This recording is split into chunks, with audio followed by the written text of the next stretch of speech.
Good evening, ladies and gentlemen. I am afraid... You know what?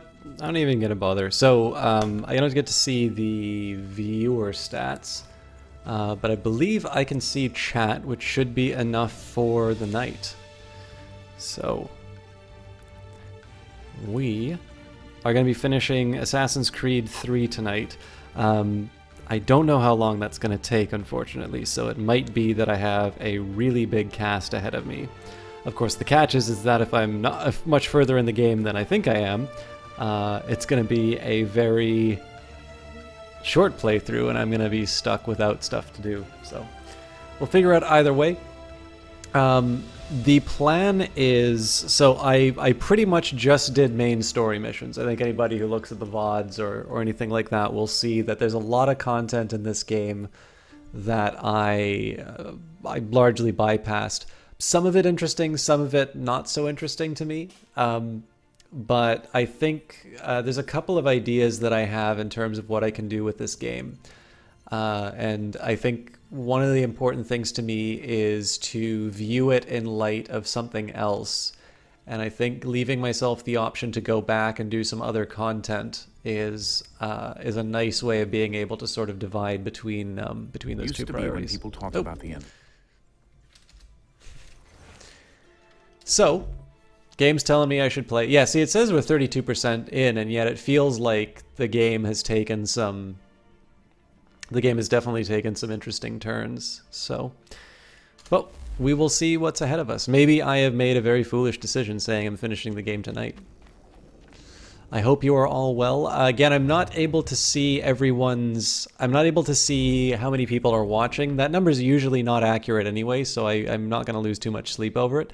But unless there are people talking in chat, I am not going to have any knowledge whatsoever of their presence. Which is fine, because I think actually we had a mistake with our chat not last cast, but not too long ago, and somebody eventually gave me a text message. It's like, "Hey, are you deliberately ignoring chat?" That was when I finally found out that I wasn't coming through, but I think most of you know now. That I can keep doing a cast even if I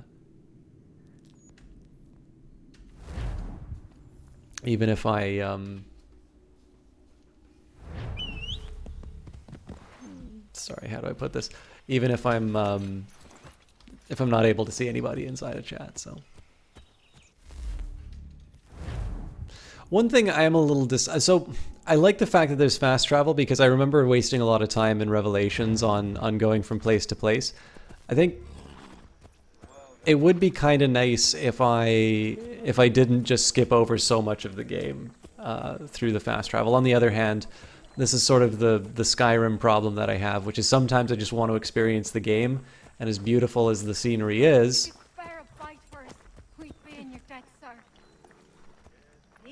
chase us and beat us when they can. You could draw them away. We could take just enough to fill our bellies for the night.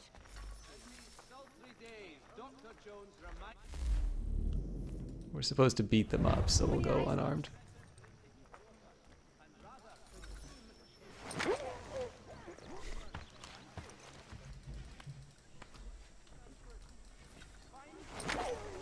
Damn it! I've got to get out of here!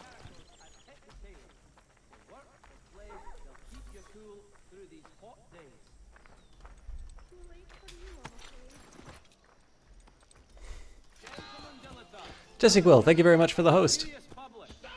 I'm not entirely sure about the morality of what I just did there, but how are you doing, my dear friend? And only friend, forever friend zoned. Hello, Pithram.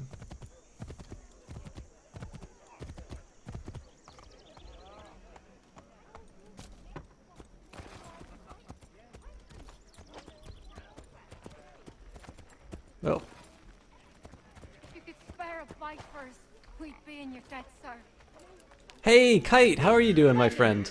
Just distract him for a moment, and we'll take it if you could spare a bite first, we'd be in your debt, sir. These two chase us and beat us when they can. You could throw them away. We could take just enough to fill our bellies for the night. I already did it once, so... They are too close, mister. Throw 'em up there.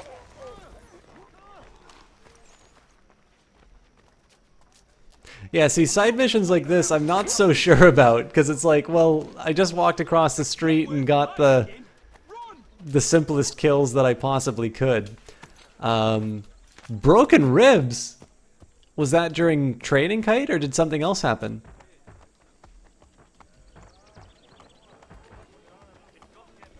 While I am en route, I'll talk a little bit about some of the people in chat. So we've got the lovely Miss Jessie Quill hosting us tonight. Very dear friend of mine. Oh, don't hug him. It's broken ribs. Give him a pat on the head.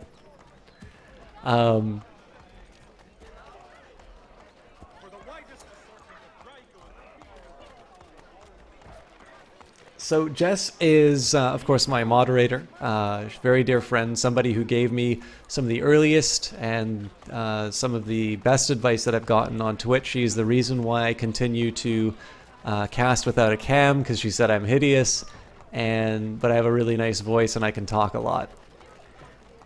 Only half of that is true. But no, she's somebody who really encouraged me to sort of play on my on my ability to speak and the fact that people like the sound of my voice. She said very early on, you know, this is just talk about anything. It doesn't even really matter what you talk about. Like, just make sure you keep talking. And that's one of the things that I've sort of kept through this cast throughout, and it seems to have worked so far. We've got.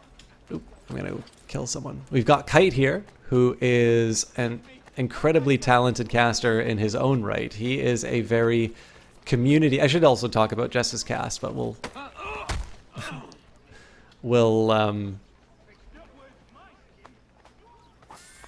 change it up a little bit. So I'll talk about Jess as a person, then I'll talk about Jess's cast.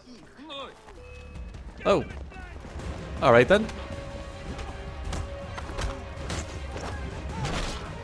I don't know why I triggered them, but... Ow.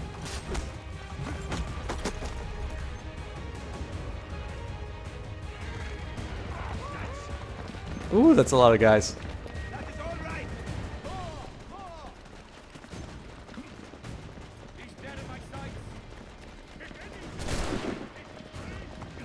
Of all the things I wanted to pick up, that was not the one.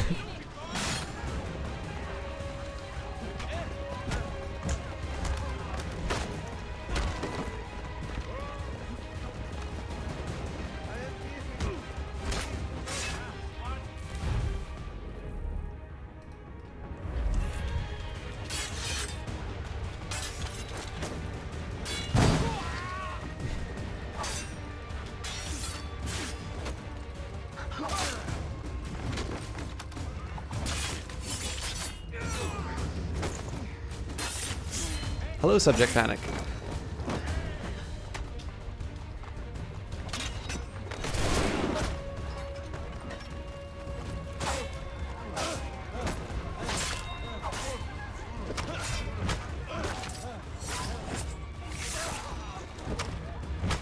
Ow.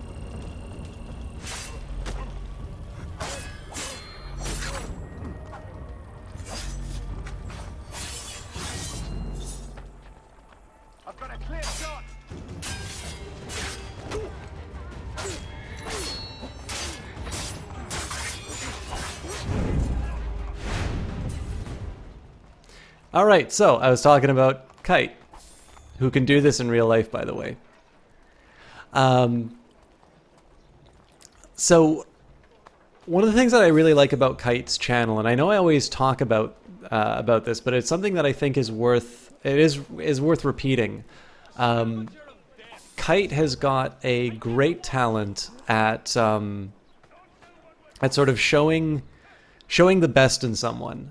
He does a lot of co-op casts, and he's basically been able to stream with pretty much anyone, and he has made them better as a result. He's really good at sort of seeing seeing the best in someone, seeing what will make it interesting. He kind of knows what will make them look good, what will make them cast well. He seems to have just sort of an inherent understanding of what makes somebody tick and how they can perform well. And that's one of the things that I like, because of course playing games... Dog. Maybe not. I've got a horse stalker apparently. But Kite really, to me, is the one who I always think of in terms of co-op casts. He is somebody who I definitely like watching a lot, and as I said, he's even people who I've not been able to successfully co-cast with. Kite has really made them shine, and having now gone through the experience, I can tell you how difficult that can be. Because, I mean, let's face it, not everybody is necessarily the best choice for a caster. And I mean, that is the way it... Alright then.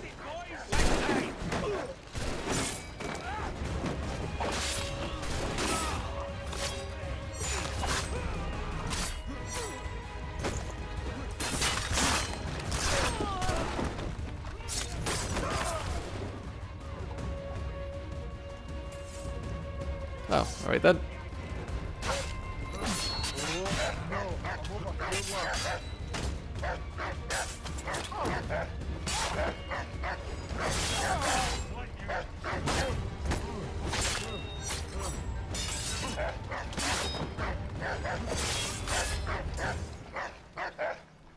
Oh dear, okay, somebody broke into his car a little bit after they fixed it. They tried again, but they didn't break your window this time. They broke 2 others. So you decided to play the hero and left a window open and had a stakeout. Someone took the bait, walked by, and came back an hour later. You ran out and took him down, but didn't see his friend that kicked you in the ribs a few times with steel-toed boots. I lied and told them that you'd call the cops, so one ran away, the other one got arrested. But they told you they ended up getting him as well. So, food poisoning. I'm really sorry to hear that, Kai. I mean, number one, I'm really sorry that you felt that you needed to take matters in your own hands. Obviously, our expectation is that there will be institutions in place to protect our property. So, I mean, I'm glad that you got justice of some kind, but I definitely feel bad that you had to go through that. I definitely would not wish that on anyone.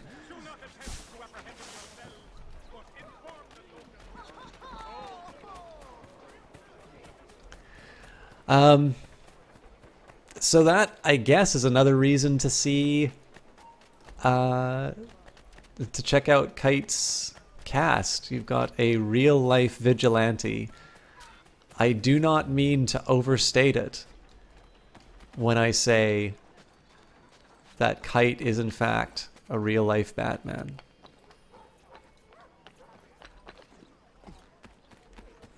Anyways, guys, Kite is he's a very good friend of the cast. He is a very good friend of a lot of casters. He's been very supportive of some casts, which I get a lot out of. He is one of these people who you can look at an entire sort of generation of casters and see sort of his hand in terms of his generosity and his support. It's what makes it really terrible to hear about stuff like that happening. And he's definitely somebody who has got a very nice, low-key chat. He's very relaxed. He's very friendly. And if you guys like that, he does play games. I would say he is, out of all of the casters that I know, he's probably the one who's more likely to play a game like this. I don't know how much he's played the Assassin's Creed series, but for instance, I wound up picking up Metal Gear Revengeance, or Metal Gear Rising Revengeance, based off of his playthrough. Okay, apparently I can't take that poster.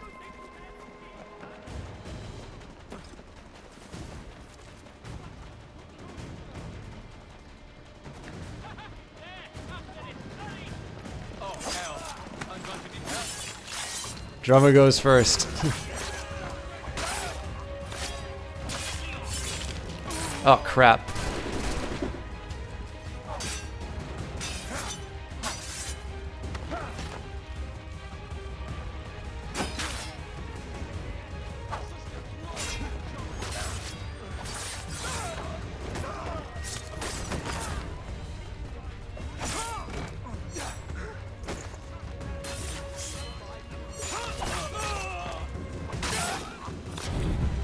You like AC?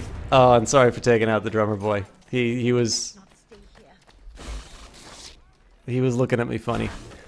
Not to be outdone, and in fact, one of the people who I think has benefited from Kite's generosity is, in addition to me, is Jessie Quill, an absolutely wonderful caster in her own right. I obviously talked about her as a person, but in terms of the cast, she's got a very good cast as well. She's been doing a lot of creative casts lately, although she has been... Just can't stay out of trouble. I don't know why I'm jumping around so much, but it looks cool as hell. Johnny Big Time! Thank you very much for that host. I think it's going to be the shout-out hour.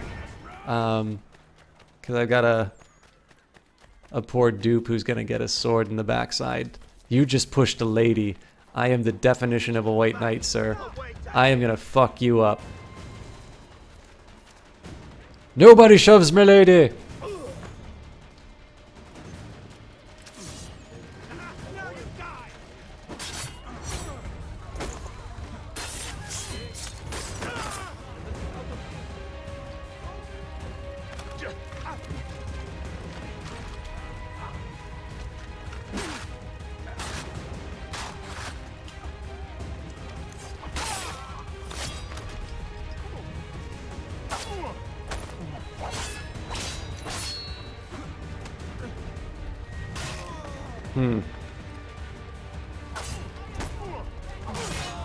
In fairness, it was his allies that got deaded. This guy is currently begging in the street.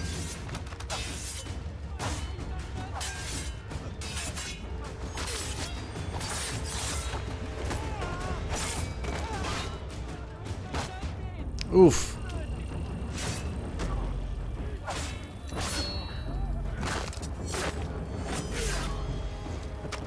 Uh-oh. Damn it. But a little more than I could chew. Alright, anyways. So Jess has been playing a lesser-known indie, actually, called Perception, if I remember correctly. Again, she does a really good job at building community on her channel, and so one of the things that's fun about her creative cast, so you get to see all of the sort of special things that she builds for the people in her cast who sort of support at the Patreon level. I love that move so much.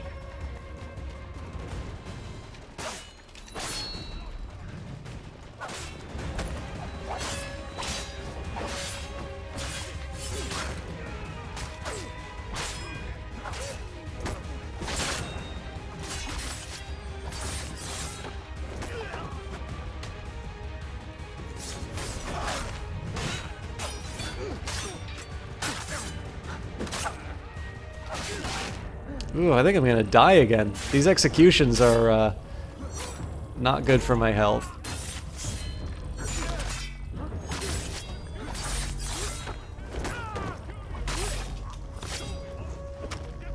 You're kidding me! That guy was wide open!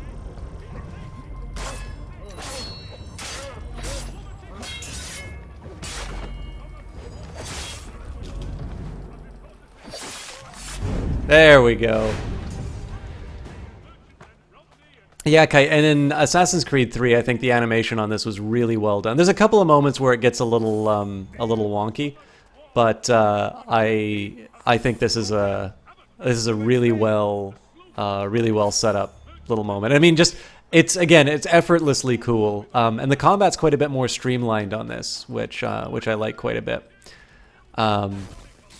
Anyways, guys, I am behind on my shoutouts, so. If you guys, I was going to say, in terms of Jess, she's somebody, I think, where I talk about the generosity that Kite has shown. First of all, Jess dropped a 3-figure donation in the channel here yesterday, which is insane and extremely appreciated. So I can't make just a very simple, I can't make this just a direct comparison. You know, Kite's the generous one, Jess is the educating one. They are both extremely generous and kind people. But one of the things that I can say about Jess is there are not a lot of people in sort of the circles that I hang out with, but you kind of hang around a little bit, and you get an idea of how people treat the different platforms. And one of the things that I can say that is an unfortunate feature of Twitch is that some people will treat it as sort of this this closed-off system where it's like a zero-sum game. Somebody else's success has to come at the expense of somebody so my success comes at the expense of somebody else's, basically. And so as a result, there can be a tendency for people to try and acquire information from others, but not necessarily share it themselves. So, best practices, hey, here's something that I did that, the cast found really fun, that sort of stuff. There is sometimes a tendency to kind of keep quiet on the things that work for you while trying to get advice from others. Jess is a very refreshing counter to that. She has been incredibly generous with anyone, and people who I know have just kind of outright lifted some of her bits. Like, in terms of like stuff that she's done that's been really successful, I have definitely seen some people like without any kind of alteration just completely take some of her innovations. Oh, well, this was poorly considered on my part. And, without any consideration to that, she helped him out. And now she offers this as a service. She's somebody who, if you want to pay the consulting fee, she's somebody who will help you take your cast to the next level. And I'd like to think the advice that she gives, I think we have a couple of people inside of, yeah, this is like the Han Solo moment in Star Wars where he's screaming at the stormtroopers, and then runs into the wall. I just want the money, man. There we go. Now let's see if we can lose these jokers. Good old colonial muskets. Saved many an assassin's life.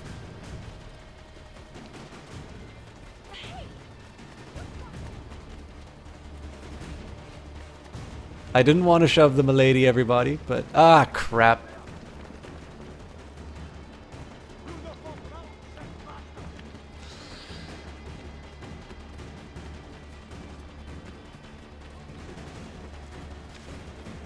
Ah, no!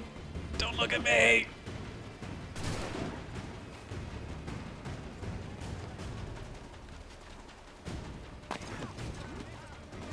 That looked a lot cooler in my head. You're kidding.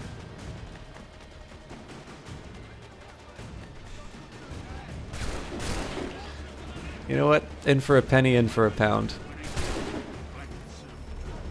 Burn the infected blankets. Oh, come on, man.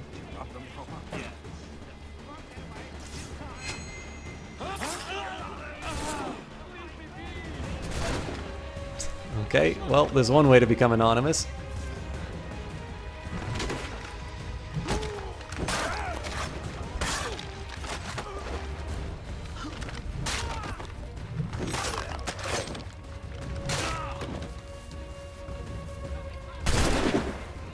How did he live?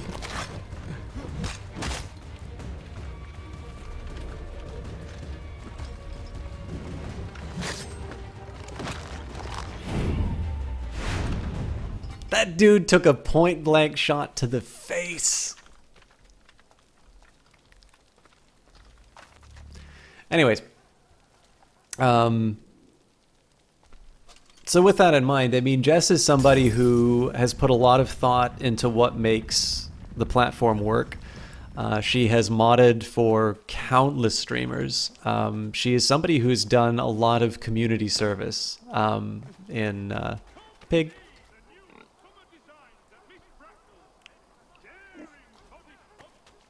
Such a happy pig. Bug. Again, these are things that say a lot about character, and I think one of the things that really... Man, I am bad at getting the wrong kind of attention in this game.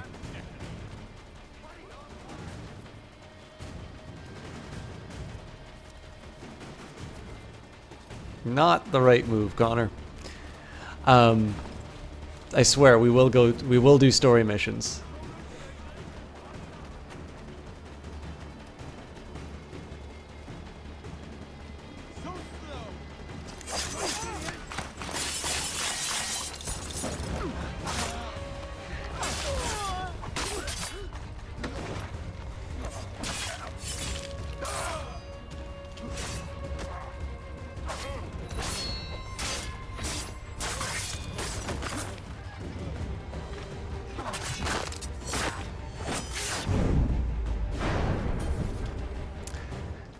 All right, now that we've got that distraction dealt with, I always think that people tend to watch casters for the personality. They watch it for the person. It's why I take the time to point out that Kite is a very generous and a very thoughtful individual, and why Jess is somebody who has got a very sharp mind and a real sense of giving in terms of sharing knowledge and wanting to see people.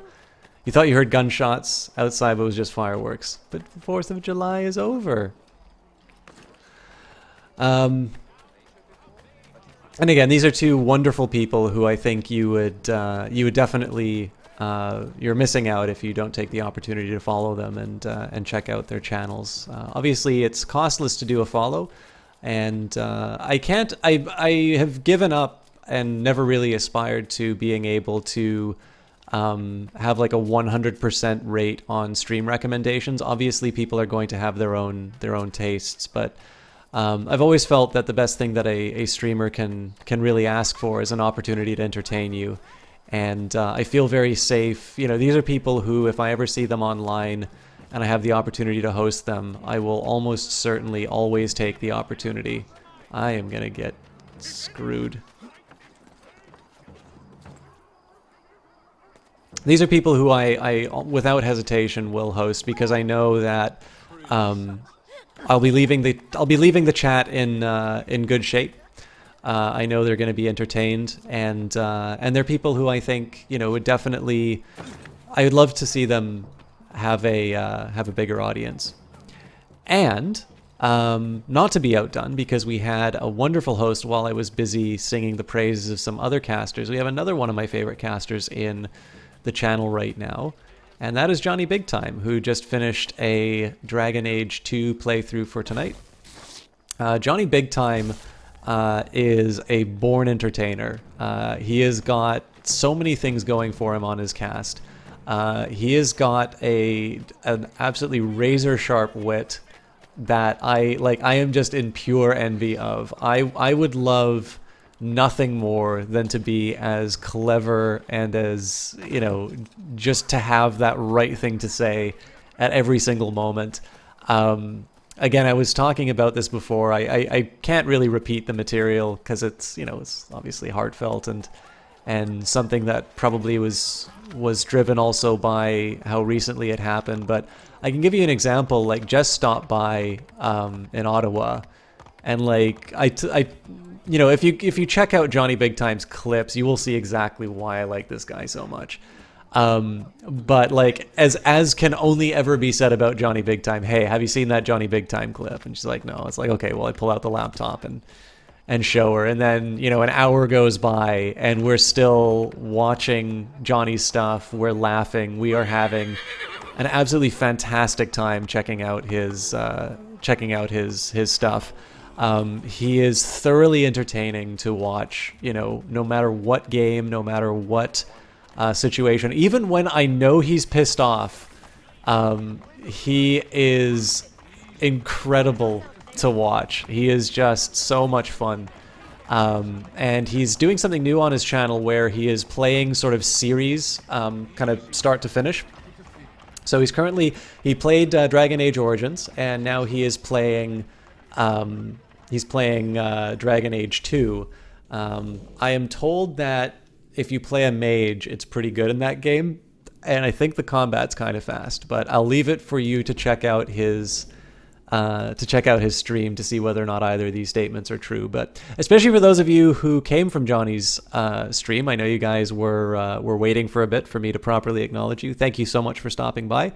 And again, please, if you guys have not checked out these wonderful casters, Johnny Big Time, Kite, and Jesse Quill, please do yourself the favor and check them out. Now, I am going to do these locations that we picked up as we were running by.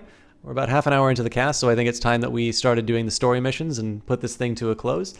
And if we have some time, I'll talk a little bit about the American Revolution and maybe give you a hint as to what happens tomorrow. Bridewell Prison. By 1773, the prison population at New Gaul was getting so large that the city began plans for a new prison. Bridewell was started in 1773. The building was finished in 1775, but before it saw much use, war happened, and the British started to fill it with American POWs. Prison conditions were terrible. Imagine a budget hotel. Obey the King, 714. Thank you very much for the follow. This may possibly be related to King Washington. I don't have that DLC, unfortunately, but I think it's a fascinating idea for DLC. There's very little food, most of it bad. There were no window panes, just bars over open coverings in the walls. One prisoner wrote that in 3 winter months, the only fire that he saw was in the lanterns on the street. This was before our 2.5 centuries of global warming, so you can imagine how cold it was. When the war ended, this building went back to its intended use, holding local criminals and debtors. I can only hope that the new government eventually installed windows and started to work on the catering. The building was torn down in 1838, and the stones were used to build a new prison that went by the happy nickname The Tombs, which wasn't nearly as glamorous as it sounds. It's been a pet name in every Manhattan jail since. Broadway. This is one of the oldest streets in New York City, if not the oldest, since its origins go back to even before the days of New Amsterdam. It started out as the Wickwaskeck Trail, used by the indigenous peoples to cross Manhattan Island. It was turned into a street by the Dutch, who called it Breedweg, literally Broadway. In modern-day New York, the street began at Bowling Green and extend across the entire island of Manhattan, through the financial district, past Times Square and Columbia University. Of course, at the time you're visiting, Broadway ends at the City Common. This is the most famous stretch of the street, the Theater District. The most famous stretch of the street, the Theater District, is still wilderness, so you're more likely to catch a bullet there than a show, which in some ways is preferable. The Great Fire of New York. The Great Fire destroyed as much as a quarter of the buildings in New York and caused a housing crisis that lasted as long as the British occupation of the city. New York at the time was largely deserted. First, Loyalists had moved out as the Continental Army moved in, and then the Continental Army left and many of the Patriots went with it. Many of the buildings were empty and many of the conditions were dry. So when the flames started, they spread quickly, ripping through the poorer sections of the city and seeming to spread at several places at once. This is probably part of what caused rumors that the Continental Army was responsible. Such a big fire couldn't have been an accident. Except that it seems it was. There's no proof that the rebels were involved at all. Washington had considered setting fire to the city as he retreated, but Congress had voted against it. Washington was fairly clear in his writings about the event. Providence, or some good honest fellow, has done more for us than we were disposed to do for ourselves. That is, wasn't us, but I'm sorry it happened. Oh, but I'm not sorry it happened. Trinity Church. It's unfortunate you're too late to see Trinity Church before it burned. The construction of a new church wouldn't start until 1788. Trinity's a bit of an institution in New York, especially in the late 18th century. The church founded both the Trinity School and King's College, which later became Columbia University. St. Paul's Chapel is another offshoot of the church. You can't get a better indication of how loyalist New York was than that. It had 2 branches of the same Anglican church operating within blocks of one another. Captain William Kidd, yes, the famous pirate, lent some of his ship's equipment to help build the original church, the one you see here, burned, which was nice of him. Many people these days consider many pirates to have been rather progressive socialists with community-minded consciences, which I feel rather takes away from their mystique. It's like finding out that Genghis Khan had solar panels. Anyway, Kidd has reserved a pew here, had even reserved a pew here, though he left New York before he ever got to sit in it. The church building in modern-day New York is the 3rd Trinity building. When it was finished in 1846, it was the tallest building in New York. Of course, it's at the corner of Wall Street, so you can imagine how tall it looks now compared to the local skyscrapers, showing you who really has the influence now. Fort George. This fort has seen several name changes. It started off in 1625 as Fort Amsterdam, protecting the original Dutch settlement of New Amsterdam. Since then, it's been known as Fort James and Fort William, before changing sex to Fort Anne and swapping back in the 18th century to Fort George. When the Revolutionary War ended, Fort George was torn down, perhaps predictably, given that his last name was in honor of the king. Should really have stuck with Fort Anne. Everybody loves an Anne. And finally, Bowling Green. This is one of New York's first public parks, established in 1733 by local landlords, so people living in the area would have a place to walk, bowl, and get away from the noise of the city. Since it's meant as a quiet park, there wouldn't be much more to tell, except that a statue of King George III was placed here in 1770, commissioned to celebrate the repeal of the Stamp Act. In 1771, a wrought iron fence was added around the park, possibly to keep malcontents from vandalizing the statue. In 1776, rebels stormed the park, tore down the statue, and hacked it to pieces. The reason for the attack? They just heard the Declaration of Independence read publicly for the first time. Most of the statue was later melted down and turned into musket balls for the Continental Army, perhaps the rebel version of destroying the Liberty Tree for firewood. Bowling Green still exists in modern-day New York, and it's home to another statue. The Charging Bull of Wall Street stands just outside the fence. Different times, different icons.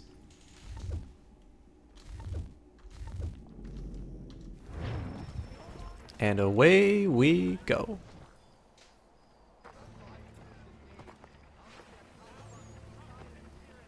We need to know what the Loyalists are planning, if we're to put an end to this.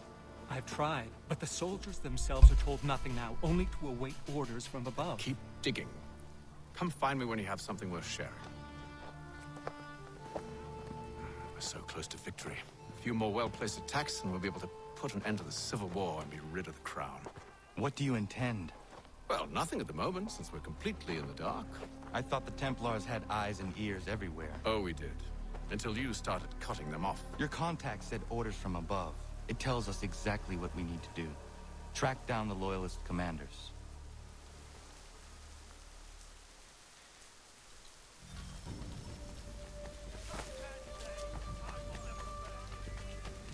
So, we'll do a poll in chat. Oops. Are you on Team Hatham or Team Connor?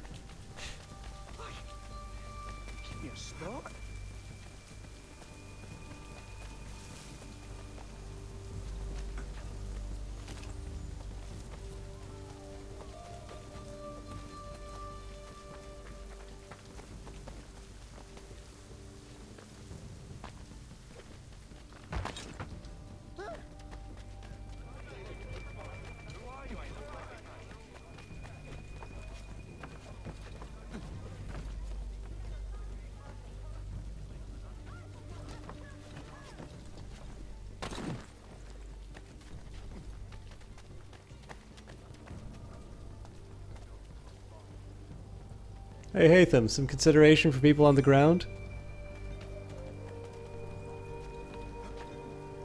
Don't mind me, gents.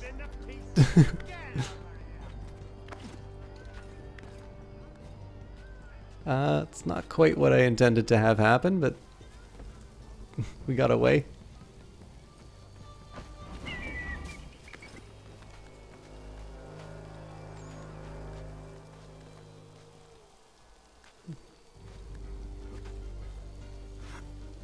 I'm still new to this, okay, Dad? Don't judge me. So an assassin comes bursting through an officer's meeting. Have you considered the proposal? I'm unconvinced. To reinforce them would leave New York exposed. It's hard enough maintaining order with our current numbers. Cut in half. Yet if we do not join with them, they risk defeat. And then what? Well, they should have come by sea. Well, they're talking in circles. We'll learn nothing watching as we are. Then what do you propose we do? March in there and demand answers? Well, yes. Ambush! Connor? Help here? Leave the commanders alive, Connor. We can interrogate them.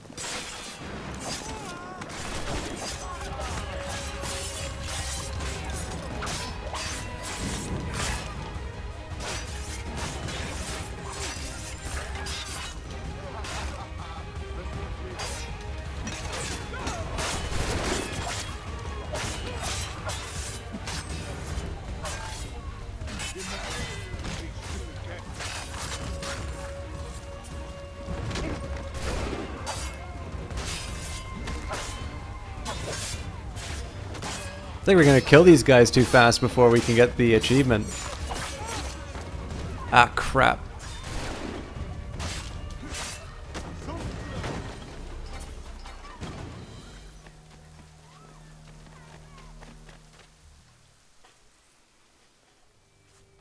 We'll bring them back to my quarters at Fort George and see what secrets they might share. Really? Well, you'd best get after him then. You go. I will watch the prisoners. No, you do it.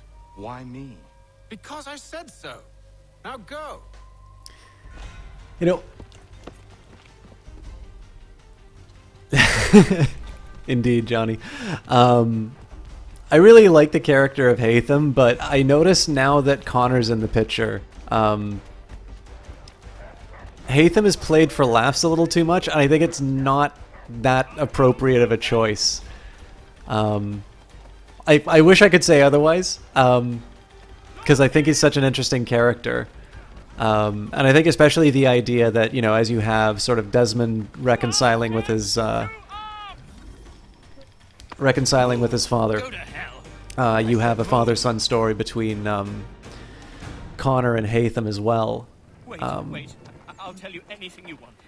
Anything. Only don't make We just me go have in some there. questions for you. Cross that threshold, and I'm a dead man. There you are, Connor. I was worried you might have gotten lost. Come along, then.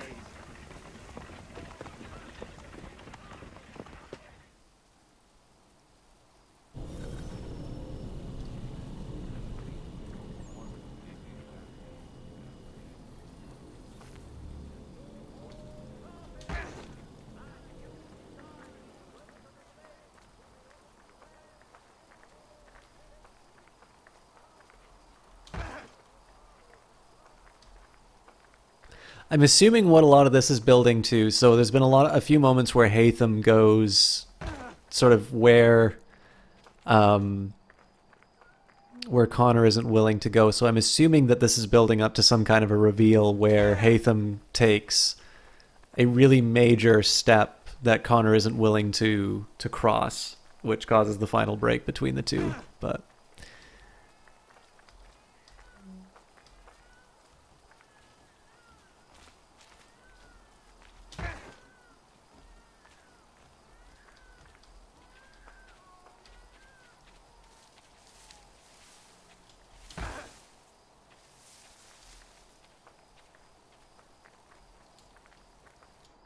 the old push the prisoner minigame.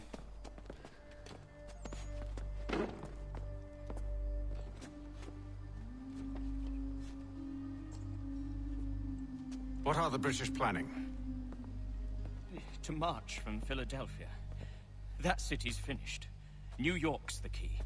They'll double our numbers, push back the rebels. When do they begin? 2 days from now. June 18th. I must warn Washington. You see? That wasn't so very difficult now, was it? I've told you everything. Now let me go. Of course.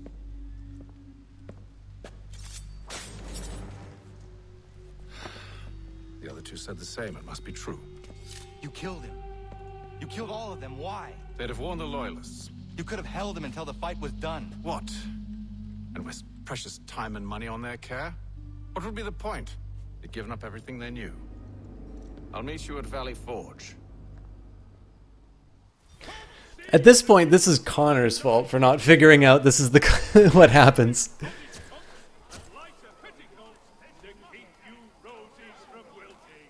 do not act alone. They couldn't. Not one of the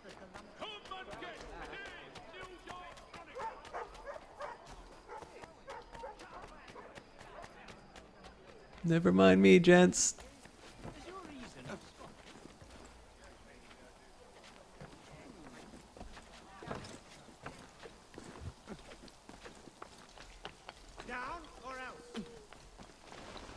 I'll take the URLs.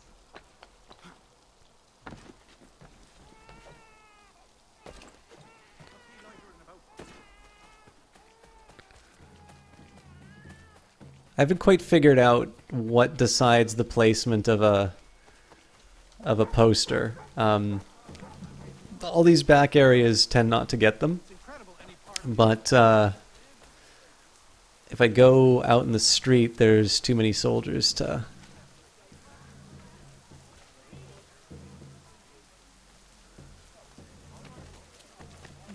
like that.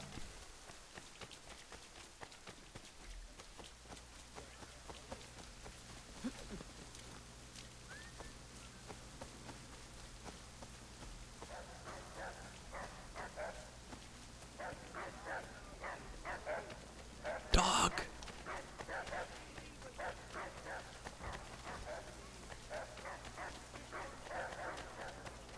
There's so many British.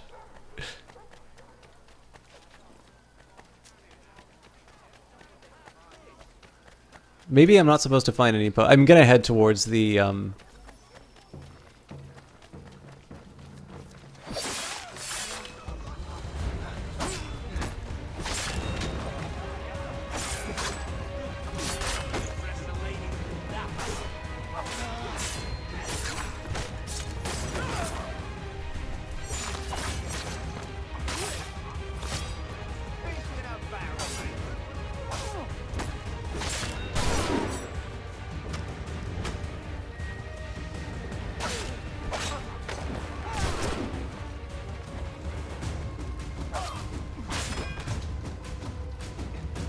oof.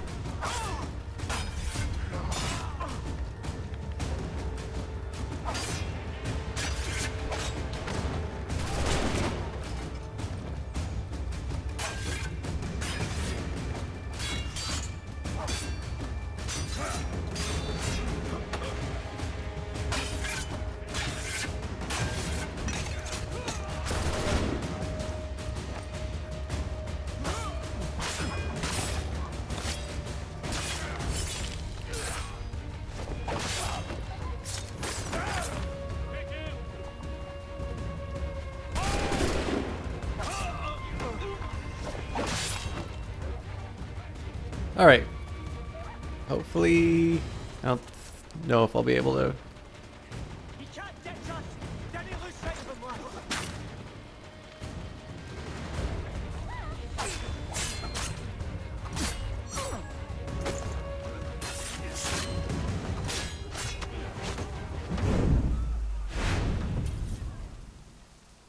When will your boss be here next? A few days. Let me go. I beg you.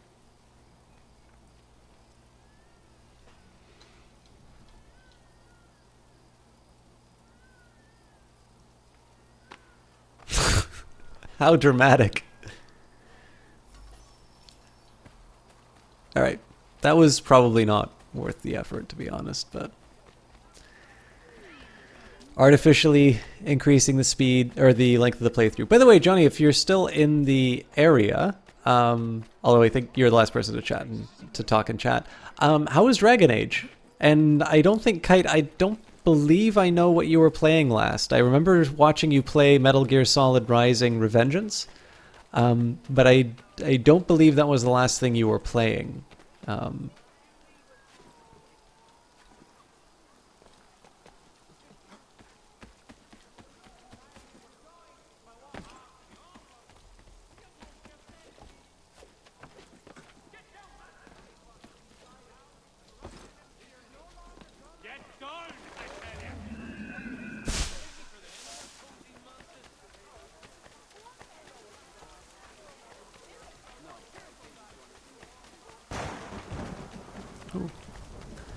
I'll admit, I am a bit of a sucker for good lightning effects in the game.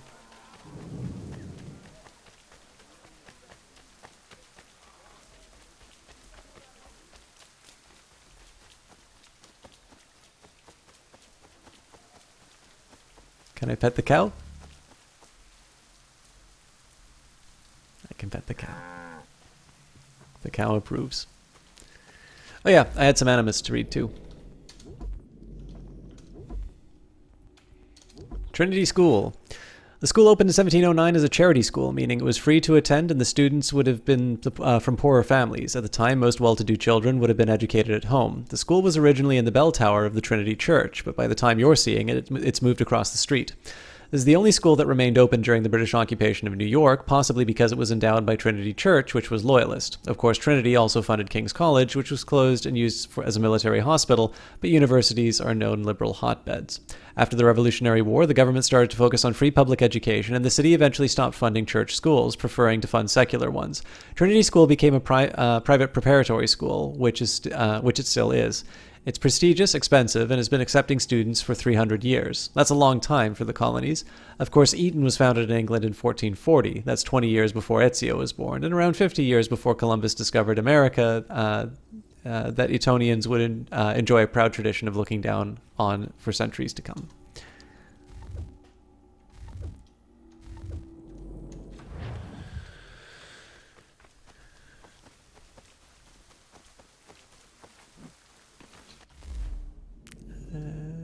How are we? So I'm probably going to run into a bunch of guards as I... Yep.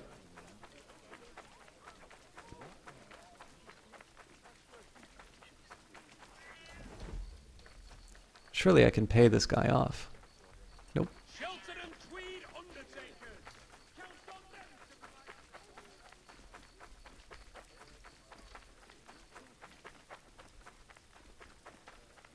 No, don't have as much to say sort of in between, but I think I'm taking a little bit to get into the story this time. And we've kind of been clear on the things that I think this is building towards.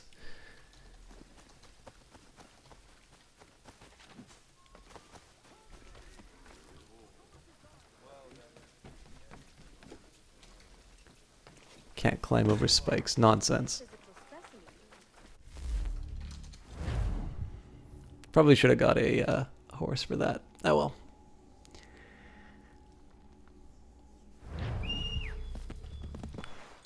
Ah, there you are. Where were you hiding?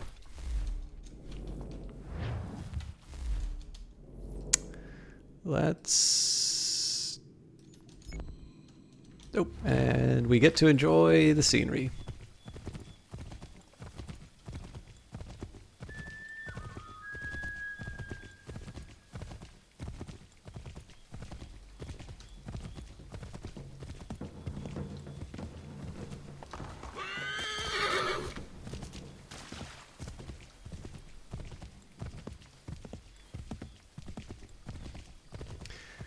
This is one thing I'm kind of curious about what some of the development meetings looked like for this game, because I think one of the things about the Assassin's Creed games seems to have been that you go through these historical cities and it's a fairly continuous experience. Obviously, when you go inside buildings, that's a different.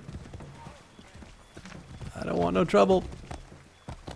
That's totally fine that they're leaving. I didn't want the mission anyway.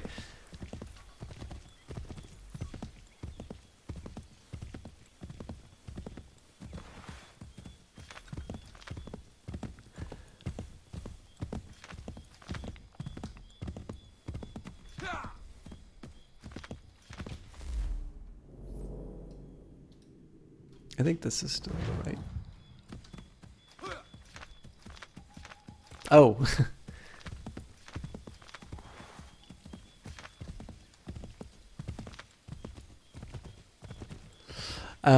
So basically when you go from inside buildings to outside buildings, that's usually where it loads. But if you wanted to sort of run across Constantinople or Rome, it feels like you have that option. Whereas for this game, it's clearly broken up into these chunks, which I think is... I don't really think there's an analogy in any other Assassin's Creed games. Like, unless you're moving from like totally different cities. And I'm kind of curious if there was a resistance to implement something like this, because obviously you load when you go, when you go from sort of like your homestead to, I am almost certainly going to get a fight here. Oh, guess not.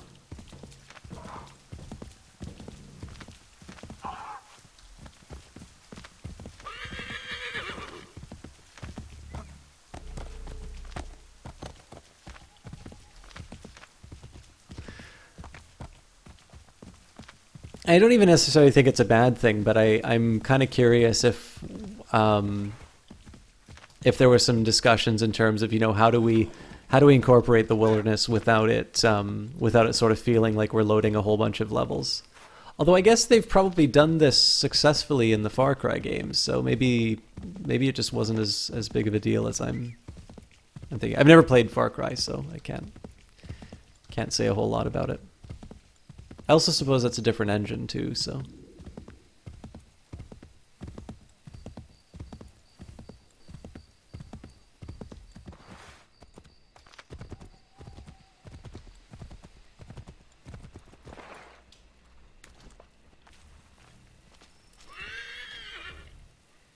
Should be sharing what we know with Lee, not Washington. You seem to think I favor him, but my enemy is a notion, not a nation.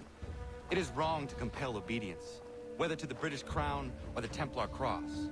And I hope in time the Loyalists will see this too, for they are also victims. You oppose tyranny, injustice.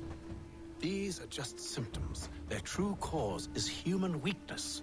Why do you think I keep on trying to show you the error of your way? You have said much, yes, but you have shown me nothing. Then we'll have to remedy that, then, won't we? Sir, Hello, Connor. What brings you here? the British have recalled their men in Philadelphia. They march for New York. Very well. I'll move our forces to Monmouth. If we can rout them, we'll have finally turned the tide. And what's this? Private Oh, of correspondence. course it is. Would you like to know what it says, Connor? It seems your good friend here has just ordered an attack on your village. Although attack might be putting it mildly. Well, tell him, Commander. We've been receiving reports of Allied natives working with the British. I've asked my men to put a stop to it. By burning their villages and salting the land, by calling for their extermination, according to this letter. Not the first time either. Tell them what you did 14 years ago. That was another time. The 7 Years' War. And so now you see what happens to this great man when under duress. He makes excuses, displaces blame, does a great many things, in fact, except take responsibility. Enough! Who did what and why must wait. My people come first. Then let's be off. No. You and I are finished. Son. Do you think me so soft that by calling me son, I might change my mind? How long did you sit on this information, or am I to believe you discovered it now? My mother's blood may stain another's hands, but Charles Lee is no less a monster, and all he does by your command. A warning to you both. Choose to follow me or oppose me, and I will kill you.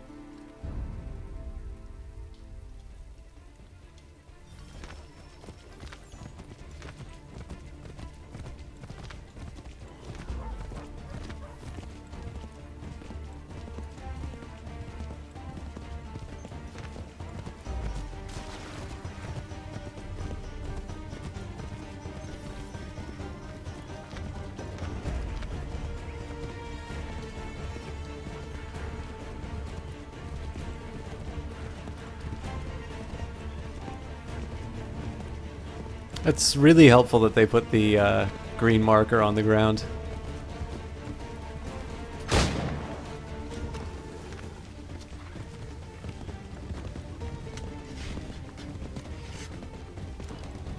I'm not sure I was supposed to do that, but it felt good.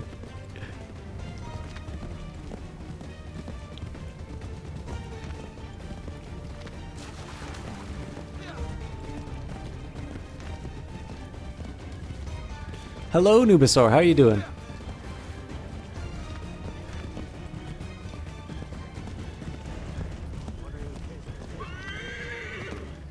Oh, these are the fools I'm supposed to stop.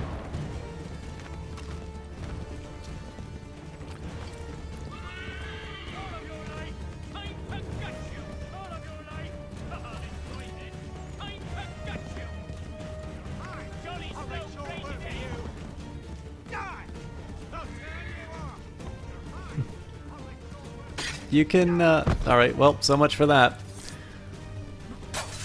I was trying to, so I'm not sure how you're supposed to stay off the ground with,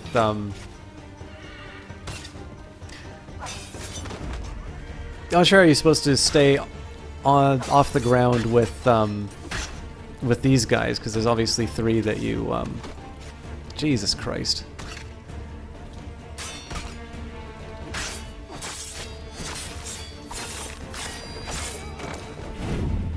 It's obviously 3 of them, but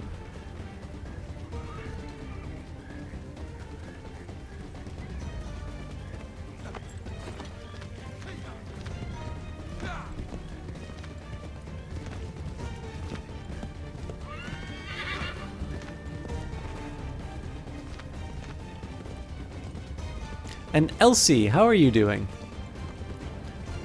I've been a little quiet this time around just because I haven't had, I was a little slow at getting this story stuff done. But. So when it says stop the messengers within the time limit, I don't know if this is supposed to be a target or what.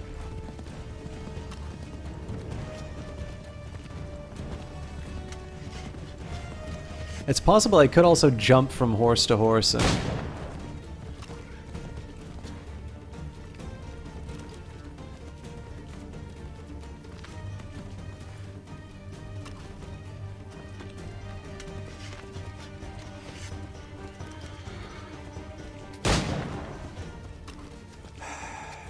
Should make sure the village is safe. Just woke up. Well, good morning. Or good anything. That's also waking up time.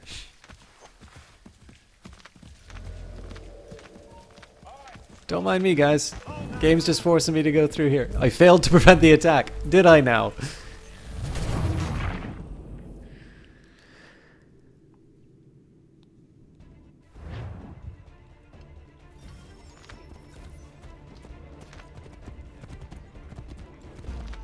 Okay, fair enough. I get to do this again. Unfortunately, in the nearest minutes, you went to the job to come back to the stream. Oh. Well, I think probably we're going to be playing we're going to be playing this to the very end, so I wouldn't worry too much about missing out on stuff, and hopefully, I'll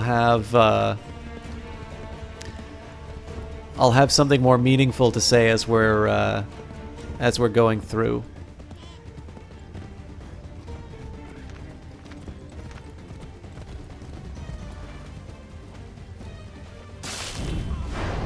Yeah, so there's no...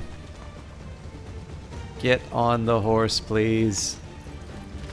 I don't see a way of taking out the 3 guys without...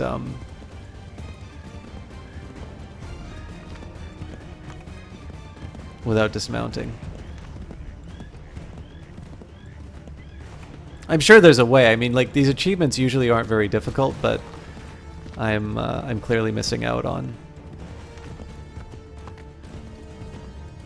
what's probably a fairly obvious.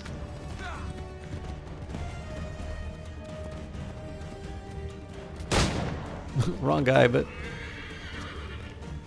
Oh, so maybe you can take them from a distance? Anyway, you are in super big trouble once I'm done reloading this thing.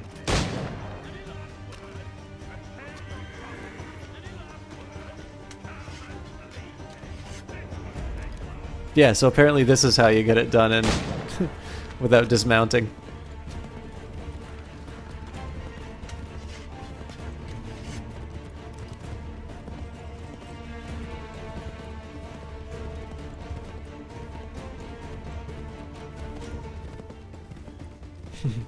I mean, I do prefer, as frustrating as it may be as a player, I kind of prefer that they do it this way because Assassin's Creed is, first of all, it's very built around melee, but also just weapons in that time didn't load that fast. So I think it has a lot more, like this is why I think it would be hard to do an Assassin's Creed World War I game. Because how exactly do you have a team of assassins that deals with a machine gun? Shoot him!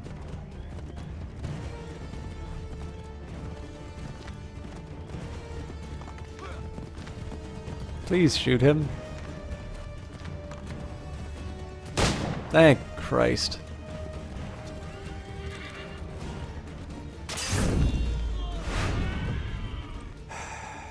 I should make sure the village is safe. All right, have a good one, Elsie.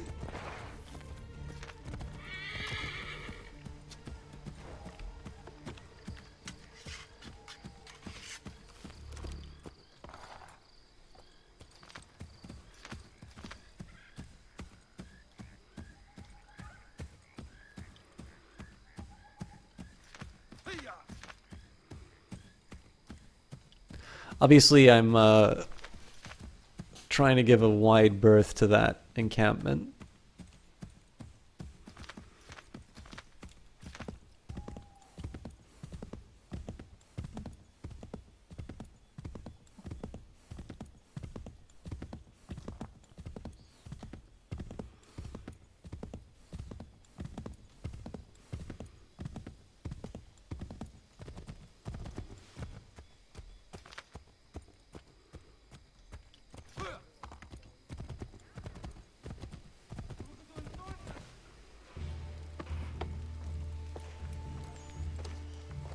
Radun hagedun. Za shewe nekti ohnujera. Wakanu dunyu huedoga tiga oya rungwe ayezenesege. Unka giga oya rungwe. De ohne gujes Charles Lee. Luana tukwa yasagoya donhawe kano dogu dano dohkara ni hadi. Nahoda? Ka numwe nyehonenu. Wakte sagodi dashtana tini hadi ayun kiyun hundakwa. Ja, jättet kari huajeri. Ona dera di desa ni kuhare. Ja kontat desa du hundani ne giga ne ayagoderio. Onneksi asjagane. Te domzohunta kedasta. So I'm assuming the implication here is that Charles Lee is deliberately... I'm assuming that he is antagonizing the Patriots.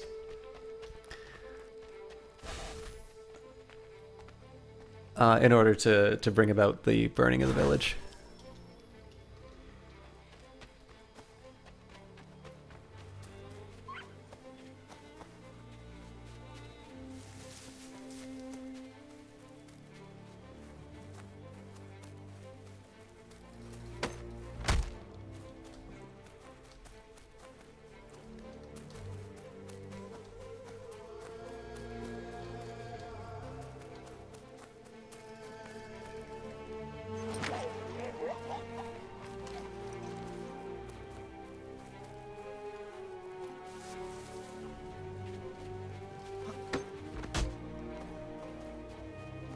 This is actually, I wish they'd do more missions like this. Like if there's a battle that's coming up and you have to take out troops sort of in the back lines. This is a neat little sort of event to go through.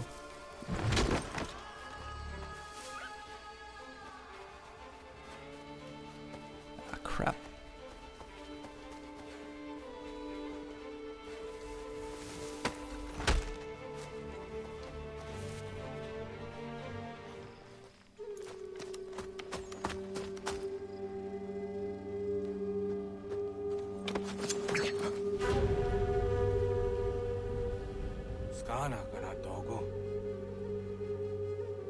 Gedum, the boss Danica.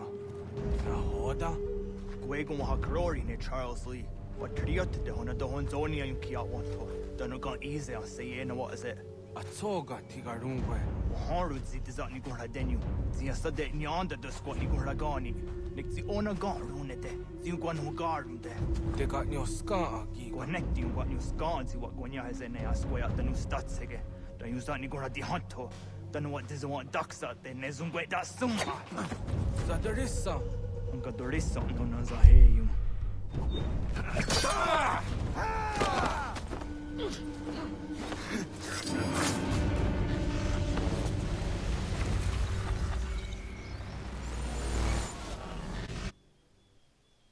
I feel like that's supposed to be a really impactful moment. Oh.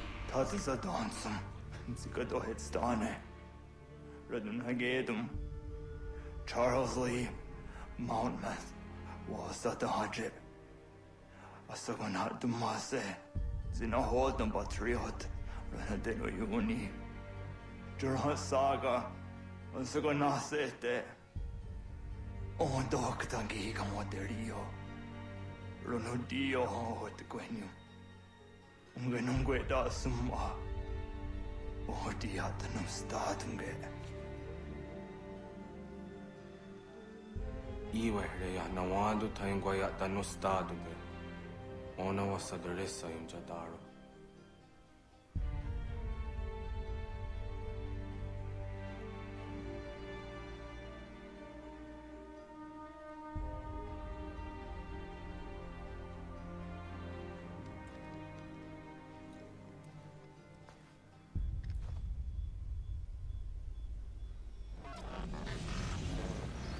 Yeah, so I'm not really sure what to make of that. I feel like it's supposed to be a really big moment that I killed the friend, but the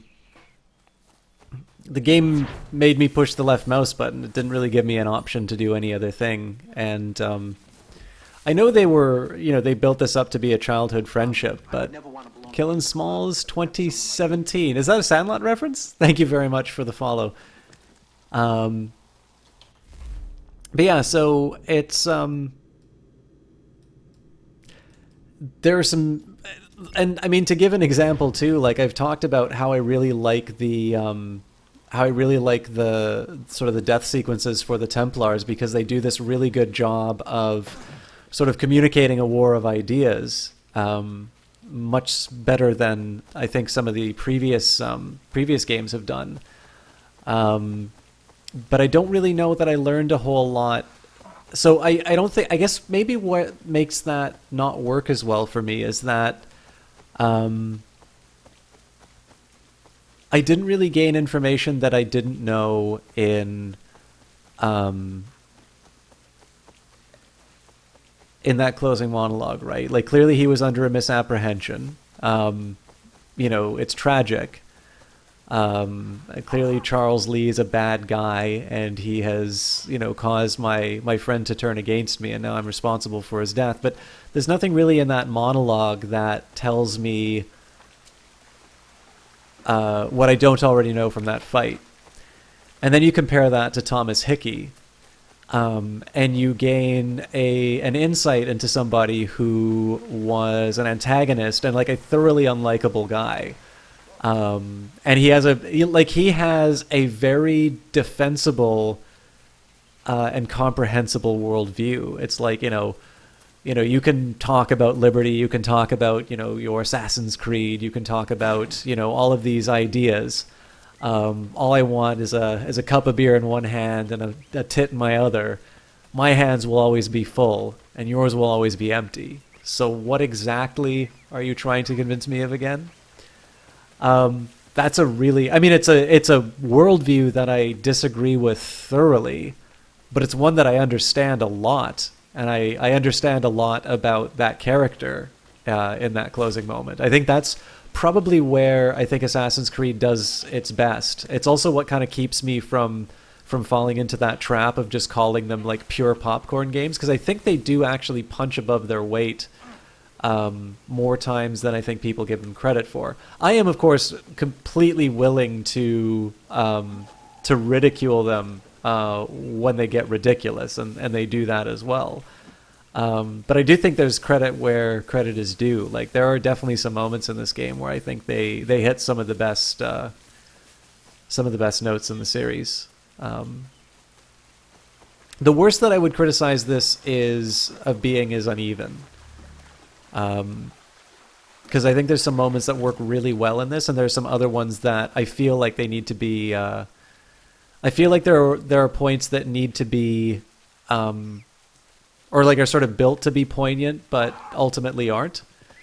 And look, it's hard, right? Like I don't write stories for games, and I don't think I would be very good at it if I did. But then, I'm not asking for money for that, so.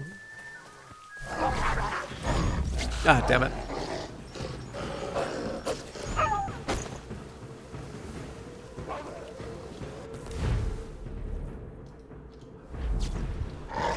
Oh, I'm dead.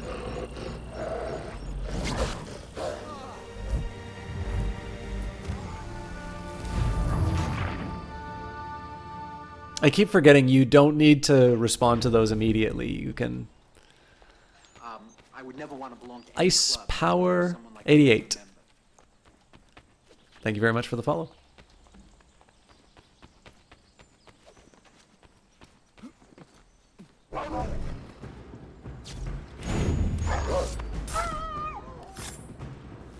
Oh yeah.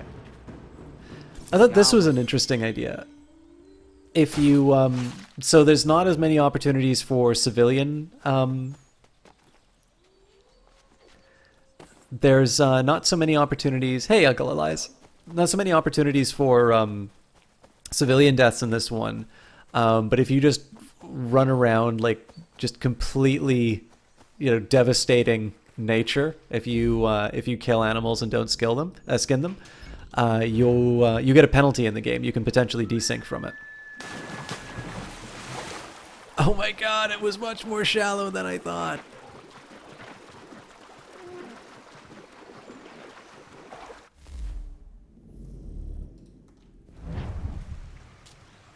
So one of the other things that I think works really well for Assassin's Creed 3 that I haven't talked about enough is it feels like they did a little bit of spring cleaning in the game. What I mean by that is, like, so I will say part of this is the way that I've been playing the game. But it feels like they went and they took some of the moments in the game that maybe... Oh, well, I'm in trouble.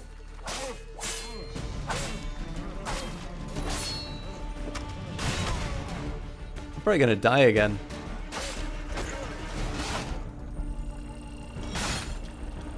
Yeah, it's not looking good.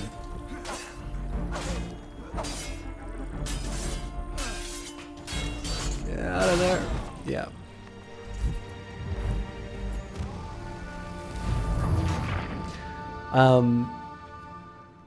So like Revelations was a really well done game, but I was not too impressed with the tower defense game, and it feels like that was forced a little bit more than it needed to be.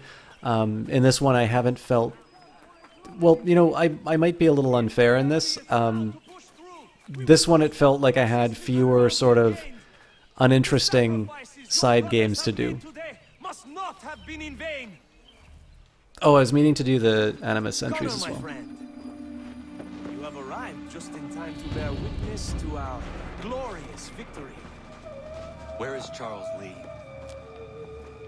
That batard.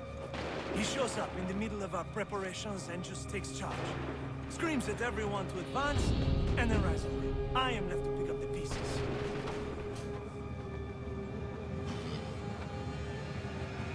Where did they come from? Send word that we are falling back! Everyone, to me! Now! Now! I will hold the area while you bring them to safety. I grant you my finest soldiers to serve as your personal guard. There is nothing they will not do to ensure you are victorious. Bonne chance, mon ami.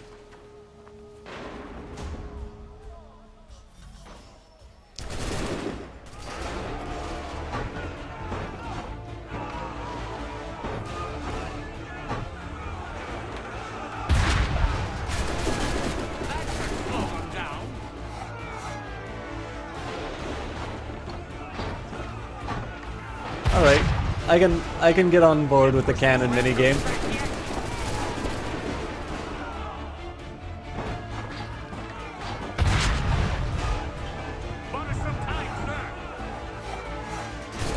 Sacre bleu! We'll push these redcoats back yet.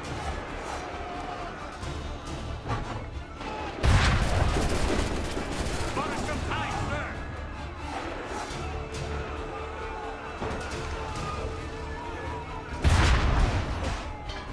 That should slow them down.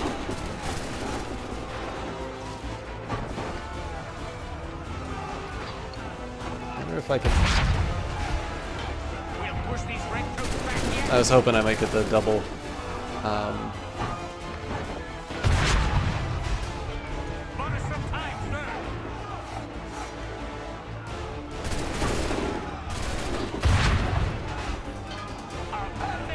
There we go.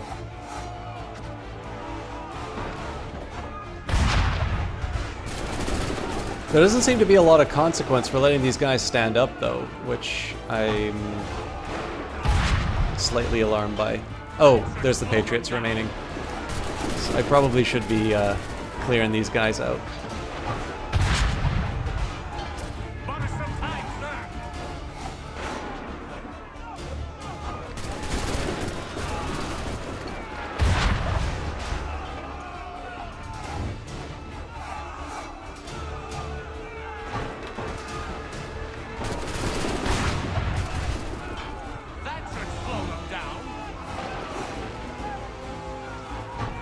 So I'm not sure if the purpose of the timer is for me buying time, or if I need to complete some other objective by the end. I'm assuming this is just I need to survive this long.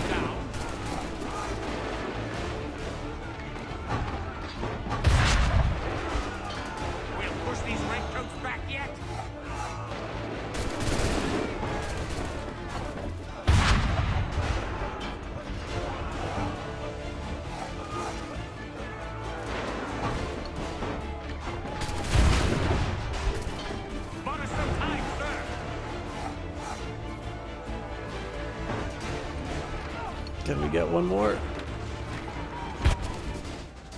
We are low on ammunition, sir, and the enemy advances.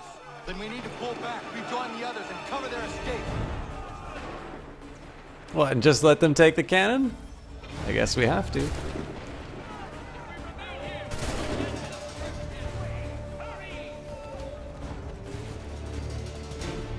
Alright, so last time I did this, I forgot to prevent any of the executions, so... Get back to the others! I will take care of this!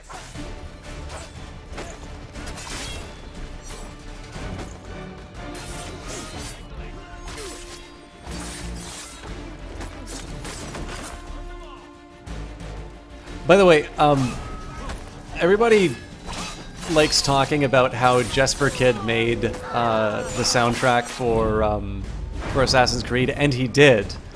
But that does not do justice at all to the soundtrack for this one. I think this was very well.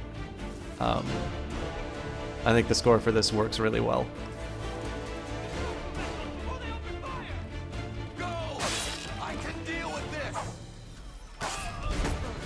I love that he says, I can deal with this, as he completely whiffs his sword strike.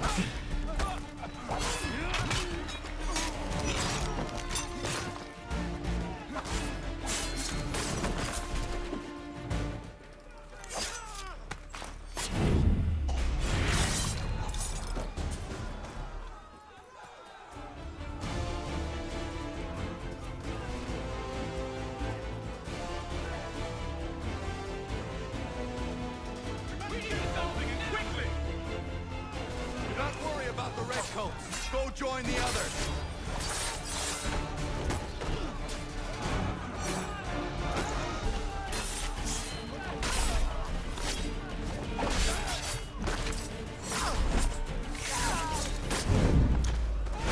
I'm also a really big fan of this attack and counter system. I mean, I will admit, you can probably hear it in the background. Like, I just pound my my left mouse button in the middle of combat.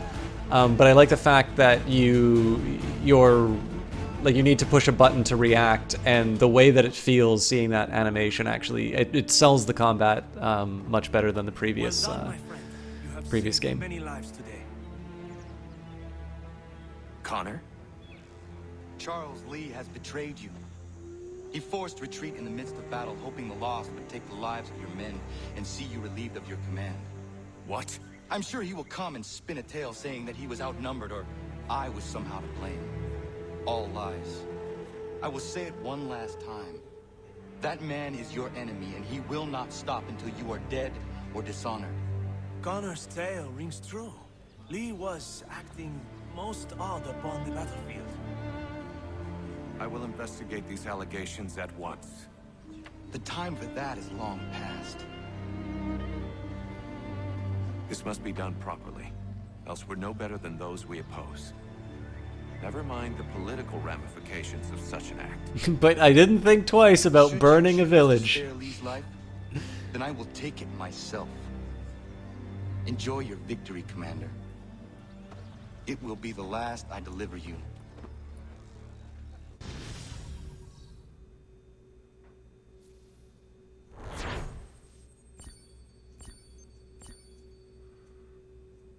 I think it would have been funny if there was an execution along the way. Like there were 4 executions in case you missed one of them. You just run by the guy. It's like, sorry, buddy, I just wanted the achievement.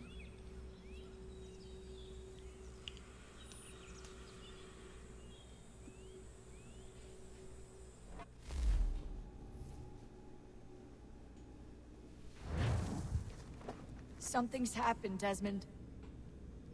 Let me guess, my dad's dead? Abstergo has your dad. Okay, caught him. Where? Italy. Same place they were holding you. What are you two waiting for? Let's go. There's more.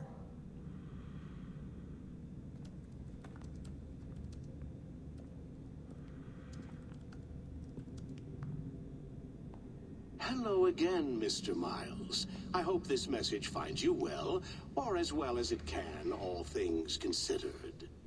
It appears we now each have something the other desires. I propose a trade. Bring me the apple, and I'll return your father to you no worse for the wear. Should you refuse, he will still be returned, albeit much worse for the wear. I assume you'd like to avoid an unpleasant outcome. I always knew it would come to this. Just not so soon. I wonder if Abstergo even knows what's about to happen. And has this been a part of their plan all along? Maybe they want the world to end. To see it all burned away. Then they'd have their new world, ripe for the reshaping. We talked about looking for another power source, leaving him there. It's probably what he'd want, for us to finish the mission. But I can't. It's hard enough taking a life, but letting one be taken? Knowing there was something I could do about it? Not a chance. Might be I'm risking my life, risking all our lives to save an asshole. But what else am I supposed to do? That asshole is my dad.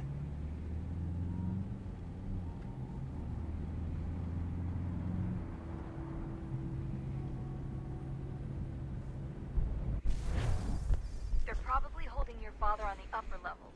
Same place they kept you. There's an elevator bank down the hall. Try not to let them see you. They know I'm here, Rebecca. There's no way they don't. This was a bad idea.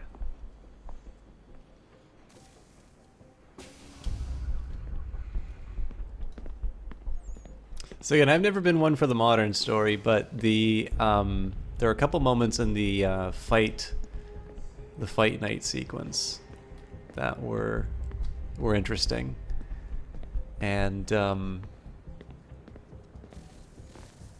Hand over your weapons and come with me, sir. I can show myself in, but thanks for the offer. I'd rather this not turn ugly, Mr. Miles. Then let me through. Subdue the subject, please.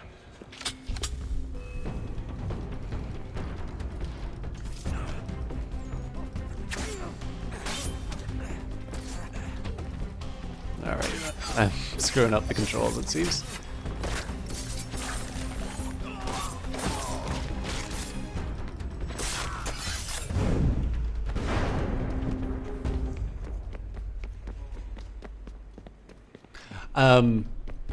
Yeah, so the first civilization stuff's been interesting, and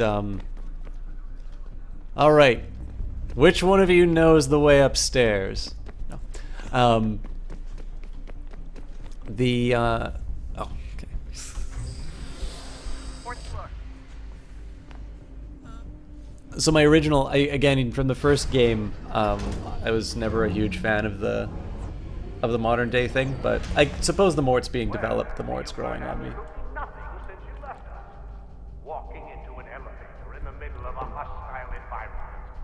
Really? Where's my father?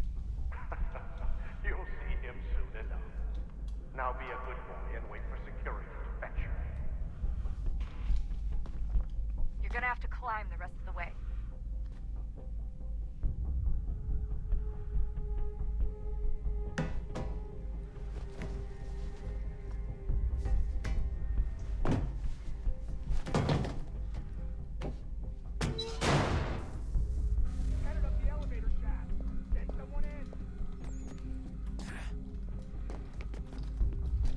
Presumably there's something for me to grab onto?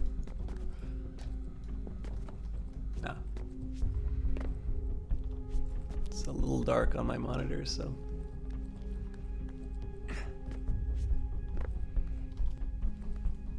Need eyes on him. He can't be far. Where the hell is he? Guten Tag! Oh, okay. Haha.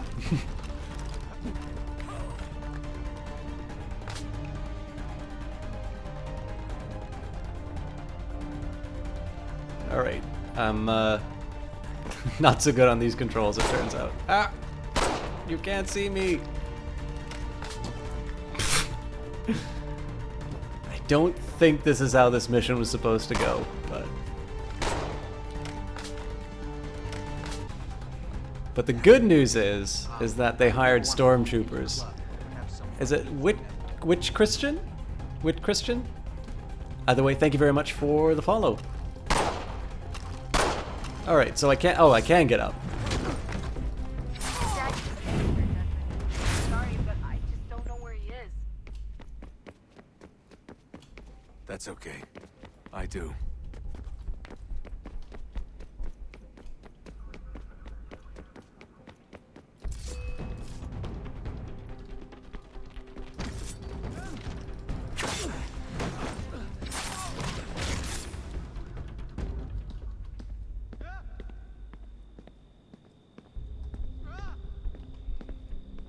One thing I also don't get, so I sort of understand a resistance of the, of some of these people to, or of people to sort of abuse the use of the Apple of Eden, but I'm curious why Abstergo isn't afraid of Desmond coming in with, well, they aren't afraid with Desmond coming in with the apple and just simply mind controlling all of them. I'm sure there's a reason for it. But it's not obvious to me. Alright then.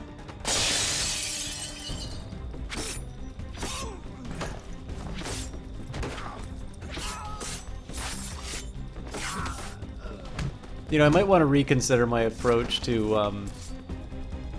unarmed opponents, but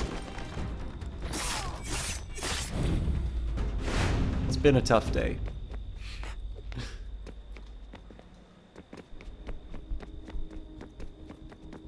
I guess we also haven't seen this building in the game since the first one? Maybe the second? Yeah, this is definitely from the first game. Give me the apple. Let's not draw this out. You got nowhere to go, and I've got a gun. Speaking of which, it's the 21st century and you're still running around with only a tiny knife for protection? It's stupid. All right, Desmond. Game's over. Not now. Not now. Я исчезну робота. Нет. Get out! What the hell was that? What the hell is going on down there?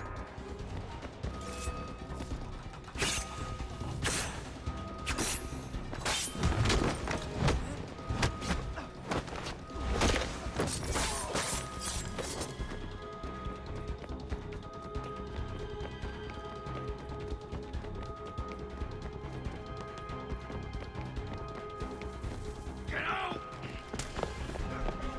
Get out! Get out!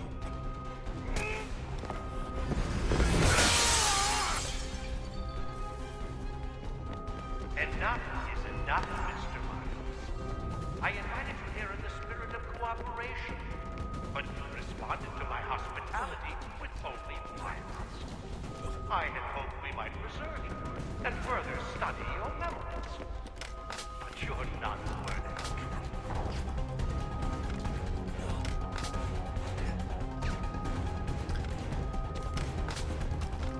I don't mean to sound too entitled in this game, but there had better be a damn good excuse why this guy saved...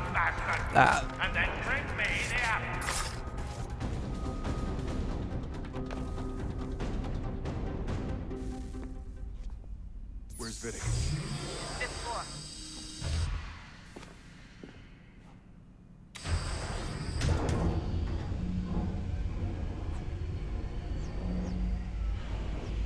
Yeah, so this breakdown the guy had, I really hope they explain that. You killed him. Daniel was like a son. A sickly son, perhaps, but one full of promise. He accomplished so much. So well, and now you've taken him from me, from us, like the apple. We want to help the Desmond, to save it for itself. But you keep tempting them. All our hard work ruined. You're a fanatic, all your kind. Maintaining the erroneous belief that we are evil. That the work we do is wrong. Rich lives here. We save it and transform them. Just keep taking and take what isn't yours! So remember how we were talking about how the game has really good points and really not so good points? Having this moment of reflection between the assassin and the individual that he's just killed, just between them, and somebody gives an accounting for how they've spent their life, is an absolutely fantastic way to put through the justifications. Having a mad scientist shout at you as to how you're really the bad guy is one of the most ridiculous ways that you can take an otherwise really cool concept. So that's kind of what I mean by the worst that you can say about the series is that it's a bit uneven. Because like this whole thing, I'm kind of like, all right, this is one of the things that I need to get through to go to the parts of the story that I really like. But I'm like, I wouldn't feel bad if this got cut out.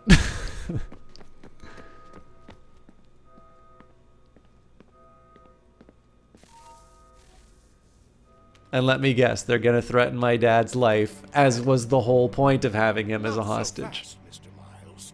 In case you hadn't noticed, I'm the one calling the shots. Now give me the apple. You want it? Fine. Here it is. Wait! No!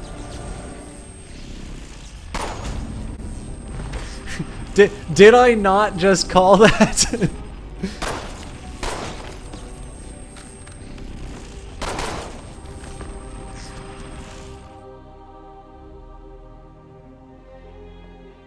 You never should have come here. You put everything on the line. For what? So you could rescue your father? You know what? I'm leaving you, Dad. Fuck you. Yeah.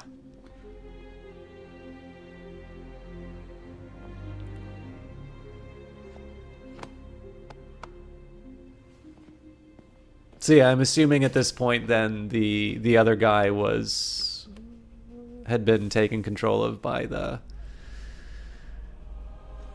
the apple.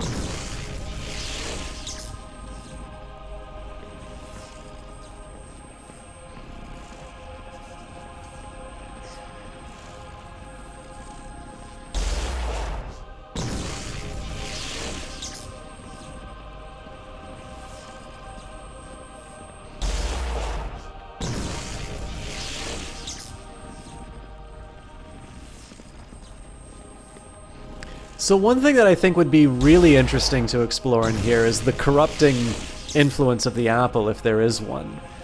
So, hey, Roguseki. So, like, what just happened in that office is I'd get the power brutal. Like, heading back into the Animus. But it's your call. there are a lot of ways that you can resolve that situation that does not involve taking security guards and, you know, taking out not just the main guy, but like basically doing what looks like a mass suicide. Like that is the way that you can maximize the body count, and the whole like walking out of Abstergo, you know, taking out guards who are clearly running away from you, is the sort of action that makes Connor dislike Haytham. Now, what I would say, like, you can go to some really interesting and some really dark places here. And again, you question the value of the Assassin's Project or their sincerity behind what they're doing. And yet I'm not quite sure. It doesn't seem to indicate to me that that is at all where this story is going to go. Which is probably the biggest missed opportunity for me here. And again, it just comes back to, you know, the way that I reacted to V for Vendetta after seeing the movie and then reading the comic. And again, if you guys haven't checked it out, this is a very widely available book. I think you could probably find it in a local library if you know where yours is. And assuming it's well stocked. I mean, I'm obviously talking about Vancouver, which had a fairly large library, but most libraries seem to have a comic section now. But like the movie V is unquestionably a yeah, I have a copy of it as well. I quite like it. But yeah, so I don't know, maybe I'll see if maybe you got the similar impression, Rogusagi, but like the movie seems to make V like unambiguously a hero, and you know, the police state is the bad guy, unambiguously the bad guy, and Evie doesn't really have a role other than to watch everything, which was one of the worst changes, I think. Oh, I'm going to shut up for a little bit. Alan Moore wrote the comic. A new world approached, one that was dark and cold. It would consume us, for we were flesh, and flesh is frail. Though suits and shields might offer comfort, such adornments would not suffice, not to save us all. So we sought to change what we were. In this manner, we might thrive in a world made poisonous. It was Aita who volunteered to see if it might be done. Aita, my husband, my love. In the end, it changed him, ruined him. He was made a prisoner of the machines. The body might survive, but his mind became brittle to the touch. He begged me for release, for days, for weeks, for months. I pleaded with him to give us time to find another way. But there wasn't one. Not for him. Not for us.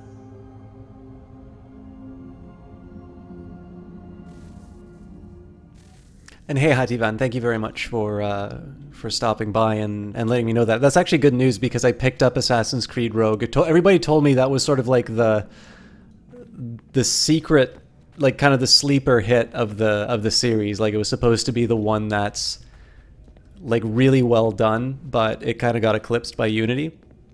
But yeah, so the V for Vendetta comic, at least as I saw it, V is not automatically the good guy. There are problems that you can have with what he did. And the state is not necessarily a mustache-twisting villain. That it actually has a very sensible and very defensible worldview. And again, the thing I need to be really clear about is that clearly it is not bad. I don't even know why I thought I could make that jump.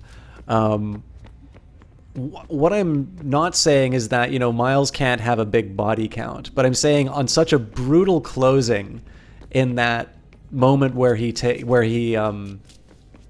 saves his father, there's a choice that's being made, and it's one that resembles the kinds of things that Haytham does and Connor disagrees with. and again, just being able to, to pick up on a moment like that and say, it's like, okay, so we've decided that we need to have sort of a prison escape in Assassin's Creed scene. It's like, that's fine. You have to, you have conventions that you work with, and it's fun. But you also have some opportunities to take the story in interesting directions. And again, the stuff that I love the most about this one are those closing moments with I again made a decision without really thinking where I was going here. Some of the real heights of this one are where I think they really let the Templars get their view through in the assassination sequences. What is consciousness but a series of electrical I'll follow up on that, Hativin, after I finish the sequence. A vessel to hold these sparks, but it is weak. In time, it decays and crumbles into dust.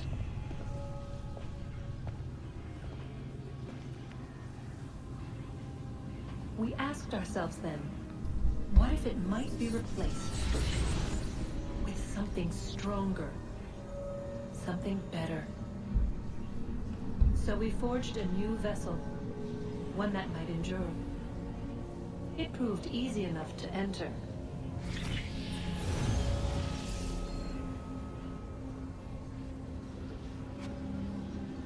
But to leave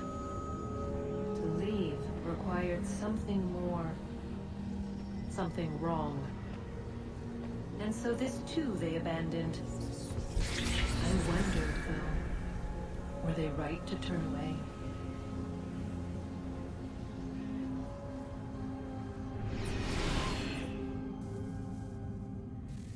So I approached V for Vendetta the same way that you did. I really enjoyed the film. I still like the film. And then I read the comic. But what struck me so much about the comic, and again, I encourage you not to see this as big of a criticism of the film as it will sound before you read the comic. But when I finally read the comic, I felt as if the movie was an attempt to make the worst possible adaptation of V for Vendetta. And I'm not trying to do the whole, like, I love the book, therefore the movie has to suck thing. But that was the feeling that I got. And the reason I say that is because when I read the comic, a lot of unresolved ideas that I walked away from with the movie were all satisfied. So for instance, I had always thought that you have, on one hand, if you want an analogy with Assassin's Creed, you've got the state, which represents order and the clearest personification of it. In this case, you've got the Templars who want control, who want stability.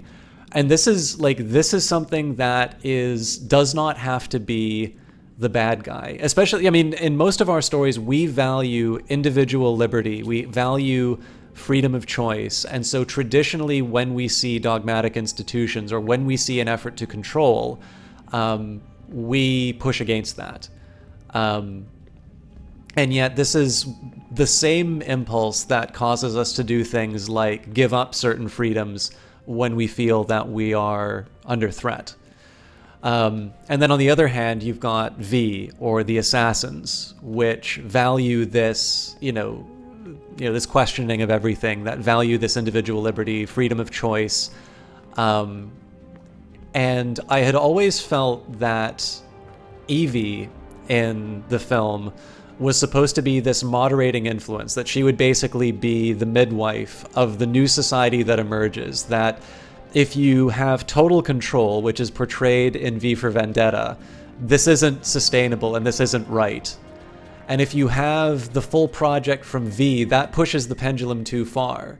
And you get the best analogy I can think of in the real world is basically like postmodern philosophy, where, it's great at coming up with criticisms of things and it brings nothing to the table that's constructive. And as somebody who's a bit of an academic, I value, I'm going to have to shut up for cutscene.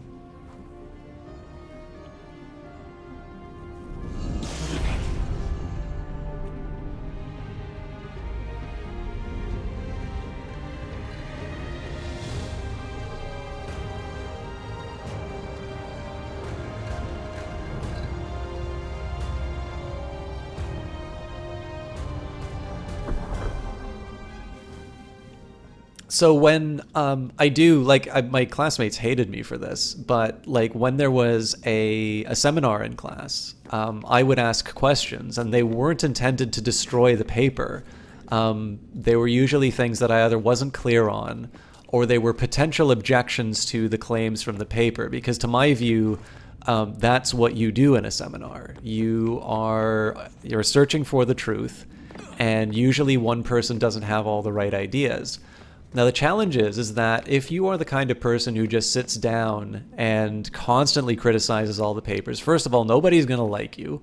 And number two, all that you're really doing is sitting in the back taking pot shots at, people who are genuinely trying to learn things about the world. Now, it's hard to learn about the world. It's hard to know what's going on. And it's very important that we have critical thinking because, of course, if we rely on institutions, if we take a Templar view of science, let's say, then it looks like the scholastics, right? Where Aristotle wrote everything that we need to know. He's smart, and all that we're simply doing is interpreting Aristotle in the appropriate way. Any new ideas need to be silenced, right? So you'll see Galileo and you'll see these figures as assassins. And it's why I really like the historical branch that it takes, right? You've got Machiavelli as an assassin, which is when you have the author of The Prince, which most people consider to be this work on... not asking you to hack into the Abstergo servers while you were there. A couple of well-placed relays and we'd be swimming in information. We have everything we need. Yeah, except the key. We're close. How do you know? I just do. If you consider, the fact that most people would associate Machiavelli with what people would consider to be Templar ideals, i.e., villainous or opportunistic, it's taking away from Machiavelli's role as a Renaissance philosopher and somebody who had some very interesting and very complicated views on how the state was organized.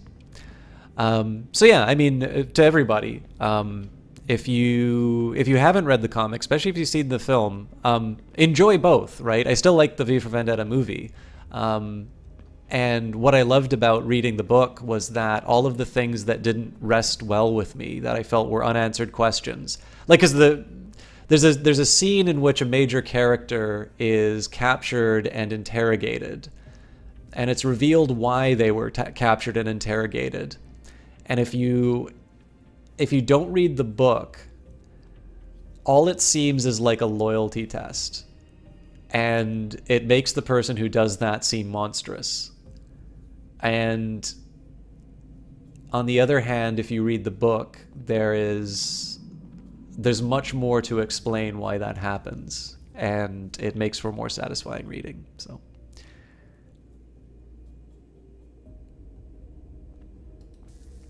Well, I'm glad to hear that, Hadivan. Again, this is one of the things I like. Desmond. I'm going to shut up. I can feel it. The tides of war are turning. The Loyalists fall back beneath the advancing Patriot army, their hold on this land weakening by the day. But the Templars only seem to grow stronger. Though fewer in number, the threat they pose appears undiminished. Making matters worse, Washington chose to spare the life of Charles Lee. I am told he has taken refuge inside Fort George, and so my days are spent searching for a way to breach its walls. Of my father, there is no trace, and I am glad of it. If I can be rid of Lee, there may still be a chance for reconciliation. And through it, peace.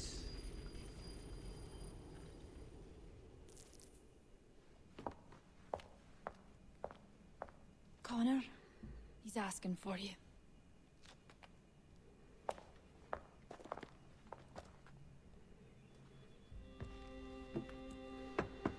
Yeah, exactly, Rogisagi. It doesn't have to be opposition between the two. They should be viewed as complements, not substitutes. Come now. Your sadness won't sustain me any more than that fool woman's soups and potions. Tell me of your latest exploits. Charles Lee has been exposed, and the Patriots finally rid of him. They march now to secure the remaining cities that this country might finally be free. Then you have won. The land and your people are safe. Yet you seem troubled. Washington spared Lee's life. So long as he lives, all are in danger. The same is true for your father. When you first came to me, you understood what had to be done, swore you'd see it through. If not for the Brotherhood, for your people, and all those threatened by the Templars. But with Lee gone, my father might... Listen to me. You have not come this far to throw it all away over misplaced sentiment. Both men must die. Achilles. There is nothing more to discuss.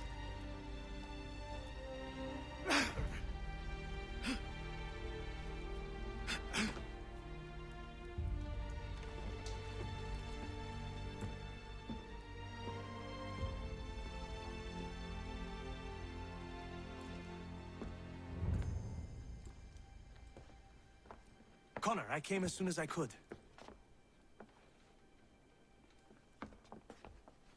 Your soups and potions did nothing, woman! The Comte de Grasse said yes. You need only join his fleet in Chesapeake Bay and they will serve as Do we get another But fleet battle? what exactly is it you intend? It's better that I show you.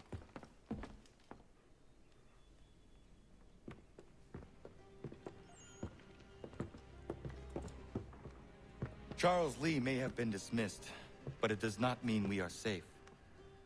But the commander? The commander underestimates the threat, and no more time can be wasted trying to convince him otherwise. I must do this on my own. Do what exactly? Kill Charles Lee. He hides within Fort George, which is itself surrounded by a militarized district. I cannot hope to infiltrate it directly, so I will go under instead. Incroyable. The tunnels leading to the fort have been filled in. While I secure the Admiral's ships, I need you to clear them for me. And the ships? When signaled, they will bombard the fort. Breaching its walls and creating a distraction, I see. In the chaos, I will slip inside, find Charles Lee, and silence him forever.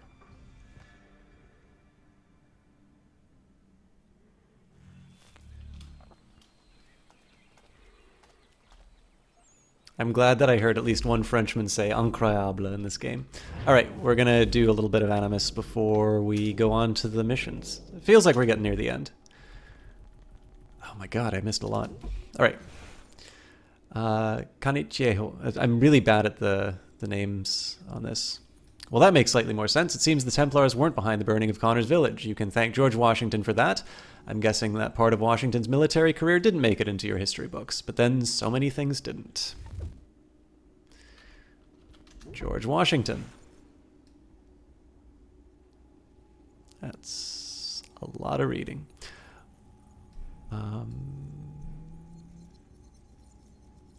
I don't think... You know what? I'm going to cover the... I hate to do this.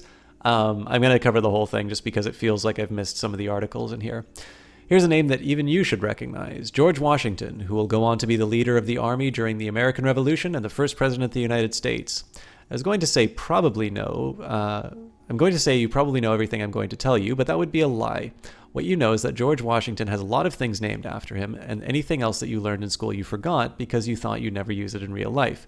You should call your history teacher and tell her she was right all along. George Washington was the son of a planter from Virginia. He was raised with little education, but was ambitious, teaching himself, well, that's not a way to do a scroll, mostly from books. Washington started in business early, speculating on land starting at the age of 18. When he was 20, his brother died, leaving him at the heir of the family plantation in Mount Vernon, where he lived until his death and where you can still visit his grave today. Washington got his military start during the French and Indian War, leading an expedition to Fort Duquesne in 1754, a destination he never reached, having surrendered at Fort Necessity. The next year, Washington headed back to Fort Duquesne again, this time as a guide for Edward Braddock, during the ill-fated Braddock expedition. Washington went as a volunteer, hoping that working for Braddock would get him on a track to a military promotion. Though the battle was a rout, Washington earned credit for organizing the retreat, and later that year he was made a colonel in charge of the Virginia militia. Washington completely revamped the militia under hopes that his organization and training, under his organization and training, they would be accepted into the British military. They never were. Heresy Young, thank you very much for the follow. They never were. Washington resigned his post in 1758. I wouldn't say the snub led to his contempt for the British, but snubs rarely help. By the late 1760s, Washington had become active in political life, taking on the role in the Virginia House of Burgess. He went on to be a member of the Continental Congress, and when war broke out in 1775, he was Congress's choice to lead the army. At the time, Washington said, "I do not think myself equal to the command I am honored with," which I'm sure inspired complete confidence in everybody who heard it. Imagine if you were on the airplane and the captain opened with that. It's possible Washington was being falsely modest, but the fact is that he wasn't a military genius, and he knew it, though I'm sure it hurts your American pride to hear me say that he wasn't perfect. Washington had several narrow misses where the army could have been easily obliterated, at Manhattan and again at Brandywine, among others. Washington won an early victory. He broke the siege of Boston, but then he made the disastrous move of fortifying New York City, a city he couldn't defend without a navy he didn't have. Even you can work that one out. He spent the latter half of 1776 retreating across New York and New Jersey, losing battle after battle, until Christmas, where he pulled off a successful surprise attack, the Hessian troops at Trenton. I feel like this needs some copy editing. And while that battle makes for some famous paintings, and it did rally the flagging confidence of the public, it was a minor victory in the war. Washington's lack of skill didn't go unremarked either. Charles Lee lost faith in him completely, never quite going so far as to disobey Washington's orders, but not following them promptly either. Then, in 1777-78, Washington had to defend himself against the Conway Cabal, which threatened to replace him with General Horatio Gates. However, Washington's strength lay in politics, and leading the army was as much about politics as it was about winning battles. Incidentally, I am told that at the meeting to decide the general, where Washington was assigned as a general, he showed up dressed as a general. So, the humility of that statement needs to be tempered with that fact, if it's true. Washington had to negotiate between the varying interests of the army, the individual colonies, and Congress, and not just for instructions on how to wage the war, but also basic supplies for the troops. By all accounts, he must have been extremely patient. Trying to get politicians to give you anything is like trying to get a dog to give up a bone. Actually, my money would be on the dogs, who occasionally listen to reason. Whatever the criticisms of Washington's military strengths, the bottom line is that he won, eventually. When the revolution ended, he was the unanimous choice for president, a credit to the fact that he managed to both win the war and not alienate anyone in Congress. Of course, if you're looking for something to criticize Washington for, you don't have to look far. He ordered the total ruin of indigenous settlements during the Sullivan expedition, not to mention he was a plantation owner, which meant that he owned more than 200 slaves. And while yes, he did provide for them being freed, after both he and his wife were dead and wouldn't need them anymore, I don't really consider that particularly altruistic. Oh, am I ending on a low note? Sorry to teach you history, I'm here to teach you history, not soothe your sense of national pride. The Sullivan Expedition. The Sullivan Expedition was Washington's response to several raids by British and Iroquois groups along the northern frontier. Forces under Joseph Brant and John Butler had attacked forts and settlements in the Wyoming and Cherry Valleys, killing and scalping women and children as well as militia. Washington's orders were very clear. In order to root out the problem, Sullivan was to attack and burn as many Iroquois settlements as he could find, and take as many prisoners as he could. Sullivan complied, burning 40 Iroquois villages and destroying an estimated 160,000 bushels of corn. His troops also answered previous atrocities with their own, scalping bodies and burning people alive in cabins.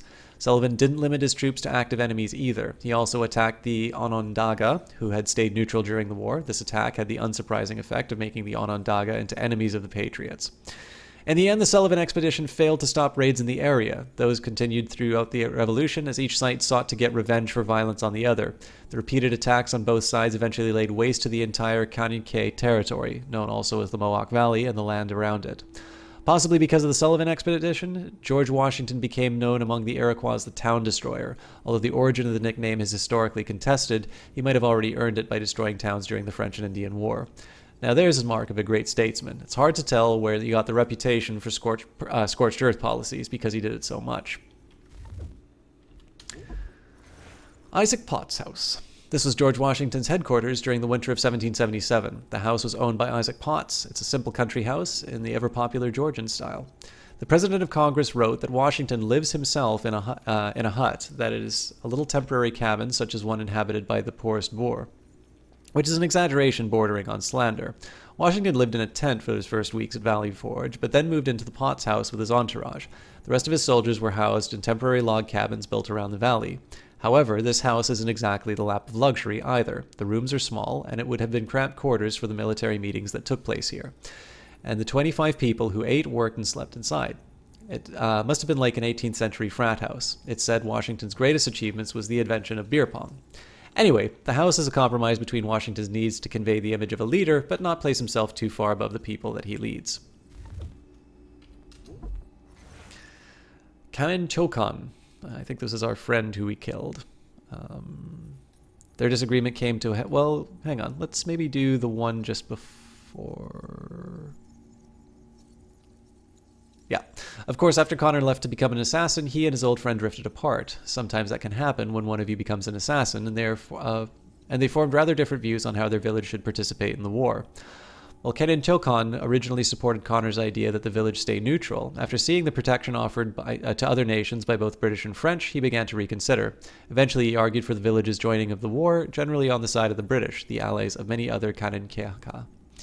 Their disagreement came to a head when Canon Chokan confronted Connor with the knowledge that his loyalist allies had planned an attack on their village. In the ensuing fight, Connor was forced to kill his friend. So annoying when that happens. So yeah, even the game doesn't take this moment very seriously, but Connor with the knowledge that his loyalist allies had planned an attack on the village. But I'm not sure this sentence means what it says, because I was under the impression that he was on the side of...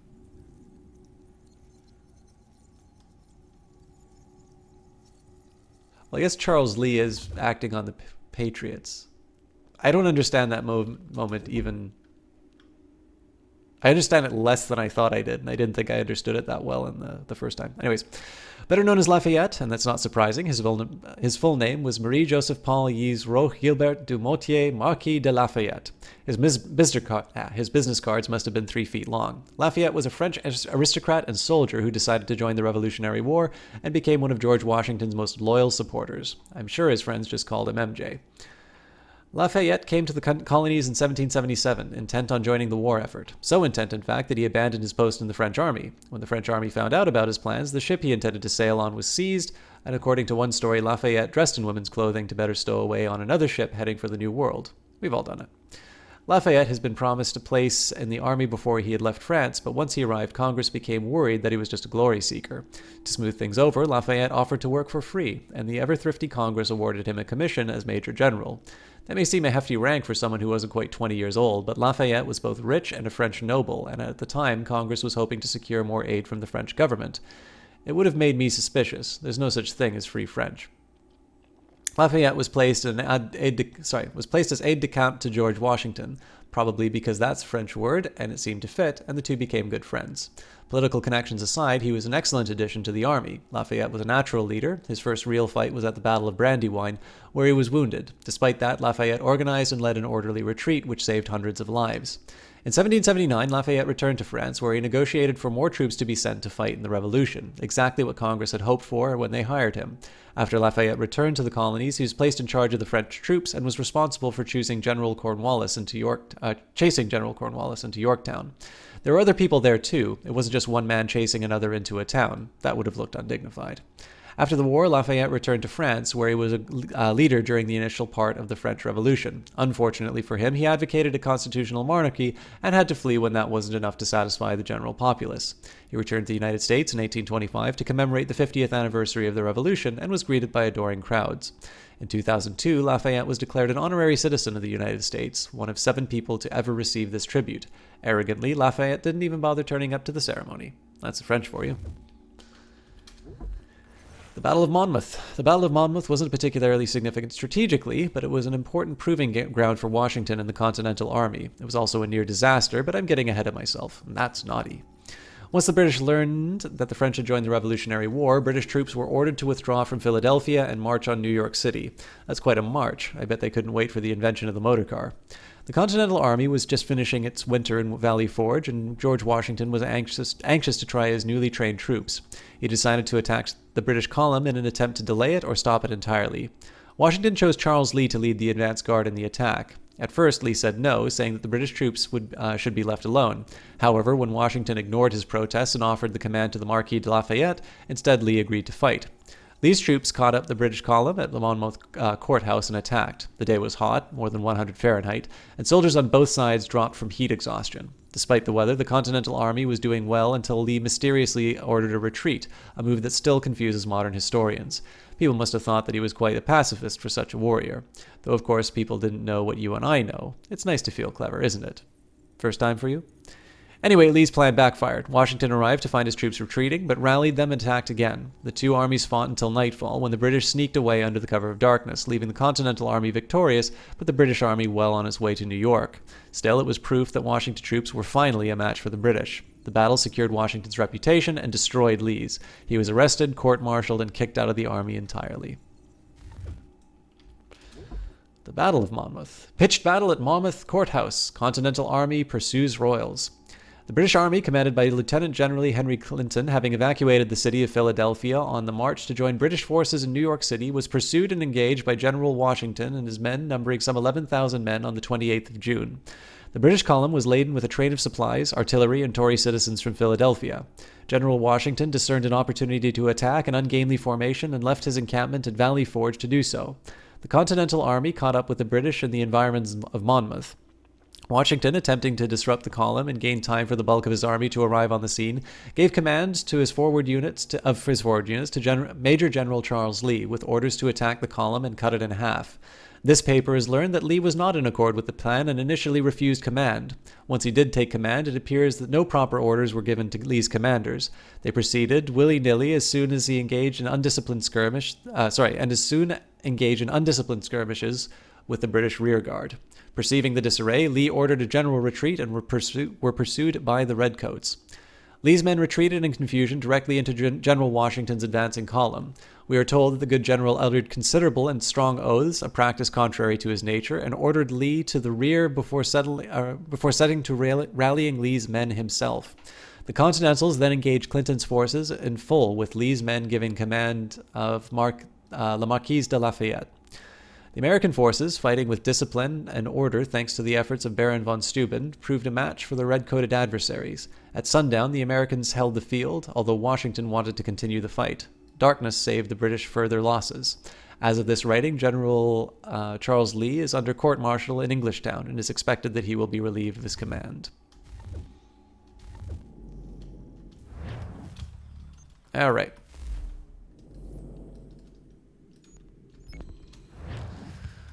To the ship. Apologies for those of you who are not big on the Animus moments. So I like the history quite a bit, and I don't know a lot about the. So I know part. Obviously, we started talking about this in terms of what the acquisition of Canada meant in terms of the.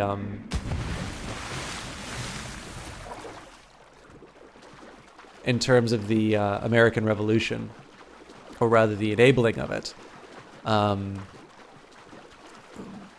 So some of those things, especially events leading up to it, is a little bit more clear for me. But specific moments of the Revolutionary War, I don't know as much about. And this is one of the things I wouldn't bank on learning one's history from the Assassin's Creed games, but it is sort of interesting to hear about these key moments and what they decided was important enough to sort of form the basis for the story. So, plus I know there's a tendency to like hearing me talk about anything, so it gives me an opportunity to do the reading thing. Break through the blockade to access the bay by avoiding loyalist ships. Sure. I'm really bad at the naval missions, but let's do our best.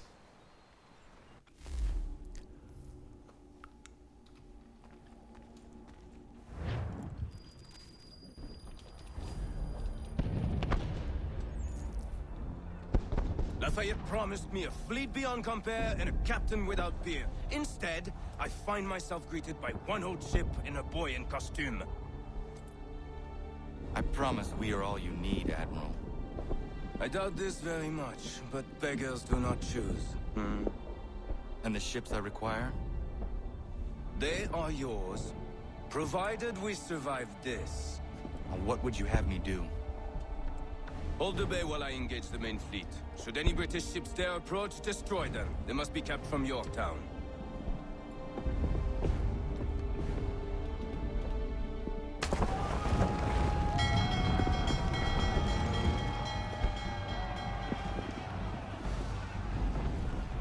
They really outdid themselves on the visuals on the sea battles.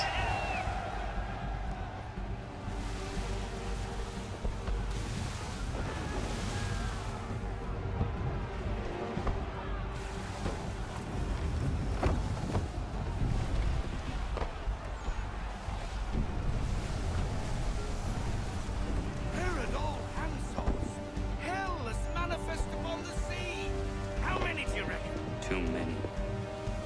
If anyone can hold the line, 'tis us. I only hope the Admiral's quick to return. Enemy approaching! All right, boys! Make ready for war! Looks like they're coming to sail. Ready yourselves! Aye, aye! Ready up to fire! And fire! Not ready! Just a few more seconds! Give me the word! Move!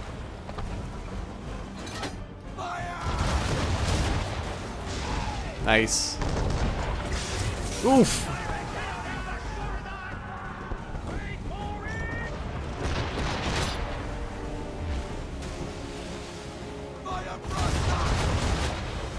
Yeah, I was too late on that. Alright.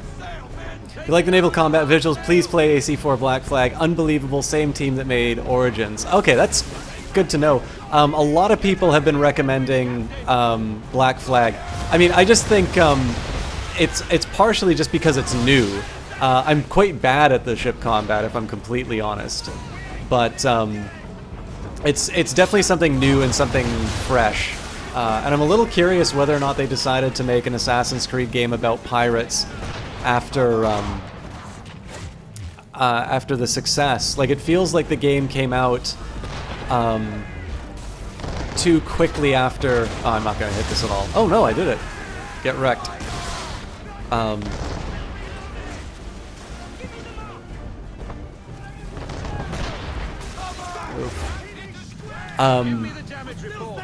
yeah, so I mean, obviously people have recommended this so much that it would be remiss for me not to give it a try. But as far as when I get to do it, I don't have any firm plans yet as to when that's going to happen. All right, we should be able to turn this into a nice T-bone.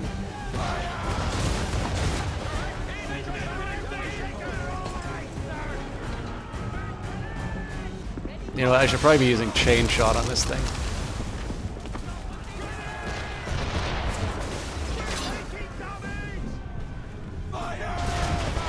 Ah, damn it.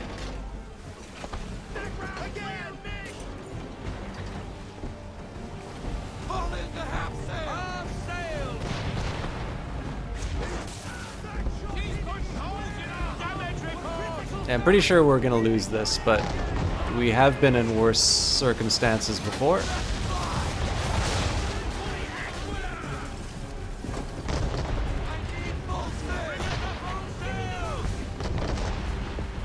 Alright, I think we need to... actually need to go half sail and... oh, we're gonna get hit.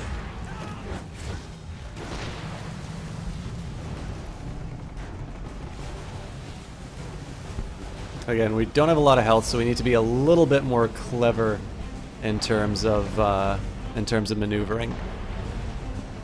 Alright, so that thing's probably gonna blow its load before it can hit us. We'll see if we can use it on this small guy. Nope. Alright, so we'll see if we can take advantage. Oh, they're actually turning. They're gonna turn into us, so as long as we can get it off in time. Oh, we're gonna hit. Frig.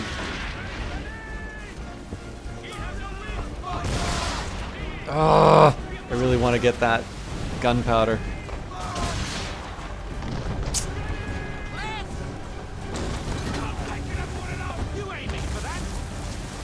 Nope. That probably just cost us the fight.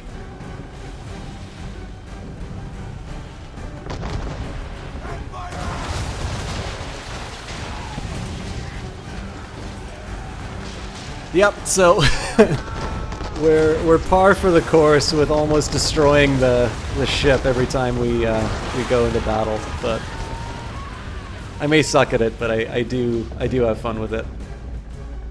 And so wait, just to manage expectation, guys, I am interested in trying Black Flag. It is one of the few Assassin's Creed games that I don't own.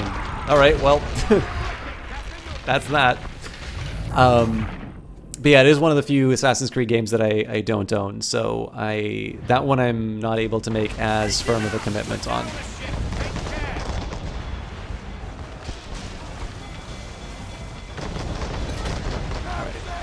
Turn this thing hard. Oh, damn it. I hate it when the waves... Alright.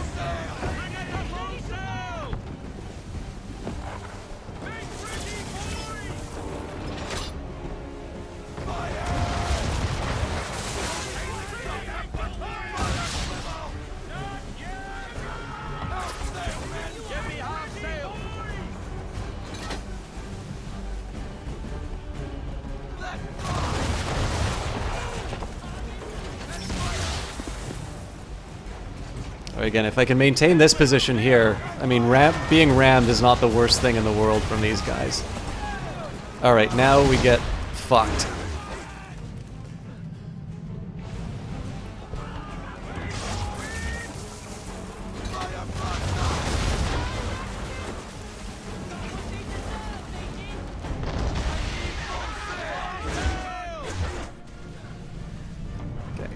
That is a contest I'm going to lose if I don't fix it. But, again, we got a nice shot straight on the front.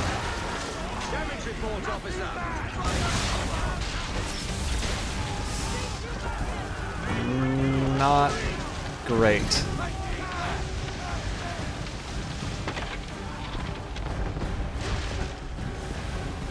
Let's see what I can do with this. There we go. Oh, god damn it.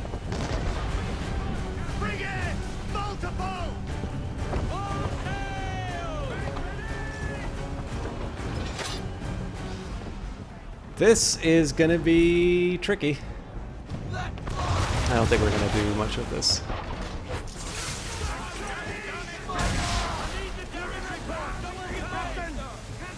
Yeah, the grape shot pretty much is finishing me off. I haven't really encountered that before. I better hope I can do something about this quick.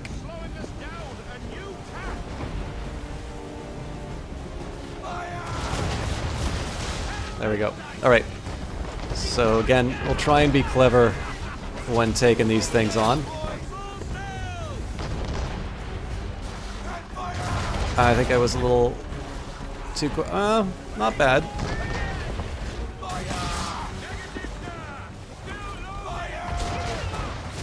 Ooh, I misclicked on that. Alright.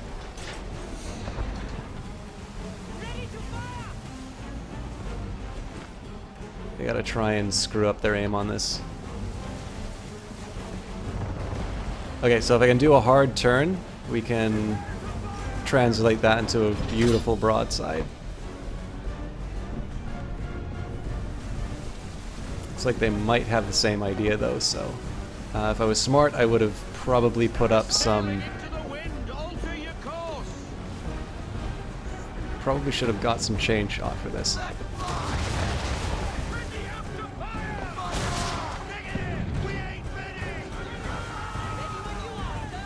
They're gonna kill me in a second.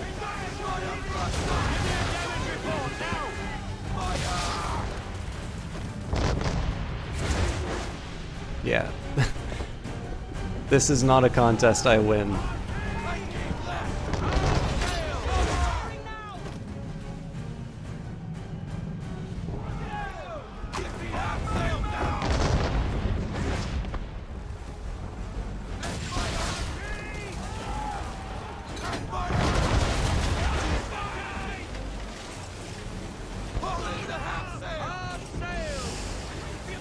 We're still alive.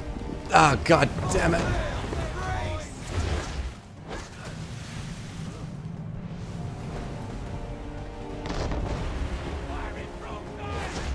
Now,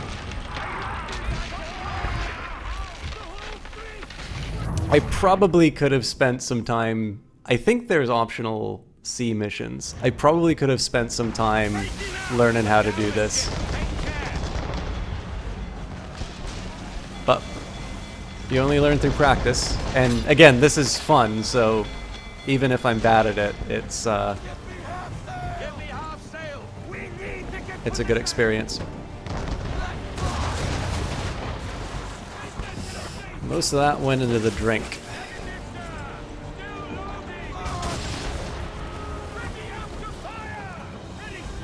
Oh, please get in closer. Alright. I don't know why that canceled my shot when I got hit by the grape shot, but that was very disappointing.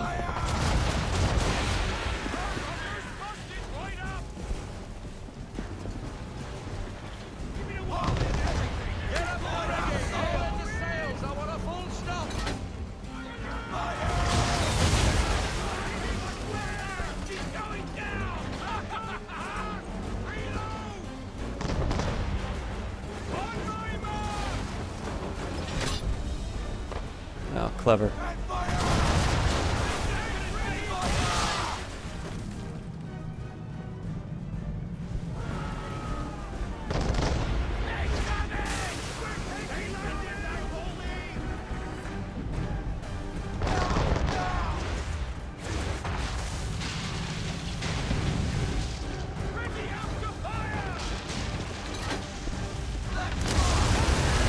Ah, damn it.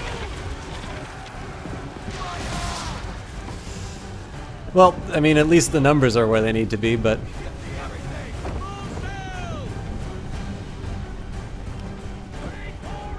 Okay, please don't hit our own guy.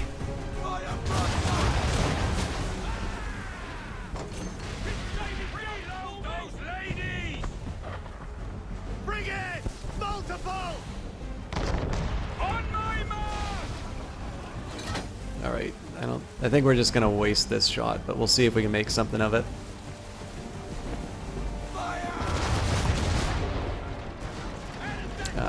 Right beside it.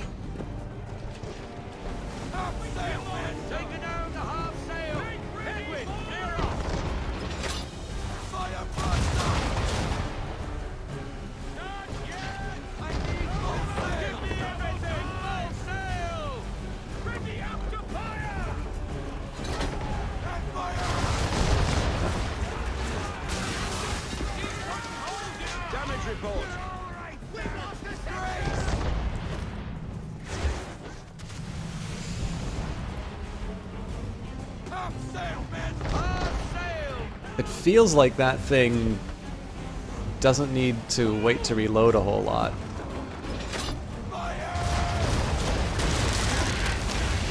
No!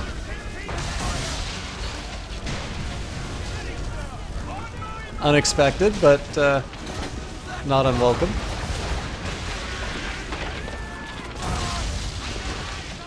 Alright, so that's the trick for the frigates. You gotta get in close.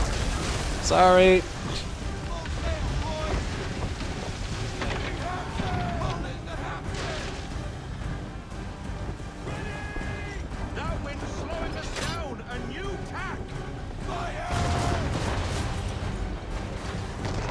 I thought it was going to work better than it did, but that gave me a little bit of what I needed.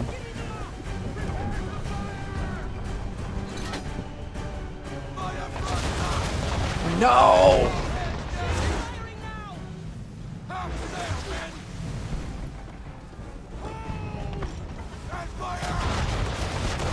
That was more of a Hail Mary than anything.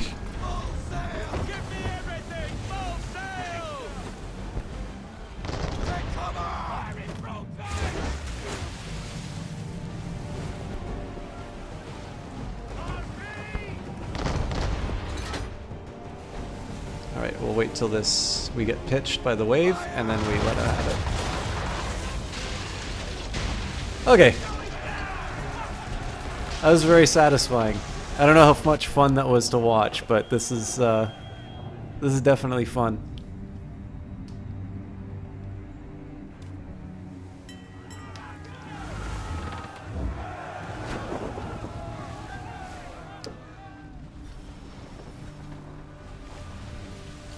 To the next encounter. Well, I have a feeling we're going to be losing another ship then.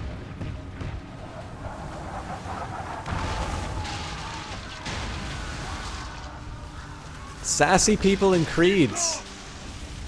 Escort's all stuck. We're on our own now, sir. Oops.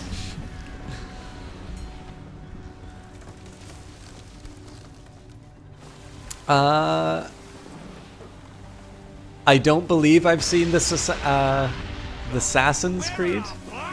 Assassin's Creed. I don't know. But I will leave it for your leave it to your judgment, Loveless. Welcome. It's good to see you again.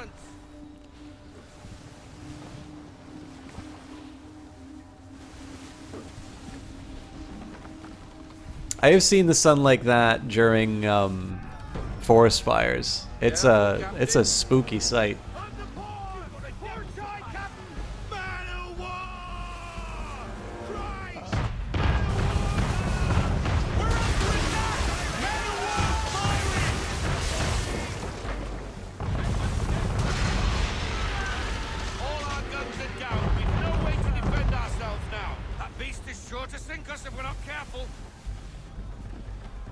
He's not really planning to board them, is he? Has he lost his mind? He's going to get us all killed.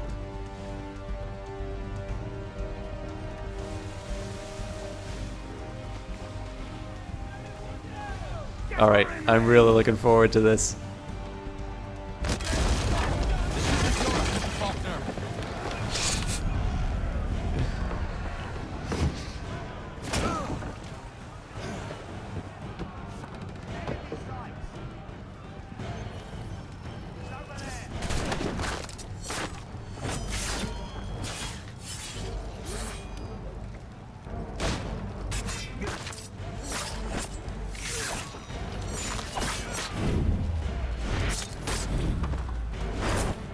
Again, this game is unbelievably stylish. It's probably my favorite combat so far in an Assassin's Creed game.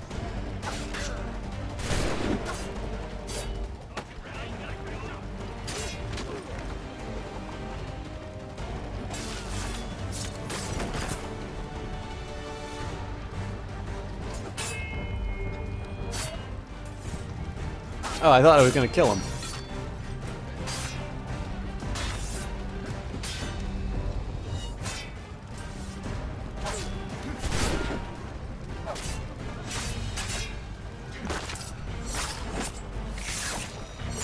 Yeah, it's very obvious why they made a pirate game after this. This is kind of the I mean, this is the sort of stuff that you'd see in kind of the old the black and white, like the silent so I guess these guys just can't be countered.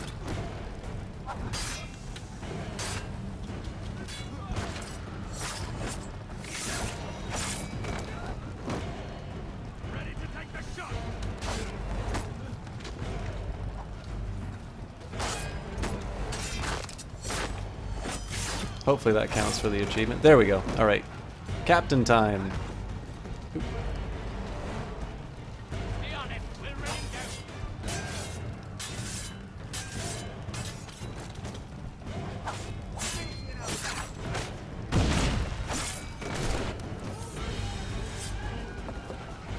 Like the Douglas Fairbanks kind of things.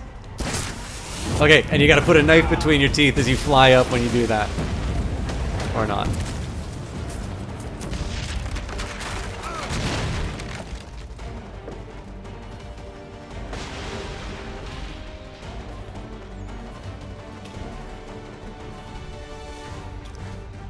Connor, I need you to work with me here.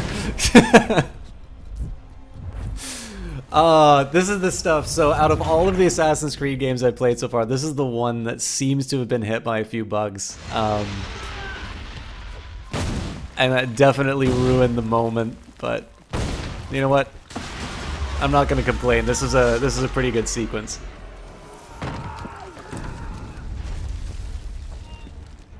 You mad bastard.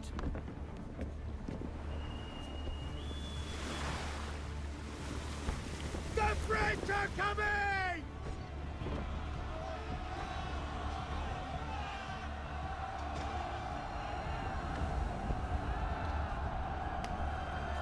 Vive la France!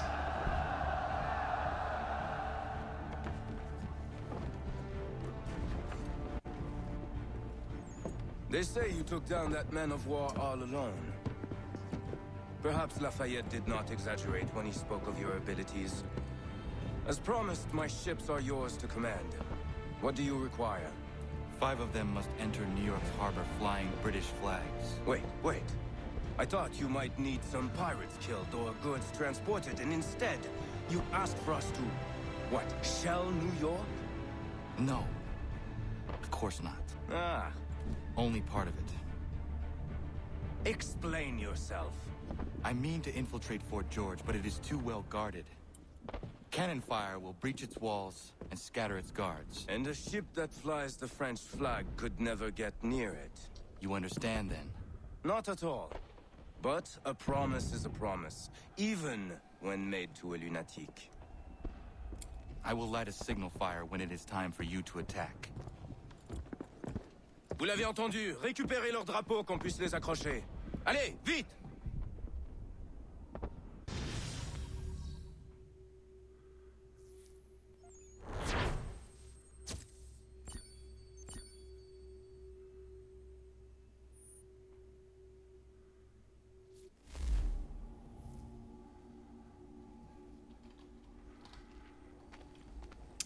You ever think tricorn hats are gonna come back in fashion? Hello, Gunner. Welcome back. Is everything in place? Oui, Lafayette waits for you inside the tunnel beneath the city. Because he's a mad French cook, I am going to call that character Johnny Big Time for the rest of the time. Until he's back, and then we'll pretend I wasn't. The Battle of Yorktown. While small skirmishes would continue until 1783, Yorktown was the last major encounter between the British and Continental Army, effectively ending the American Revolution. By the summer of 1781, the British general, Lord Cornwallis, was ordered to secure a deep-water port in Virginia. He'd chosen Yorktown on the Chesapeake Bay, and by the end of September, his troops had fortified the city and were waiting for resupply from ships in New York City. What Cornwallis didn't know was that the ships that he was expecting for resupply had been defeated by the French Navy at the Battle of Chesapeake in early September. He could probably have done without knowing that. On the rebel side, George Washington had just secured the help of the French and was anxious to put his new troops into the field. He favored an attack on the British stronghold at New York, but since he didn't have the troops or equipment for that, he settled on attacking Cornwallis in Yorktown. I'm sure Cornwallis would have been flattered by the news that he was second choice. The main force of the Continental and French troops marched into Yorktown at the end of September and began to settle in. By October 6th, the trenches were built and the siege had begun. The key to Washington's strategy was the artillery brought in by the French army. It bombarded the city for more than a week, wearing down defenses until French and Continental troops successfully stormed 2 redoubts outside the city on October 14th. This put the artillery in place where it could reach the city itself, and Cornwallis's defenses quickly crumbled under the onslaught. He surrendered on October 19th. This fall of Yorktown essentially broke the political will in Britain to continue the war. It had become too costly. Parliament started peace negotiations, and British citizens began to stamp their tiny feet and practice their speeches about how the colonies were smelly and uncivilized, and they didn't want to control them anyway. Yeah, stinky colonies. Battle of the Chesapeake. In this battle, French... What do you mean, come back? Well, he might be in here right now, but he was here earlier, so... In this battle, French ships under Admiral de Grasse held off a British fleet attempting to occupy Chesapeake Bay. I know it doesn't exactly sound scintillating, but bear with me here. This was critical to the British surrender that ended the war. I don't like to talk about it, but I will. George Washington gave de Grasse a choice between attacking New York City, the British stronghold, or Virginia, where British troops were stationed. De Grasse chose Virginia. The waters were easy to maneuver in, and he didn't have the equipment that a siege in New York would require. De Grasse was stationed in the West Indies, but left in secrecy, or he tried to. The British noticed his warships missing. I don't know about you, but I'd find it suspicious if a bunch of warships went missing. It raises questions, and it wasn't hard to guess where they might be headed. The British Navy sent ships to Chesapeake Bay to cut de Grasse off. However, they went the fast way, while de Grasse took the scenic route, staying out of sight and out of major shipping lanes. So when the British arrived at the Chesapeake, they found it completely empty. They sailed on New York to meet them with the rest of the fleet there, leaving the Chesapeake Bay empty when de Grasse arrived at the end of August. Clever. And by taking the long way around, de Grasse collected enough sea miles to qualify for his free hip flask.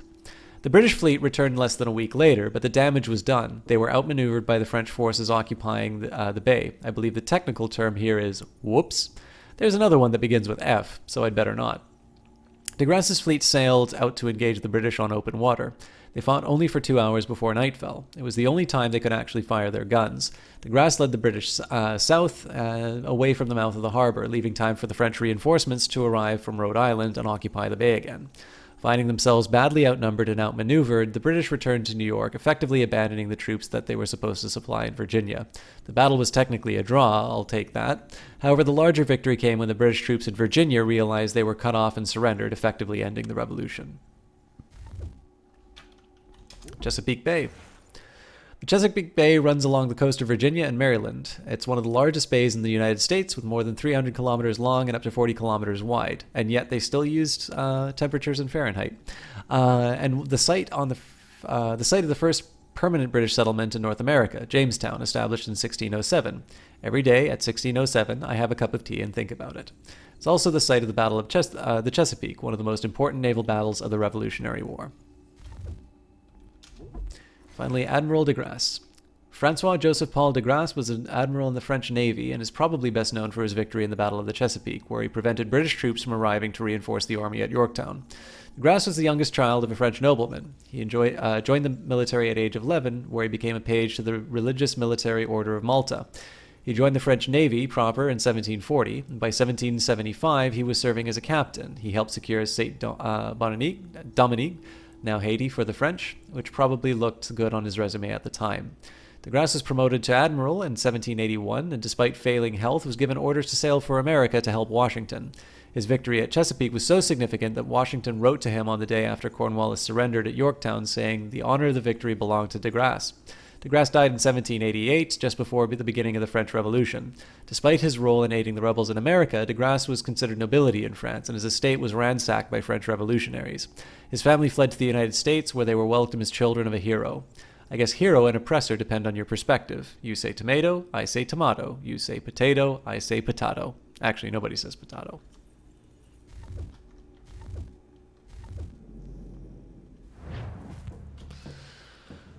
All right. More missions.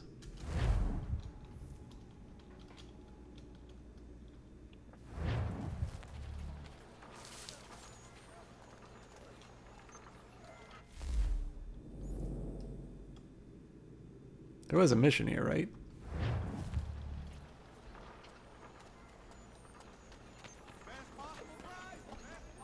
Oh god, another one of these mini games.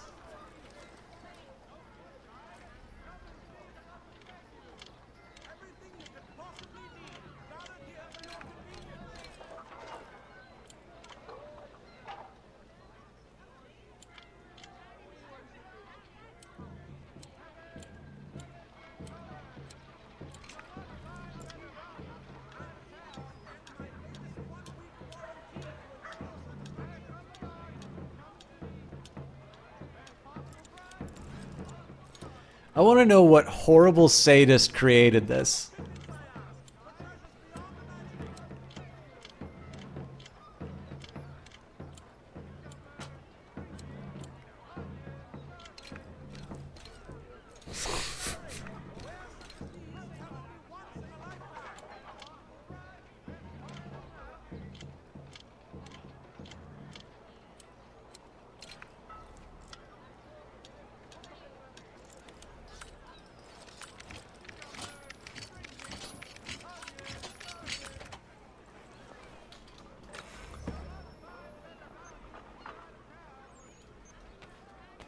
Well, there's that. All right, well, while I'm here, I might as well see the sights.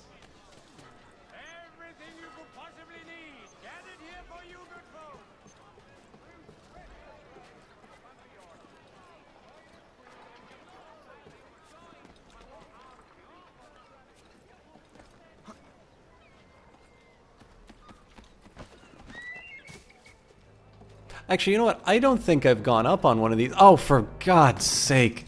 I don't think I've gone up on one of these things as Connor. I think I did all of them as Hatham.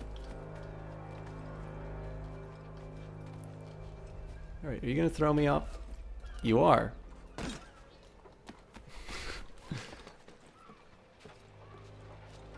Third time's the charm?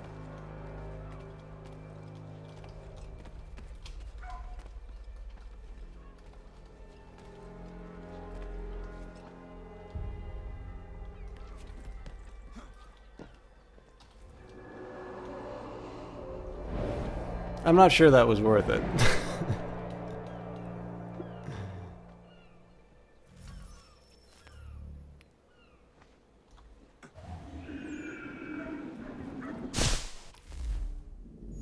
I was kind of hoping that might... Oh, okay. I just needed to zoom in.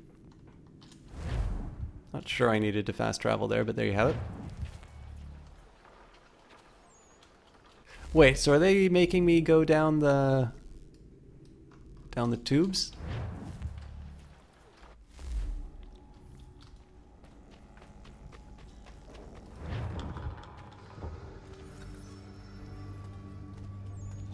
Seems like it. I should probably remember to light the torches, though.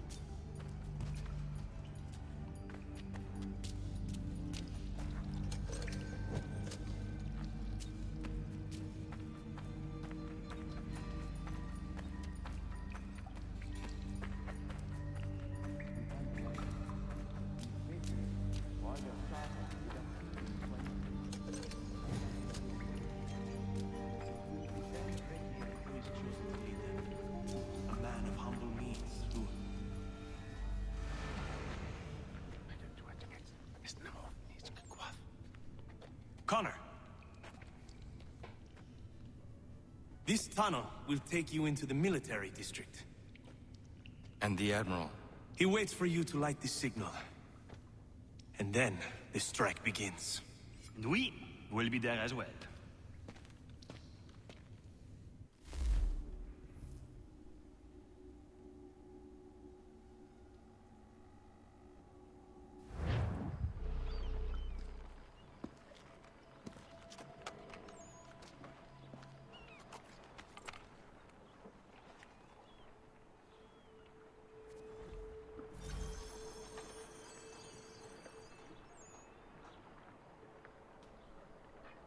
Is this a snake's pit?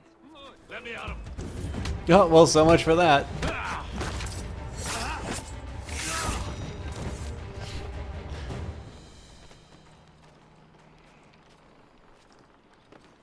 On the plus side, don't need to worry about being sneaky anymore.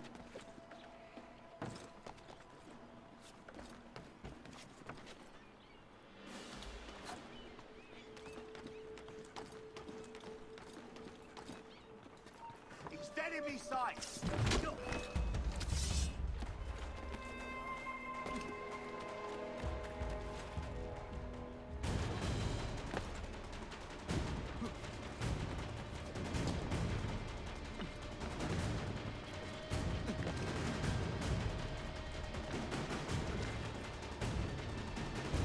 Jolly slow prey today.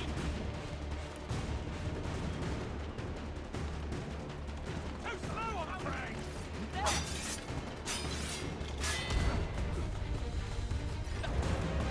Oops. All right, well.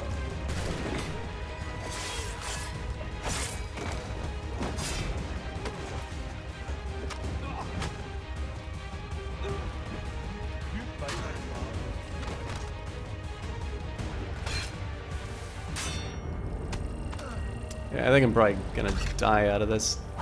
I'm not quite sure why I just leapt to my death there, but... Hey, Dynamite, how are you doing, my friend? Guys, Dynamite, so that's fine, that was a clowny start. Dynamite is another great caster. Were you casting today? I don't think I saw you live, but I may not have been paying attention enough. For those of you who don't know him, he is another really... So one thing, I call him a family-friendly caster, more so in the sense it...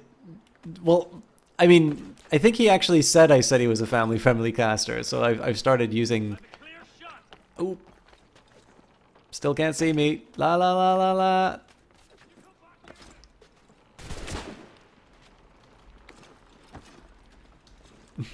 Somehow that counts as remaining undetected. I'll take it. The way I say that is more so just because of his... So the types of games that he plays are mature, but his attitude is usually a very positive one. So the one thing that's really refreshing about him is more so his style and his character.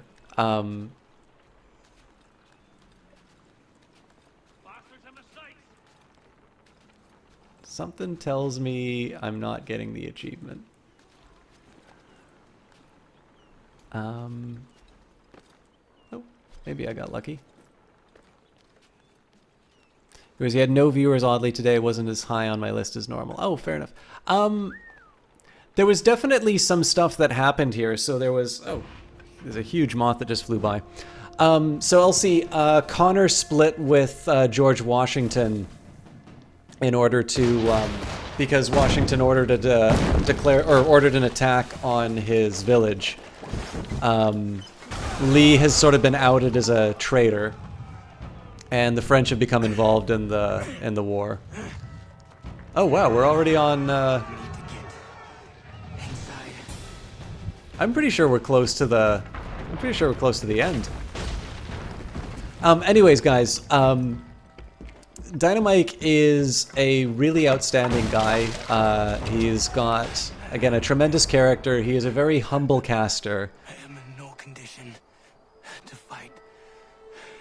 I think the game's talking to me, guys. Away from the guards. Oh, that's a shame.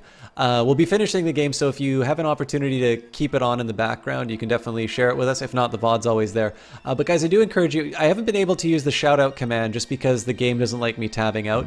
But I do encourage you guys to check out Dynamite. He's been playing a lot of the Secret World lately.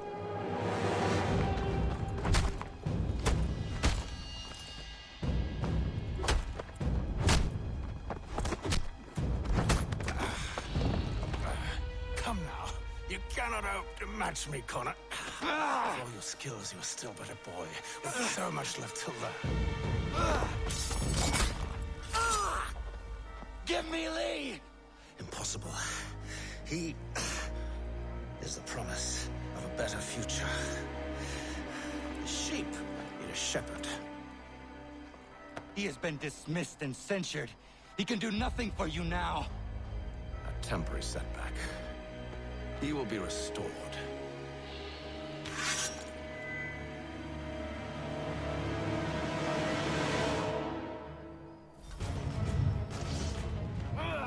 You act as though you have some right to judge. To declare me and mine wrong for the world. And yet everything I've showed you, all I've said and So I don't seem to be able to jump out.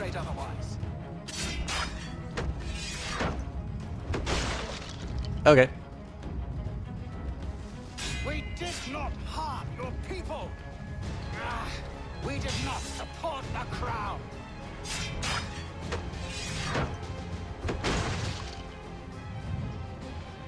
We worked to see this land united and at peace.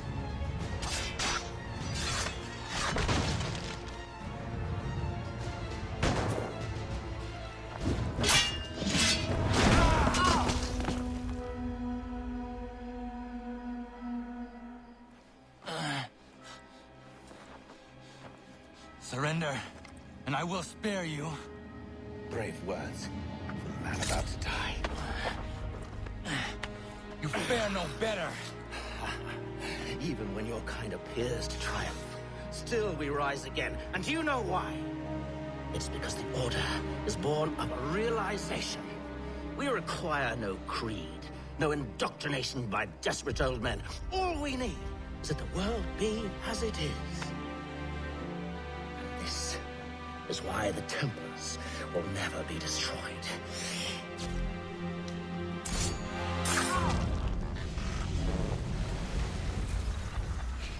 Elsie, I think you just came in time for a big lore moment.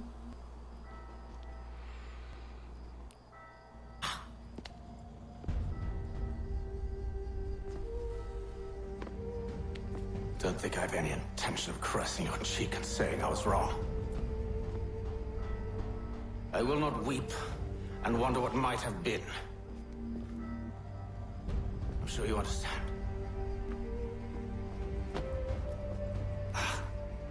Still, I'm proud of you in a way. You've shown great conviction, strength, courage. All noble qualities. I should have killed you long ago.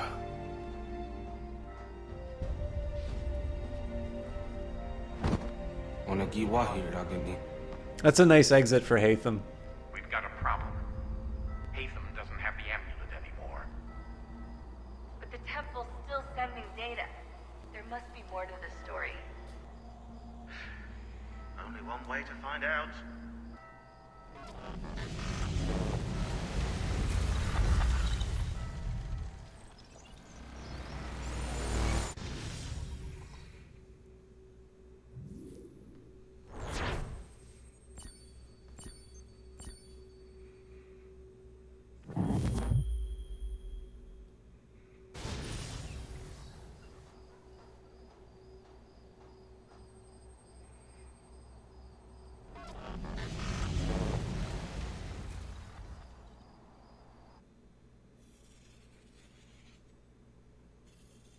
My father is dead.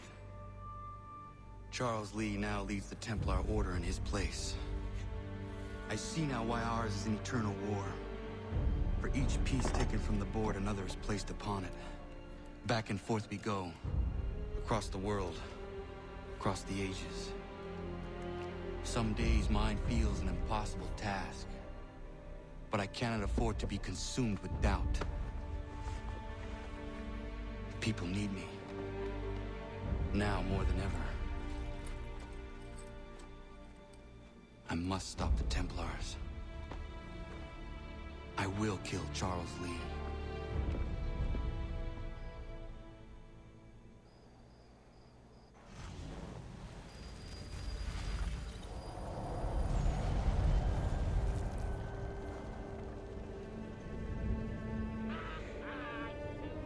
This is what makeup looked like when you didn't have mirrors, Elsie. We gather today to remember a man of fearless vision. Defeat Hatham? To change the world. I'm pretty sure we did that. Change the world he did. Look around. Even now the British prepare to retreat. Their spirits broken. Their forces splintered. The Patriot leadership shall soon fall. Either into our service, or into the ground.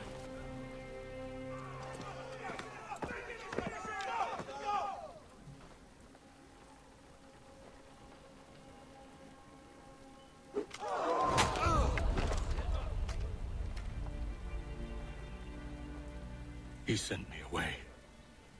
That day, at Fort George. He feared for my safety. I should have stayed. He said there was no danger. He was wrong. I will kill you, Connor. This I swear. Not here, though. Not today. No. First I'll destroy all you hold dear. I'll burn that homestead of yours to the ground and roast the severed heads of your precious founding fathers in its flames. And when I've finished with them, all the rest will burn as well. Your merry band of assassins, the human refuse that lives on your land, your village and its people, all of it, gone. You can try, Charles. But as with all your schemes, this too will end in failure. Get him on his feet. He will wait. He will watch. And then, when he's seen all his life's work brought to ruin, only then will I allow him to die. Take him away. Well, I will confess that I'm not entirely sure about Connor's strategies here.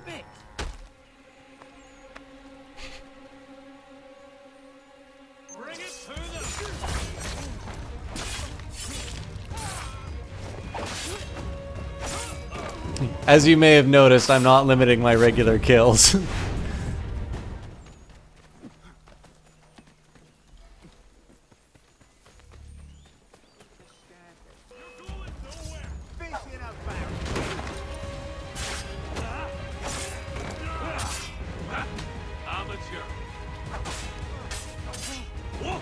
Over here!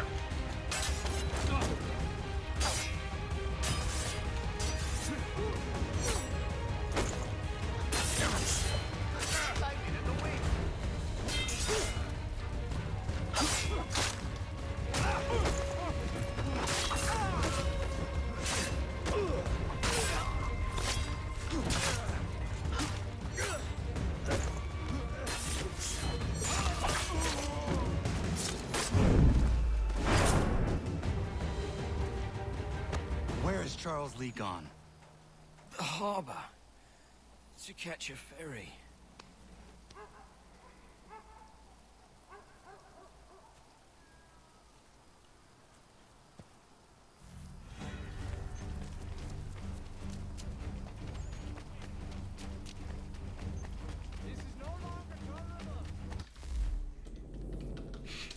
I'm not sure when this game ends, so we'll finish the two Animus.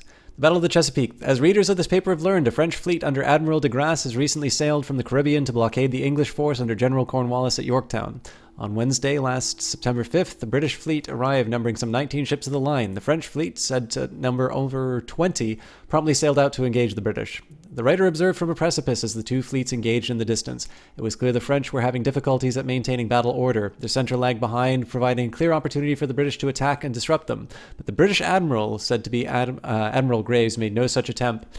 A gentleman nearby made use of a spyglass and exclaimed that the British ships were allowing the French to close line and establish proper formation. Indeed, we marveled at this. Instead, the British rear lagged behind in a turn and never engaged on this day. The two fleets sailed east in line against one another, this giving advantage to the French, who could not open their hatches and fire from both gun decks. The English could not, as the pitched waves would swamp them if their lower gun deck hatches came open, and thus their 32-pounders could not be brought into action. The British took greater damage, but the battle appeared a standoff. However, this also favored the French, as their blockade remained intact. This very morning, the French have reinforcements in the person of Admiral de Barras with 7 additional ships of the line. Reports are that Admiral Graves has set sail and is most probably returning to New York. The blockade is thus maintained as infantry and artillery commanded by Generals Washington and Rochambeau look to besiege Cornwallis. The Old Royal Exchange. This was the first covered market in New York. It started as a one-story building in 1675, but it was replaced with the building you see here in 1752. The lowest floor is for the market. The second floor contains rooms that could be used for concerts, public meetings, and balls. Balls as in dances, not big rooms full of balls. It's no accident that this building bears a resemblance to the Faneuil Hall in Boston. It was common architecture for the markets at the time. Private houses didn't have space for large numbers of people, so these buildings combined open space for a market with closed-in space for the upper crust to have fancy parties. Of course, public rooms could be used for the rabble here as well. The Sons of Liberty brought crowds here, notably to choose delegates for the Second Continental Congress. Technically, that was the New York Assembly's job, but they refused to send anybody. After the Revolutionary War ended, this building was first home to the Supreme Court. It began session on the 2nd of February 1790. It didn't stay here for long, however, and moved to Philadelphia in 1791. Back to the action.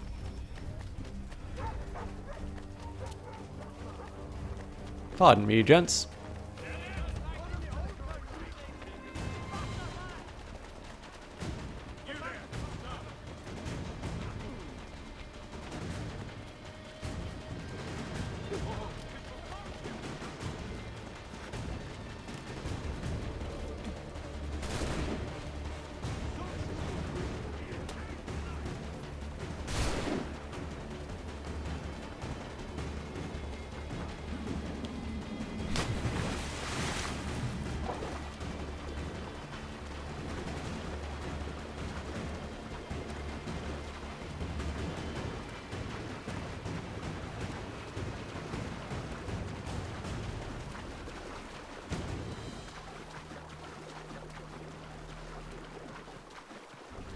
Am I really supposed to go out this? Yeah, okay.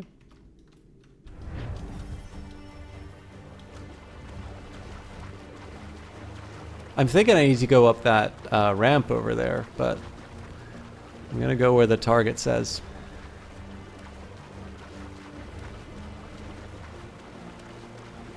I wonder if my makeup will still be on when I'm done with this.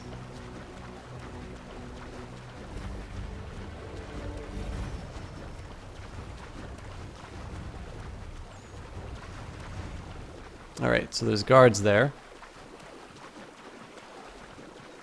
Again, trying to limit the regular kills as the game is telling me to, so...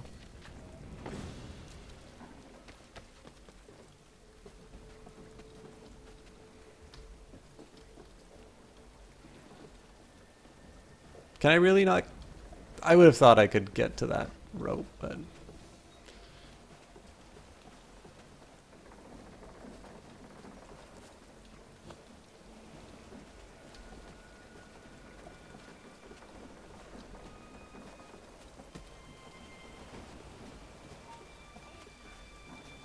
You see nothing.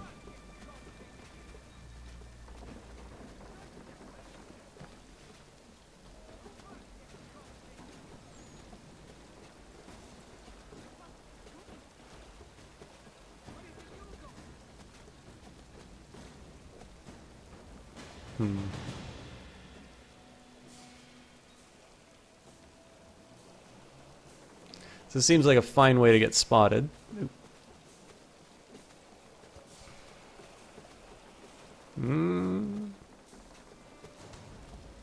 So I think I'll wait till one of these guys has their back facing me. Stop, I tell you. Oh, yeah. I'm boned. I didn't know I hope they will at least put me back on that ferry. That is unfortunate.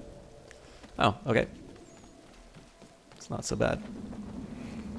That, however, is...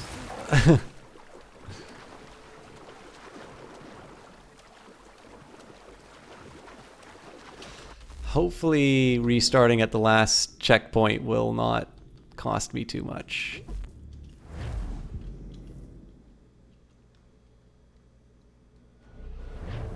Alright, I can work with that.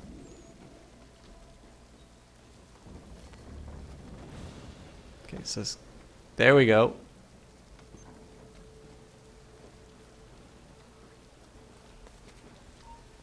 That's not so good.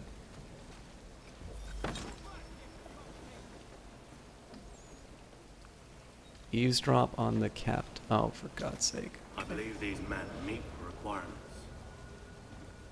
You believe incorrectly.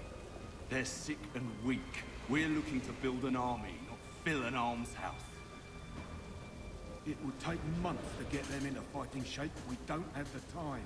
No, please. We'll do anything you want. Anything. Only take us with you. Quiet, well. Your merchandise is useless to us. Perhaps we should discuss this back in my cabin.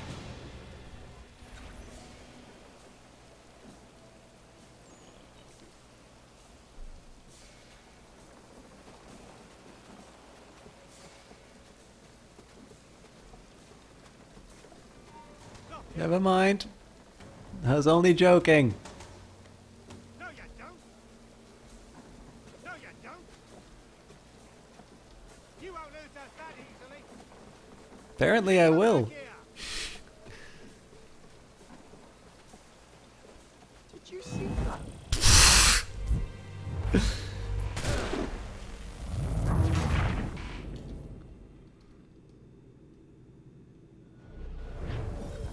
It is so much easier if you can just kill everyone.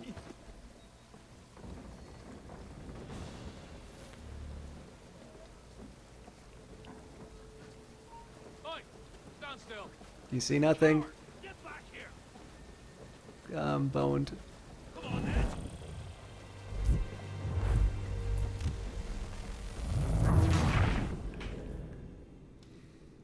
I mean, I do get one kill. This guy seems like a really good candidate.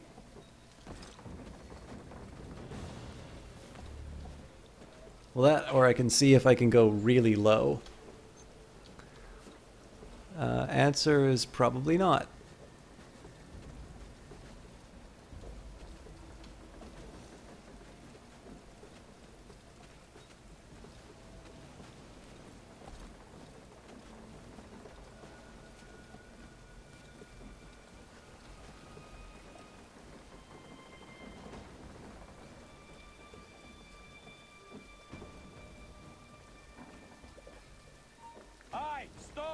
Okay, apparently I can't kill him.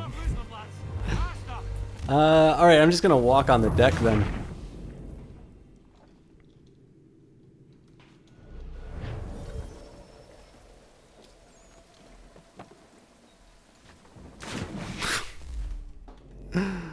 Oh god.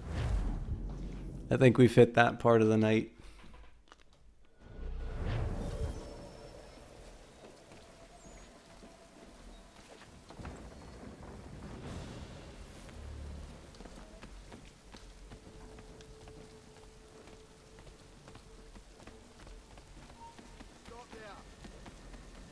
Sorry to have disappointed.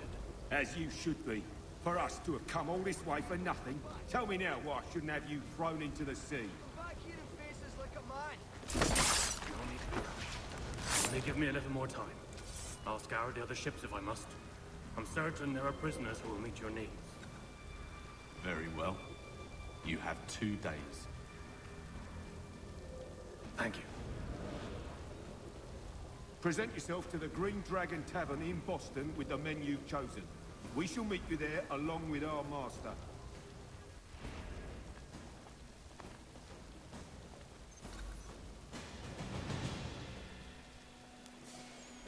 Interesting. Okay, so I wonder if I can...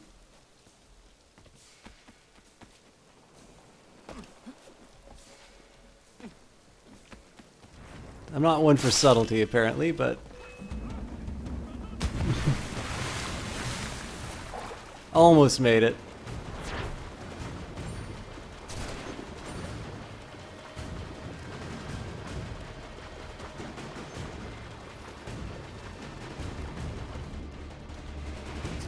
Thankfully, they do not make me swim all the way back, but we can find out about the HMS Jersey. The British took so many prisoners during the Revolutionary War that they quickly ran out of places to put them all. Prisons in New York, like Bridewell, were full of Bridewell, were full, and British took to using sugar houses and pro-rebel churches in the city. In the harbor, decommissioned warships were put to use as prison ships, and the most well-known being the HMS Jersey. The Jersey had and earned excuse me, the nickname Hell. I wonder if you can guess why. Conditions below decks, where the prisoners were kept, were crowded, 1,000 men crammed together without light sanitation or proper ventilation. About a dozen prisoners died every day from smallpox, yellow fever, malnutrition, and torture by the guards. I'm not even going to begin describing the food. Well, all right, I'll begin with inedible and worm-infested, but I won't finish. The British sentiment was that the rebels were traitors and didn't deserve any better. At least 11,000 people died on board the prison ships, more than the rest of the war put together. After the British left New York, the U.S. Navy found mass graves in the mud at the edge of the harbor. Those remains have since been placed under a monument in Brooklyn, where Fort Putnam used to be.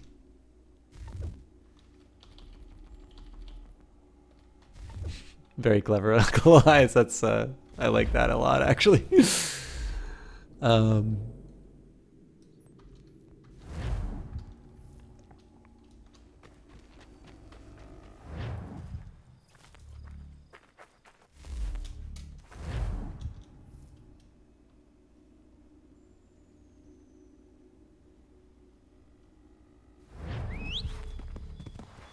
Assassin's Steed.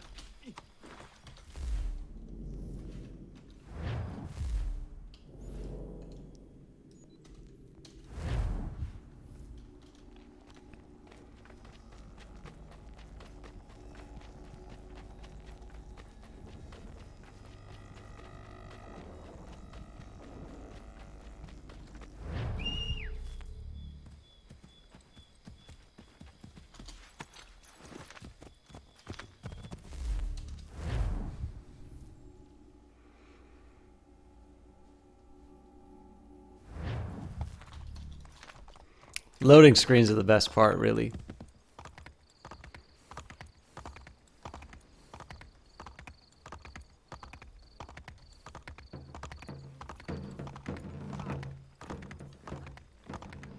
These guys are like the drivers in Grand Theft Auto who just like deliberately swerve into you.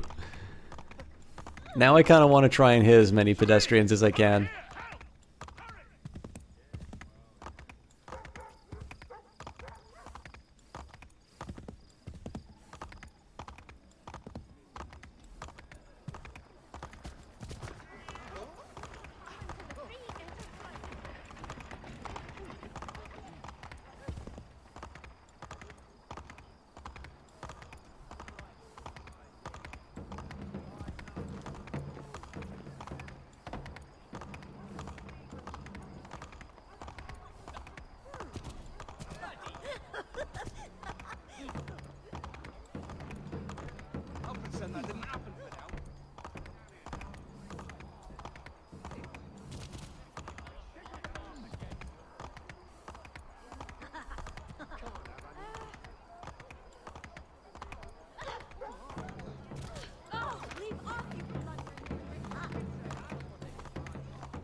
Well, I went the wrong way.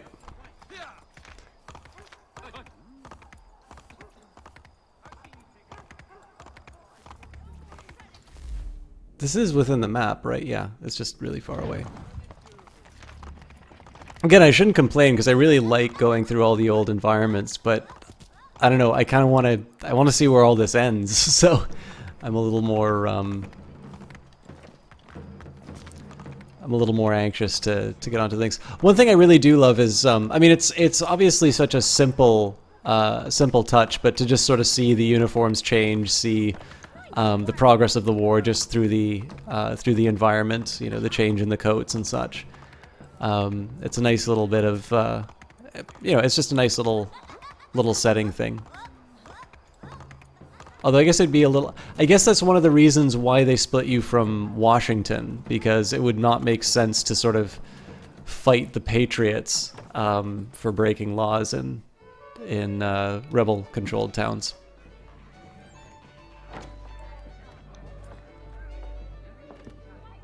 Need something, darling? No. Rude.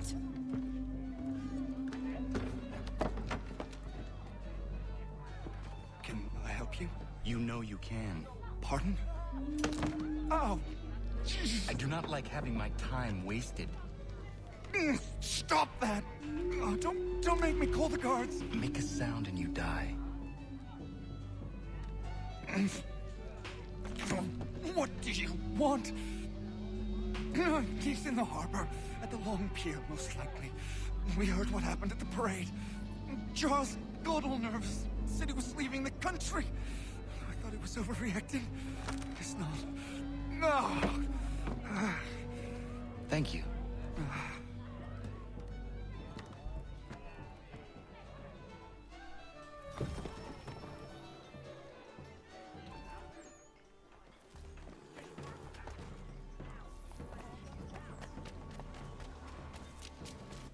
How far is this? Yeah, it's walking.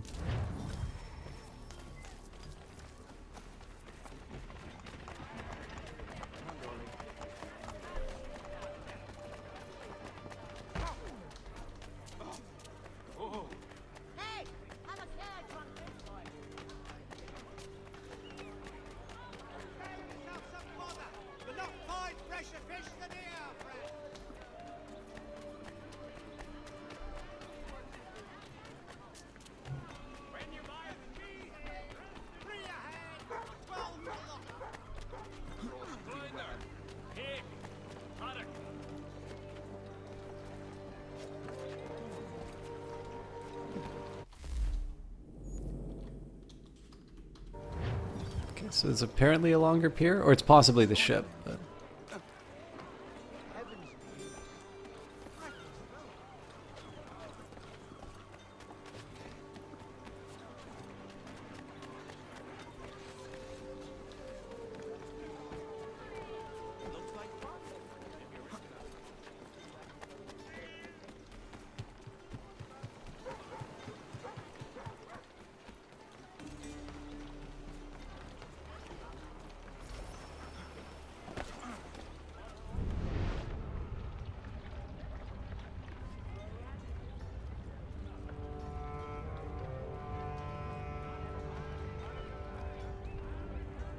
Hello, Avia99. There's a lot of stuff that's happened in this story, so if you need to get filled in on anything, let me know.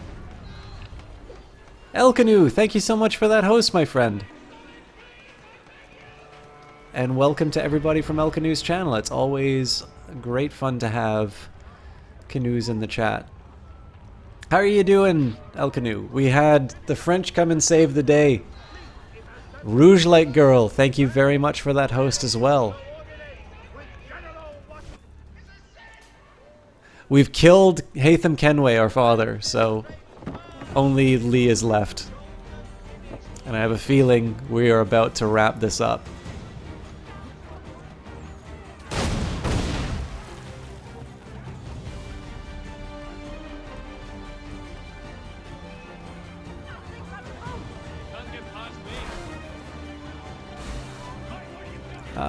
Don't shove these people. Thank you.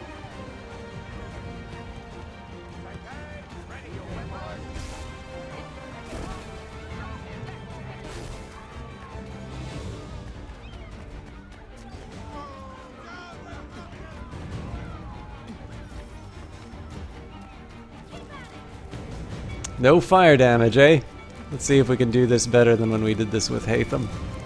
Okay, well apparently I just did, so...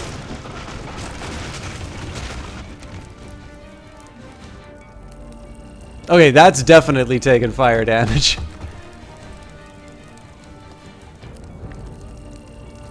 I don't get it.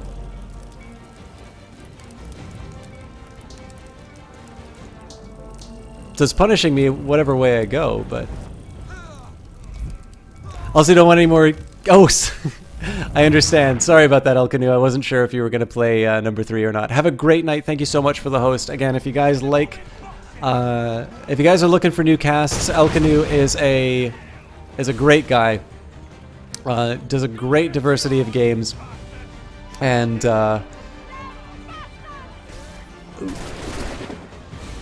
know what? Do this one more time. Is a French caster, but as I always like to say, somebody who I strongly recommend. Somebody I strongly recommend in any case, because his ability to communicate, his ability to sort of cast with humor, and all right, well, I'm just going to accept that I don't succeed, is second to none. I've bought so many games based off of his cast. He does an amazing job at showing you everything that's great about the games that he plays. All right, well. This felt a lot easier the last time I did it.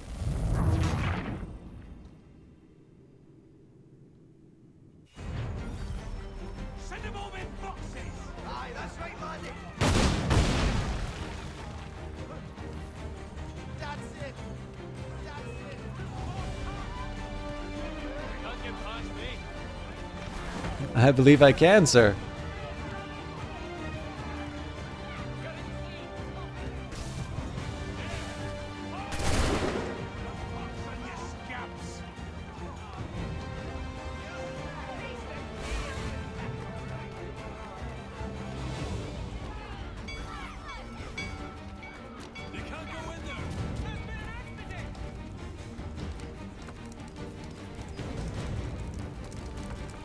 Alright, I'm calling BS on that.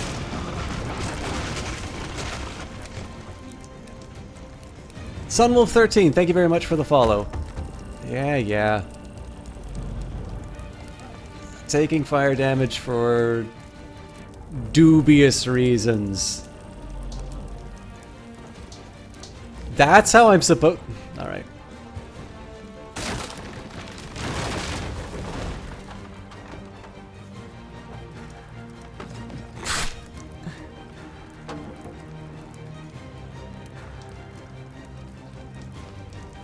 The music is telling me about excitement in the in this chase that that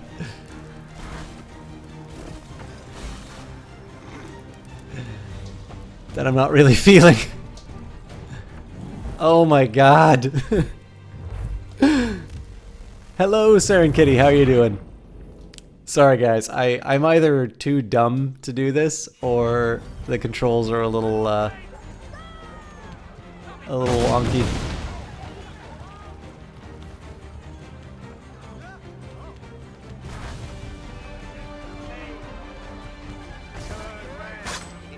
Well, so much for that.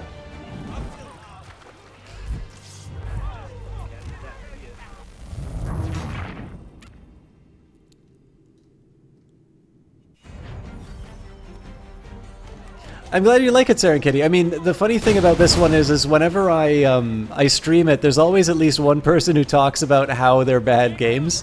I think even the harshest critic is overselling the point to say they're bad. I've definitely talked about it a couple of times where I think the game is being a little foolish.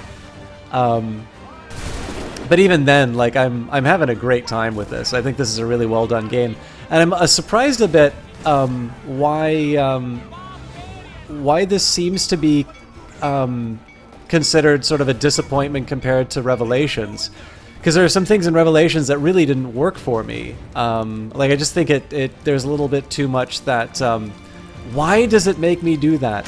I think Revelations had a few things that were just kind of like it was clear that they were just trying to pad as many features as they could into it.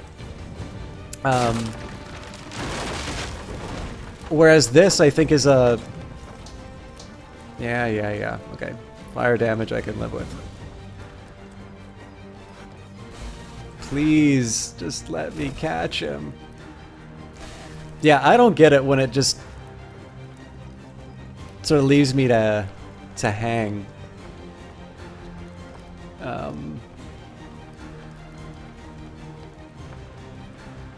See, I would have thought I could just slide underneath that, but I'm definitely...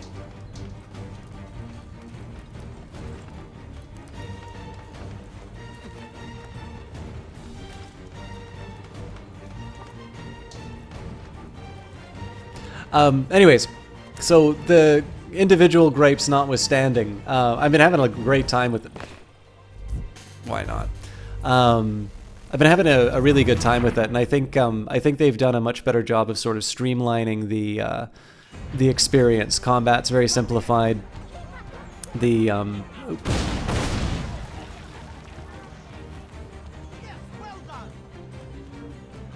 there's some really interesting characters. I really like Hatham. And the biggest feature for me by far has been, I think the sort of like closing monologues of each of the assassination targets are some of the best moments that they've had in the series.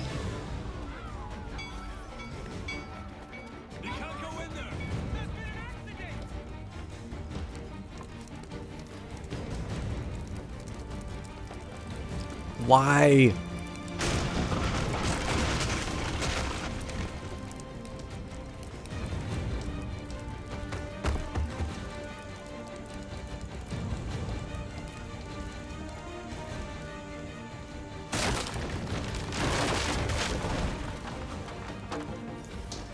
I was thinking maybe there's a way I could go up, but...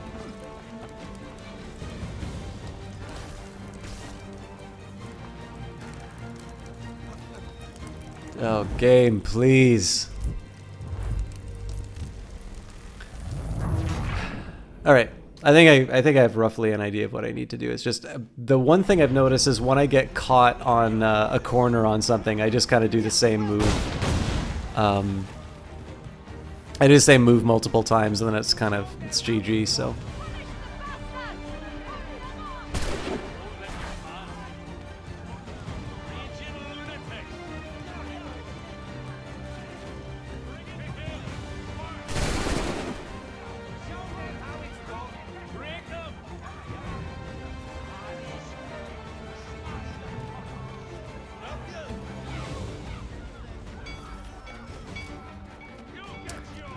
Oh, interesting, Sarah and Kitty. Yeah, Unity is one that I'm really interested in. I think just because of the time period, the French Revolution just seems like such a great setting for Assassin's Creed games. So I'm sure that's probably one of the ones I have on the list. I'm told Rogue is very good as well. In fact, we had somebody in the cast recommend it again, so that's another one that I'm... Yeah, see, that's one thing where I'm like, shame on you to the level designers, because that's clearly a beam that you should be able to grab onto. As for this, I don't think we're going to be able to catch up with Lee, but... Yeah. Like, I know there's a complaint about making these games too simple sometimes, but I'm not sure there's any advantage to making this chase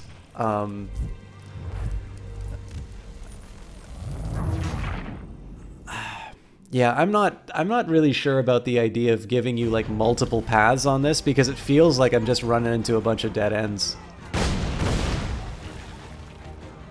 Anyways, we'll figure it out.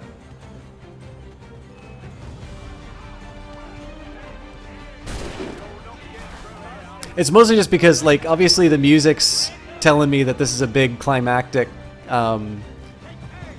finish for the chase, but obviously repeating the same chase at the beginning and having to restart over and over again kind of kills the drama.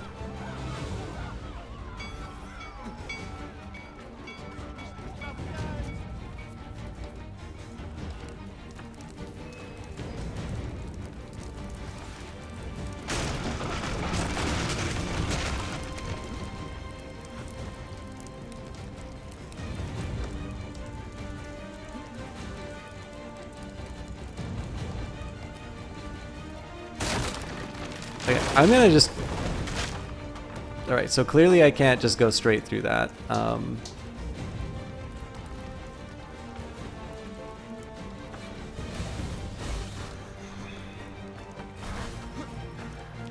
Frustrating.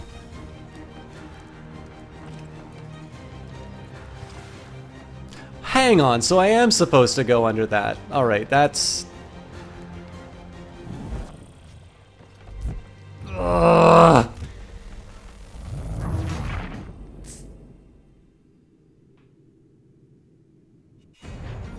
First AC was a revolution. The next ones were, yeah, like, and I think it's very reasonable to criticize games for bugs. I just think that if you're going to criticize it for bugs, then you also need to. I think it's the onus is on the person making the recommendation to inform themselves about whether or not that game is still in that state.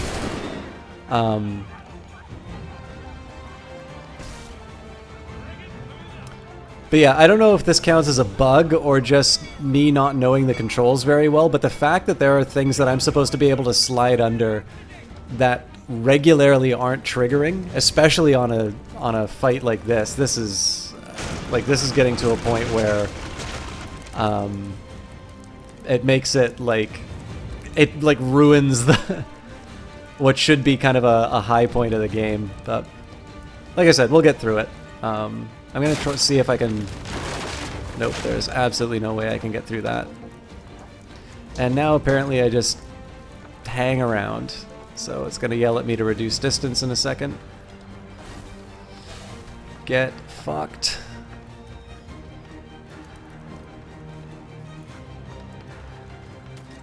Yeah, so here I'm utterly confused about what I'm supposed to do about this.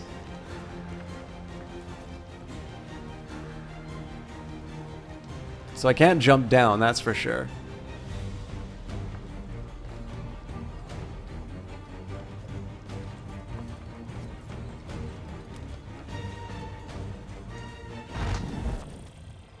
Wow.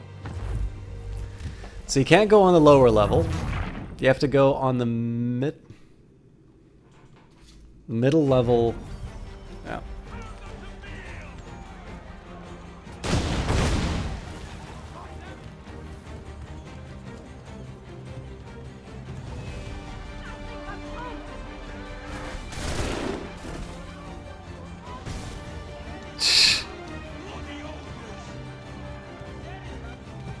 Oh, this is new.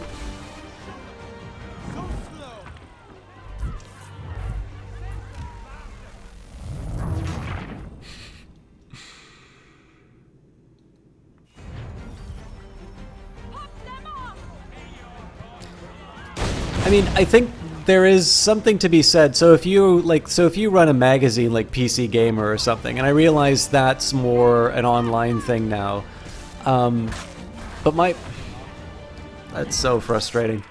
Like, clearly that is a cost on the magazine to continue to update its reviews.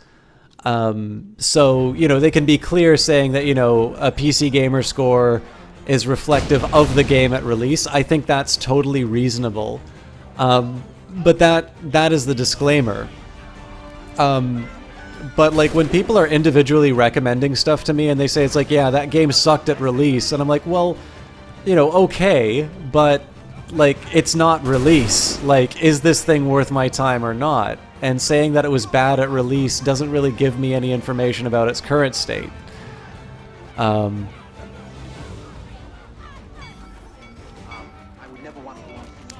Crazami 2016, thank you very much for the follow. Sorry, things aren't harmonious with the game right now. Yeah, that is true, Elsie. Like, obviously, if you know, especially if there's something that's like really loved in the series, or in a series, being able to, I lost so much time on that for no reason. You know what? I'm gonna try this way again. It's probably gonna cost me, but yeah, there's got to be a way up there. And turns out there was, but I'm still probably not gonna make it. Yeah, is this the dramatic finishing race that you were expecting? This is just silly. Why would you give... Like, show Lee going around the corner where you're supposed to go. That is the... Oh. Game's crashed. Like, that is the time-honored...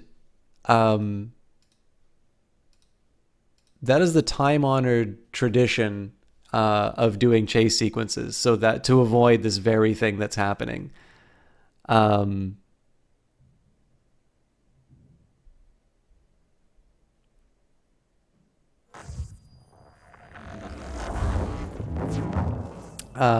But yeah, this one, like, I might be, I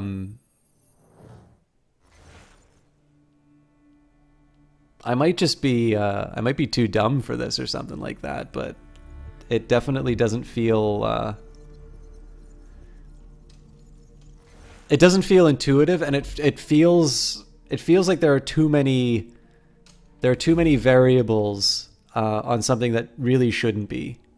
Anyways, that's right. See Mass Effect Andromeda at the beginning and still full of bugs, but if you... Oh, Jesus Christ. All right. I'm probably going to miss out on the distance, but...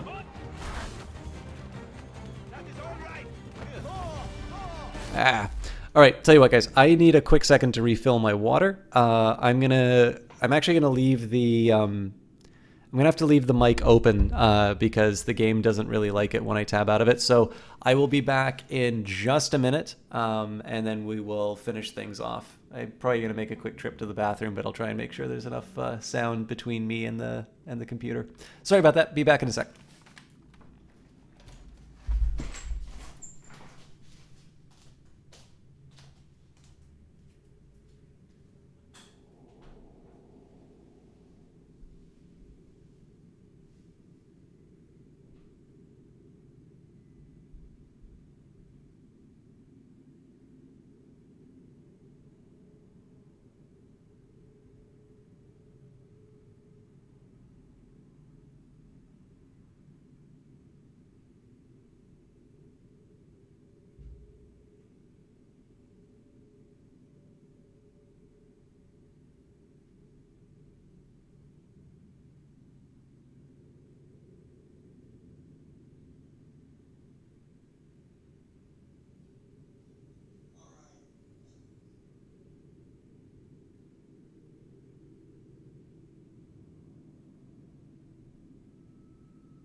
Alright, sorry about that, guys. Hey, welcome back, Jesse Quill. We're on to a big sort of climatic finish. But we're encountering one sort of frustrating bit.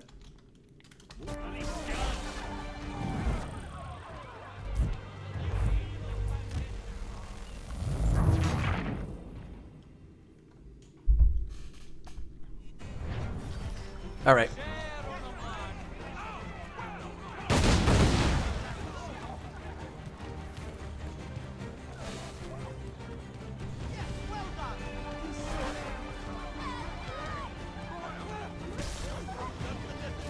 You know what? Okay, I give up. I'm not going for achievements anymore. I think I'm definitely gonna lose him.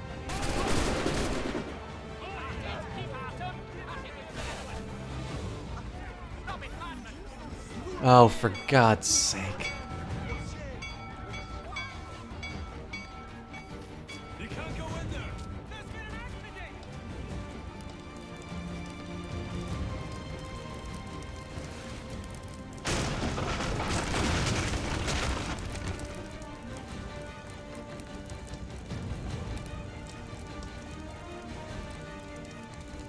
Yep, don't worry about me. Oh, there we go.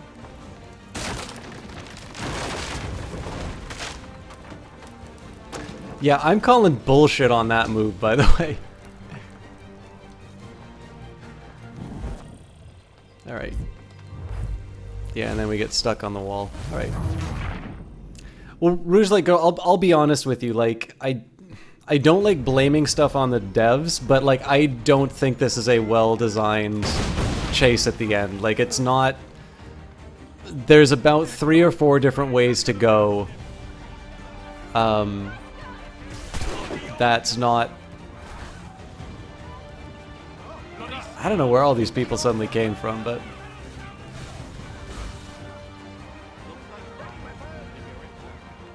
Although there was one thing I noticed on the last time, so I'm actually might even give up Lee to test something here.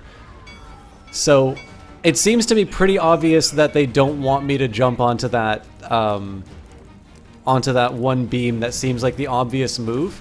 So usually when I encounter a problem like that, I do the opposite of what I'm trying. So in this case, it says move to the left. Now there's no reason for me to think that I should move to the right. Unless, oh, for fuck's sake, he does go to the right. Okay, so I'm thinking I need to go here, but yeah, there we go. What an annoying... Alright, it looks like I wind up... Oh wait, no, I'm supposed to go underneath here. Alright, so I'm back to this bullshit, but at least we're not losing him. See, I should be running around this. Yeah. Oh, for fuck's sake. Alright, there we go. We slouch on to Bethlehem.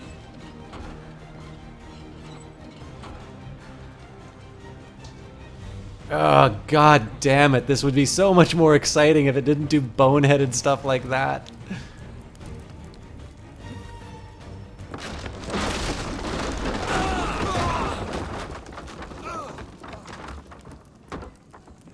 Yeah, exactly, Avia. In this case, this, like... I'm sure I would have loved this moment, save for the fact that... that was so frustrating. We rise again. You end one plot, we forge another. You try so hard, but it always ends the same. Those who know you think you mad, and this is why. Even those men you sought to save have turned their backs on you. Yet you fight. You resist. Why? Because no one else will.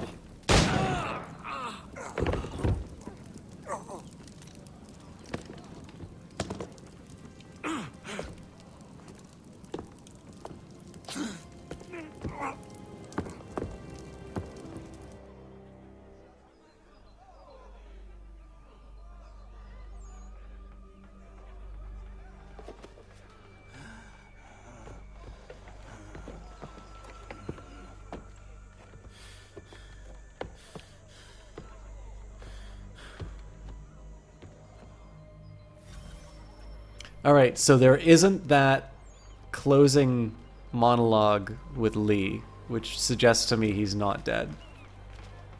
Or wait, he's not in the room, so obviously he's not dead.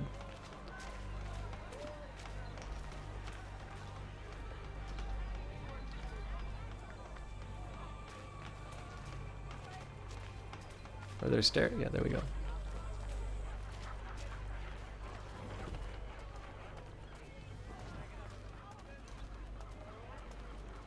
Well, see, Jesse, well, like, wait a minute, that hasn't happened to us. You mean like them pulling out the gun and shooting us? Because I always imagine that that is happening, like that is something that's not actually happening in the real world. Rough night, was it?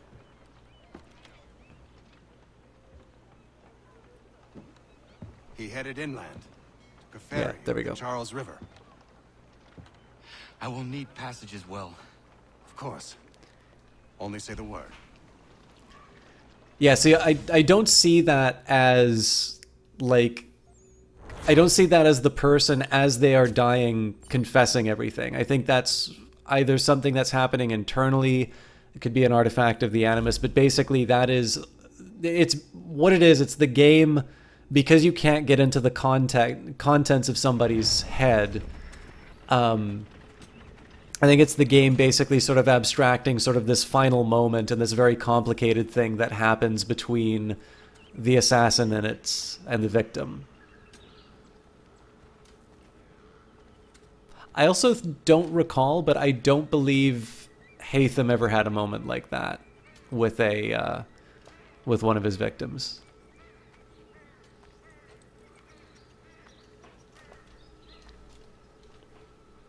Well, the other things, like one of the things I loved about the closing for Haytham is he basically says, like, don't expect me to give a speech. Like, you know what I stood for, and I believe it to the end.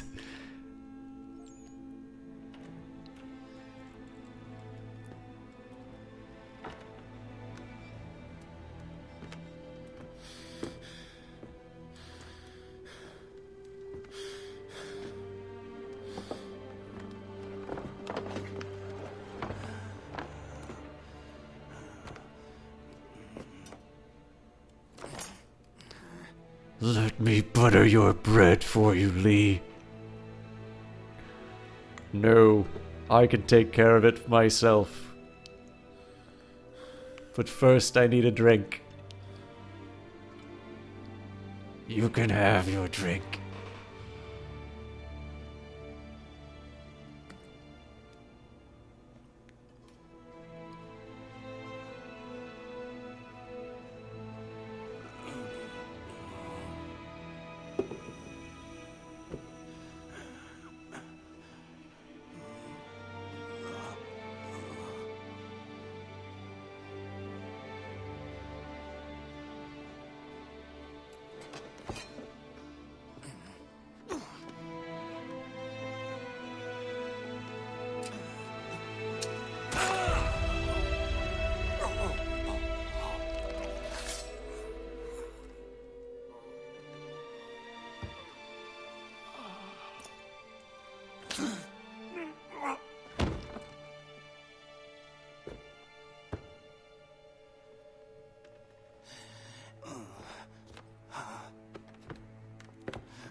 What, so we don't get to hear Lee? That's a shame. I wanted to hear what he had to say at the end, because he was such a...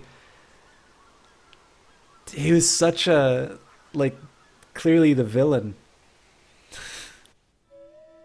Like a villain. He's...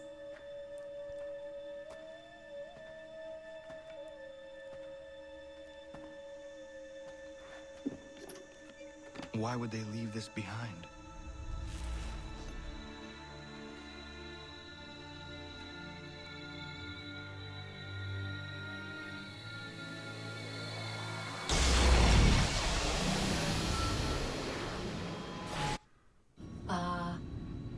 Long have we waited for you to return. You have done as we asked. You have succeeded. No! I have failed! My people are gone! chased out by those who I thought would protect them. It is a trade, a sacrifice, and not in vain. For you have found it. This? Now you must hide it, where none shall think to look, and then in time, what once was, shall be again. I do not understand. I would never want to belong to Agnes 04, thank you very much for the follow. Only do as we ask. Then you may do as you wish. And Elite Wolf Gaming, thank you very much for the follow as well. What of my people?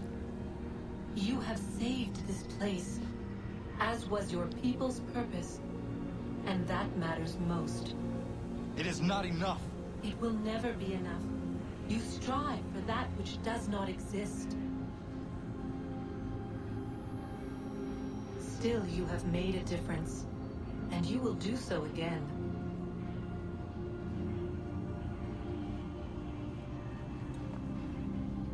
Remember, you must hide the amulet where none might find it.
I know where the key is. Then let's go.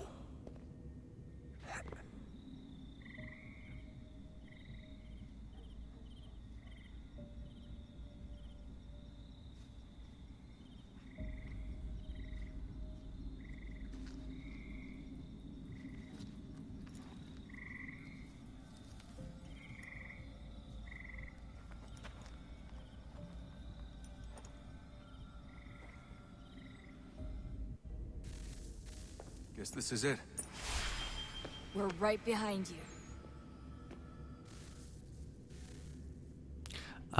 Avia, I'm not 100% on that, but I believe the implication here that Connor is a son that Achilles had previously lost, and so he named the person who came to him to learn to be an assassin after his son. If that's the case, then that's basically... So it's a recurring theme in this game, right? You've got Desmond's relationship with his father. You have the relationship between Haytham and Connor, or I don't know how to do the name properly, but Ratanakan. And then you have the relationship with sort of the surrogate father figure in terms of Achilles, and how Connor becomes a sort of his adopted son.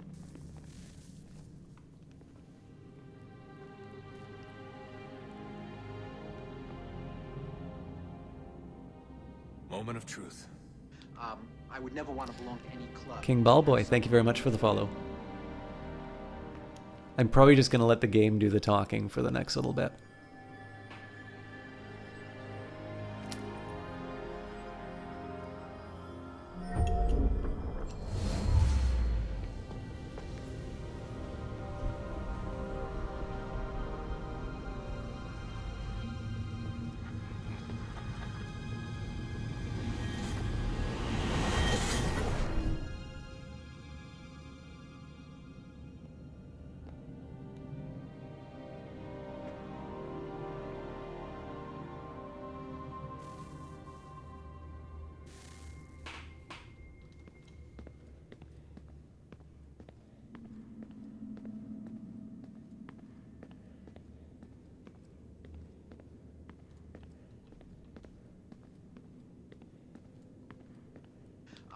I would never want to belong to any club. Jalen295, thank you very much for that follow as well.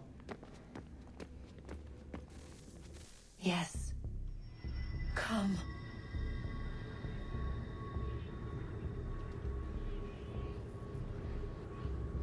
Here, at last.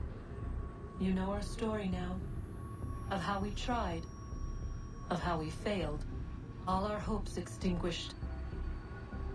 Save one. Your touch. A spark. A spark to save the world. Wait! Do not touch the pedestal. Minerva? You. But how? You left. You destroyed the device. Did you think there was only one? What the hell is going on here? I think I missed some of this. You must not free her. Free her? Juno dwells within these walls, awaiting release. I will explain. While we worked to save the world, she sought instead to conquer it. She used our machine to set her plans in motion. Divination through numbers. There is a pattern to existence. To comprehend the calculations is to tame time. This was my focus. And so I built the eye to aid us. But she turned it towards her own ends. When we discovered her treachery, we put a stop to it. And then we left. But first we called to you, that you might try again. We thought it would be safe with her gone. Now I see we were deceived. She survived, she endured, and then she began to work. For centuries, Tinia and I walked the world, hoping to rekindle the spark of civilization. We shared what we knew as best we could. We were not the only ones, but for all the power we wrought, still death would claim I would never us. want to belong to But any before club. it did, Thank you for the I follow, would have Dan. one last look to know if we had succeeded. That's how you're here now? I had hoped you might find this place and finish our work. But it is too late. You and the Templars have squabbled over our refuse. You have wasted centuries, and so you have lost your chance. You cannot hope to stop the end now, Desmond. Only to survive. She's lying! Only touch the pedestal and the world will be saved. Better the world burn than she be loosed upon it. Is that so? Show him then. But he will not understand. It is complicated. It is... Show me. If you heed Minerva, the sun will have its way. The ground will crack and spit fire into the skies. All the world will burn. But this does not end the world, merely heralds its arrival. Darkness follows. Then you emerge, resolving to lay a foundation that such a tragedy does not befall the world again. You will become a symbol to those who survive, hope, knowledge, determination. You will inspire them to rebuild, to thrive once more. And as the world heals, so too will humanity. But you are just a man, frail and mortal. You pass from the world, leaving behind only a memory.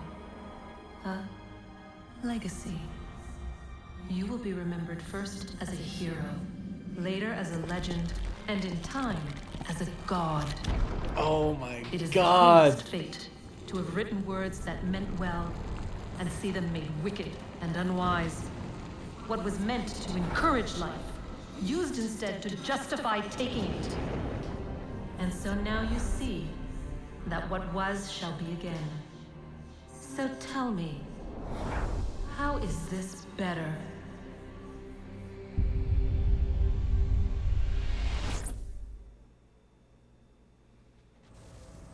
She would sacrifice you, sacrifice the world, for no other reason than to deny me vindication. They will enslave your kind, Desmond. Is this not why you fight? Is this not why you came here? To ensure more than just your race's future, but its freedom? What future? What freedom? Billions dead and the whole cycle begun anew? This world has known nothing but heartache and horror since we left it. Our gift to them, and you'd see it all returned. Enough! You must not do this. Whatever Juno's planning, however terrible it might seem today, we'll find a way to stop it. But the alternative, what you want, there's no hope there. If you free her, you'll be destroyed. It will happen in an instant. There will be no pain. You mustn't. It's done, Minerva. The decision's made. Then the consequences of this mistake are yours to live and die with. You need to go. All of you. Now. Get as far away from here as you can. Come with us. We'll find another way. There isn't time. Son. You know it's true. It's already started. I need to do this now. So go. Go!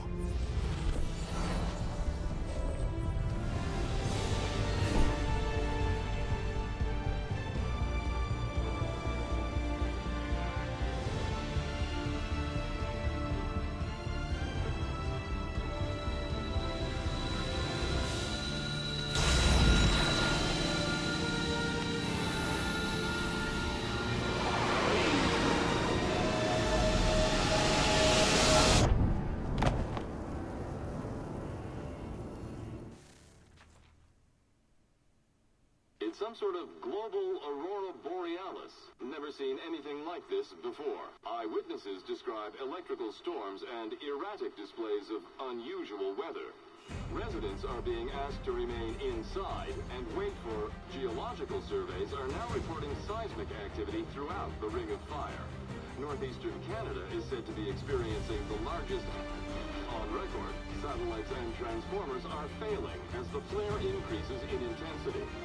Worldwide reports of blackouts and Thank you for the follow, seems to Aris. be receding. Residual seismic and volcanic activity is being reported, but nothing approaching earlier levels. Obviously, it'll be a while before experts are able to assess the full extent of the damage caused by today's events. But it appears the worst is behind us. We'll be sure to bring you more as this story develops. It is done. The world is saved.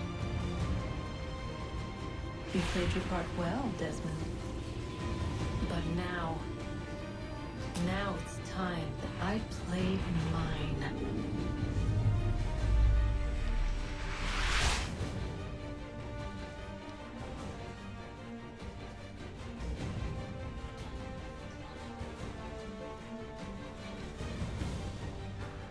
I'll admit, I wasn't sure how they were gonna finish off the modern storyline, but that was a really satisfying way of doing it.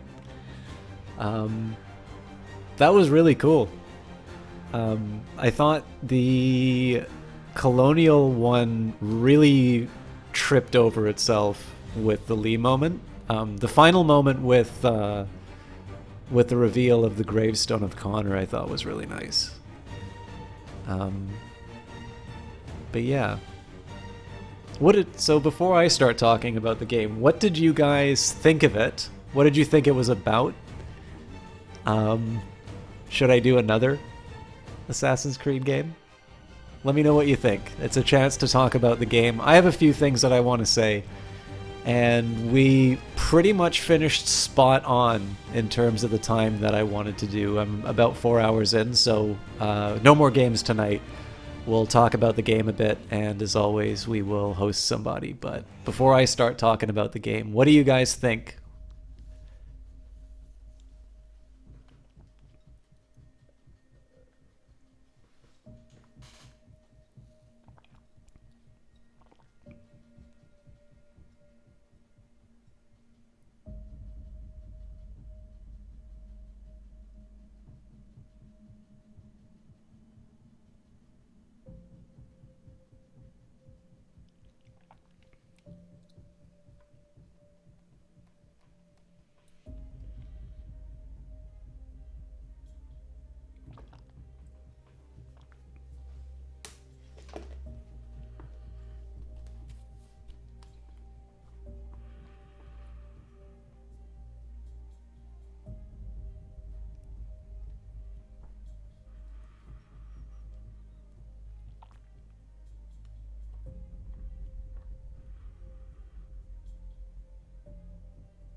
Yeah, sorry about that, Elsie. I'll have the VODs up, and this one I won't have up until the weekend, but the other ones I will.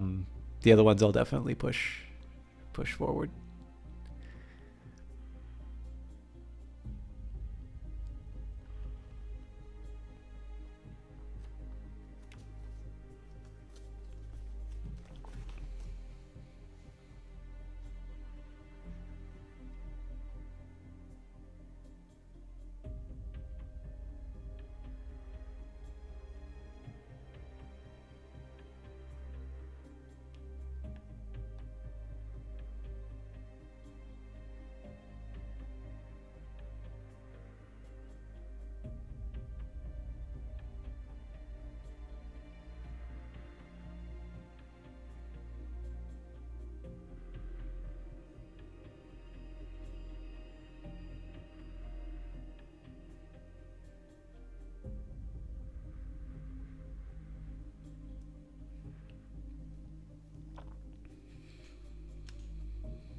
So I'm not, I don't have too much to, I do definitely have some things to say. I do encourage you guys to chat about the game and anything that, either questions or comments or just general thoughts about it.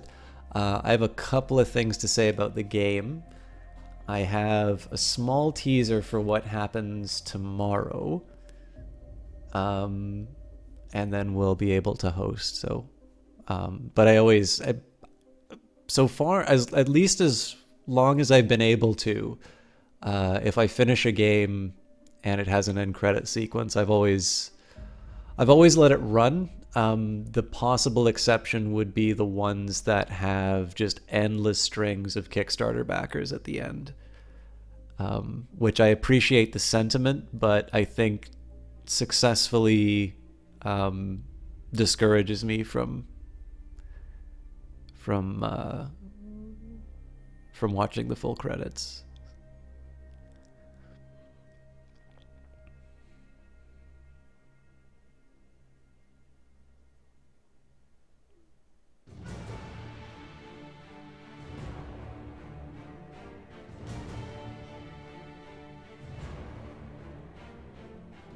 There's something really incredible, by the way, seeing all these locations where this game is made. Like, if you think of it, the distribution of these places make it so that it's almost like for every 24 hours,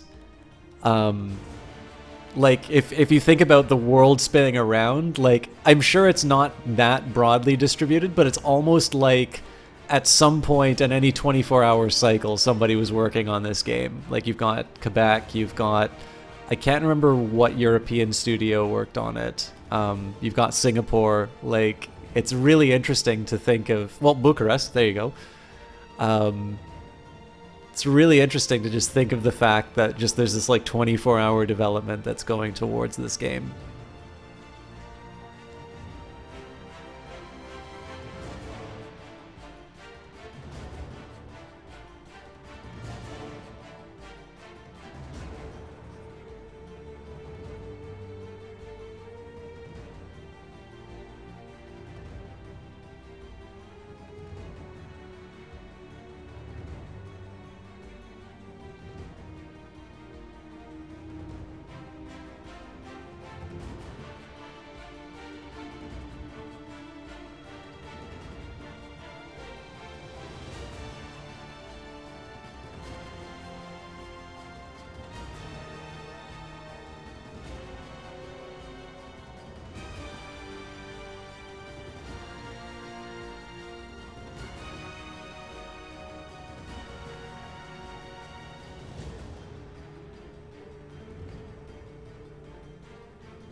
One day in my life, I will be somebody who's an uncredited voiceover for a character. I'll be like unnamed Frenchman in the background of that one scene who's like, "C'est alors, sacre bleu, bonjour, mademoiselle." Ooh, or a German one.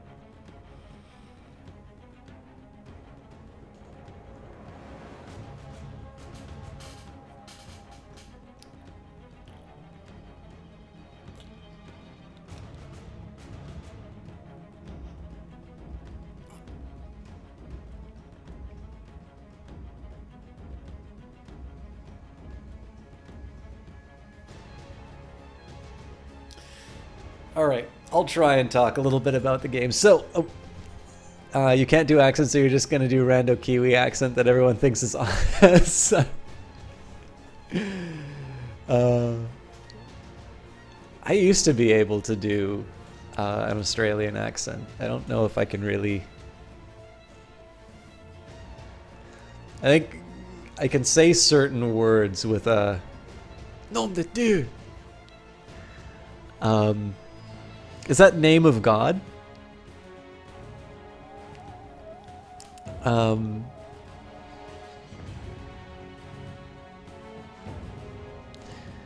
So, I guess we'll do most recent things that we saw from the end. So Jess was talking about how she liked Desmond's choice. Mine is a slightly different one. So that's a very potent imagery to have the words, you know, was it read this and be saved, and then just be transformed into, or die as a heretic. That was just, that is so many thousands of years of history. Thank you, Avia. I do make an effort to try and learn French, but my opportunity, the problem is that Death Dealer 777, thank you very much for the follow.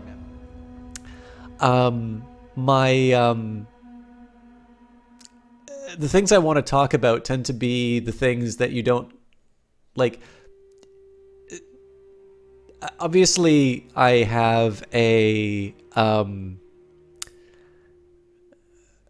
very unique way of speaking in English, and that tends to reflect the way that I think. And so I think and speak in these very complicated sentences. My vocabulary is reasonably robust. And so when I want to try and speak in French, I don't normally want to talk about the things that I learn in introductory French, which is like, conversations about food or very simple. Like, I've never talked about the weather except under protest. And so it keeps me from becoming better at French because I don't quite get to express myself the way that I would like. But obviously there's an easy way of getting around that, and that is practicing, learning the basics, and building from that. So, but I appreciate that, Avia. It's nice to hear that my pronunciation doesn't cause Frenchmen to weep and hide their children. But yeah, so the cutscene, obviously that single image is worth so much. I like Desmond's choice for slightly different reasons from what Jess said. I think it's once you see the two accounts that are given from Minerva and Juno, in fact, you don't even need to see what happens to the world to know what the proper choice for Desmond is. Because Minerva is saying, I should hide it from him. Grim Reaper 438, thank you for the follow. Juno says something very telling, which is he can't understand it. He'll make the wrong choice. And Juno's like, no, go ahead and show him. He'll see what's right. This on its own, there's only one decision that Desmond can make here. Because what has he been fighting? What has this entire journey from Altair to Connor, what has it been but the ability to choose, right? For individuals to make their decisions, to move forward, and face off against overwhelming odds. In fact, it brings more power to what Hatham says at the end, which is, the Templars will always win because all that we need to do is preserve the status quo. And so by renewing the cycle that Minerva offers to Desmond, that is victory for the Templars. That is essentially damning humanity to this eternal recurrence of, tragedy and violence, to have a very pure message perverted into something horrible. But of course, it's a tragic decision as well, because of course Desmond is the one who knows the most about what's going on, about the first civilization. He has to sacrifice himself in order to release Juno. That he leaves humanity completely at the mercy of this, this powerful alien being, basically. It's there. I don't think there's a lot of hope in that ending, save for the fact. I mean, it's an incredibly naive choice that he makes for everyone, which is effectively, you guys are going to find a way eventually, right? Like, that's the sort of thing that you say to someone even if you don't believe it, because otherwise, nobody would be able to stomach it, right? To turn around and say, well, look, I honestly don't think you guys have a chance, but it makes me feel good that you have the choice to go down fighting. And so again, like, it's a very, very satisfying ending. The one thing that I will say for Assassin's Creed 3 is it's the first time that I felt that the modern story had something to contribute, and it finished on a bang. It was something that justified its presence in the game. With that in mind, I still think these games would work perfectly fine as just historical games on their own. But that's that's totally for me. I am not angered by the presence of a modern day storyline. I just think that, you know, I think the games would work fine without them, but clearly I would not have had that really interesting ending. So, like I said, it justified itself. By the way, I am reading in chat, but I'll catch up with chat when I'm done monologuing. The Connor story is interesting. As I mentioned, the thing that really stands out to me about Assassin's Creed 3 is they have done the best job on those final... I've always found in Assassin's Creed the moment between the assassination and sort of the accounting of the person's life, that to me is always where the interesting stuff is. And I think you can sort of judge the quality of the writing sometimes by those sequences, because they're definitely different in each of the games. I tremendously enjoyed. I felt the Templars finally got a chance to sort of speak for themselves in this. And of course, it's with that really interesting opening where you play as a Templar without knowing it, up to being able to to have these moments where people are giving an account for their behavior. The overall kind of character of Connor and the arc, I definitely feel like the main plot is a bit uneven. There are some parts where I'm sort of like, I don't get it, or it's like I don't think this is very interesting, or this is really like honest. A great example, actually, even of the modern moment, right, where I said is like where you have, a true believer like Pitcairn or Haytham, or it's why I was so disappointed that Lee didn't get a closing sentence. Even Thomas Hickey just giving his justifications. It's right. It's like, I don't care if the world burns as long as I get what I want. All of those are fantastic. And having a mad scientist shout at you through a PA system, we just want what's good for the world, is like the most hackneyed,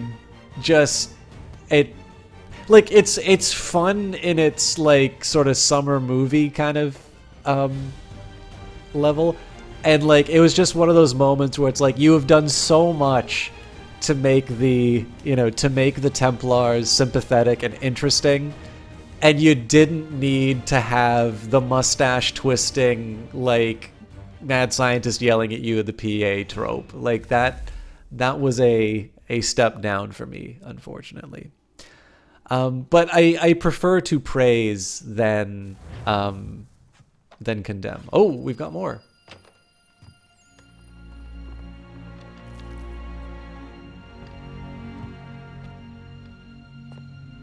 I was hoping I would get to see him pull the tomahawk out of the post. I hope they have that moment.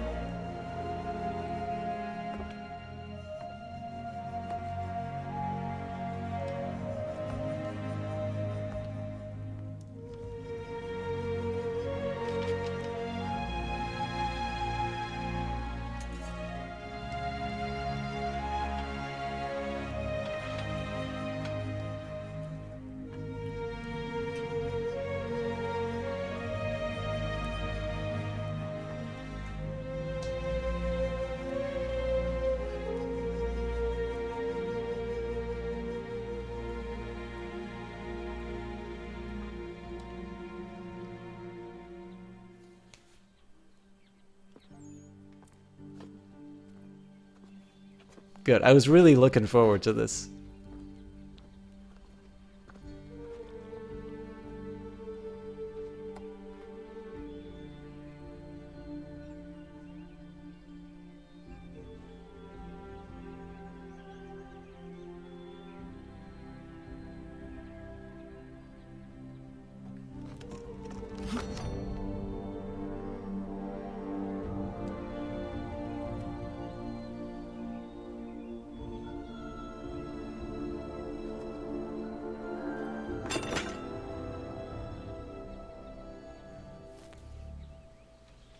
And I'm assuming this is the opportunity for me to do all the intermediate missions. Yeah, I didn't do anything to improve the manor. and all of that. But yeah, so I mean, like, I am definitely of the view that it is better to, you know, to give credit where it's due, to talk about, yeah, Achilles was definitely not alive by the end of this. But yeah, there's just so much that there's so much in this story. I can forgive it for its faults, and I think it's high when it hits its highs. I think it's got some of the best high notes of the Assassin's Creed series.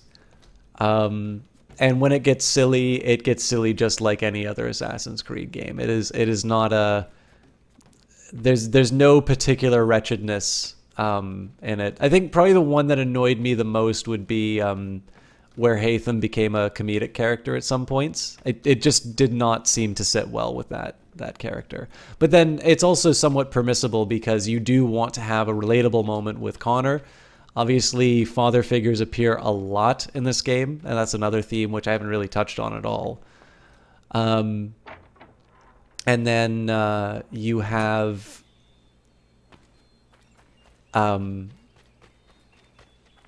you have Charles Lee, who is really set up to be sort of the principal villain. And he's really well done. Like, you hate everything about him. He looks demented. He behaves in just a thoroughly unlikable way. He's a really well done villain.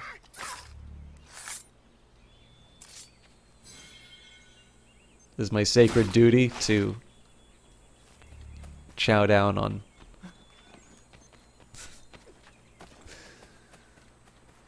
on small animals. So, I don't know. Oh yeah, I should catch up with some of the things in chat. So Rouge Light Girl says, I have a friend from Denmark who's saying he's jealous of your English vocabulary. And you were like, your English vocabulary is better than mine. He didn't believe you until he took one of those vocabulary tests and got almost twice the amount of words as you. It was way above the average for an English speaker. And you have an upper average vocabulary. I always think of words as my ammunition. Jesse Quill says the assassin's thought process that humanity should always have a choice to fight back and become free instead of just giving up and letting authority reign without resistance. Absolutely. Avia, your speaking and writing of English is very bad, but all English spoken are cool and try to understand you. French people or Spanish people are not so patient. They snoob you more. That's very kind of you, Avia. I mean, one thing that's worth mentioning, one of the reasons why I try to be as... Burke4576, thank you very much for that follow. One of the things that keeps me trying to be as accommodating as I can for languages. Obviously, I can't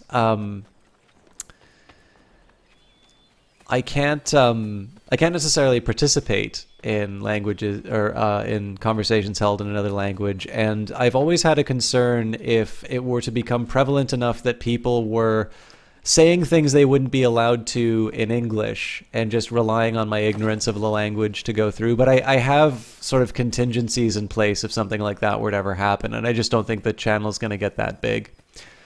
But El Canoe has always been very welcoming to me in his channel, even when I speak primarily English, and his audience has been very welcoming. And so I've always been annoyed when English casters, as soon as somebody speaks their native language, as soon as they're like, English please. And it's a shame because obviously English is dominant on Twitch. There are plenty of places for English speakers to go and get English content. Whereas people who speak languages other than English don't necessarily have those opportunities. And so I've always felt, one, I want people to feel comfortable in the cast. And two, if I am given, if I am allowed to go into some of the few French good French casts, I mean, obviously anybody can start streaming and maybe, maybe one day they'll be good. But, somebody like El Canoe, who's genuinely entertaining to watch regardless of what language you speak. If I'm able to go into his channel and I'm welcomed in whatever language I speak, and I'm given help with my French, and gentle correction when I say something foolish. Who am I really to say to somebody who wants to speak their native language to say it's like, oh no, sorry, you have to speak like everybody else. So that's one of the reasons why I try to conduct myself the way that I do on Twitch.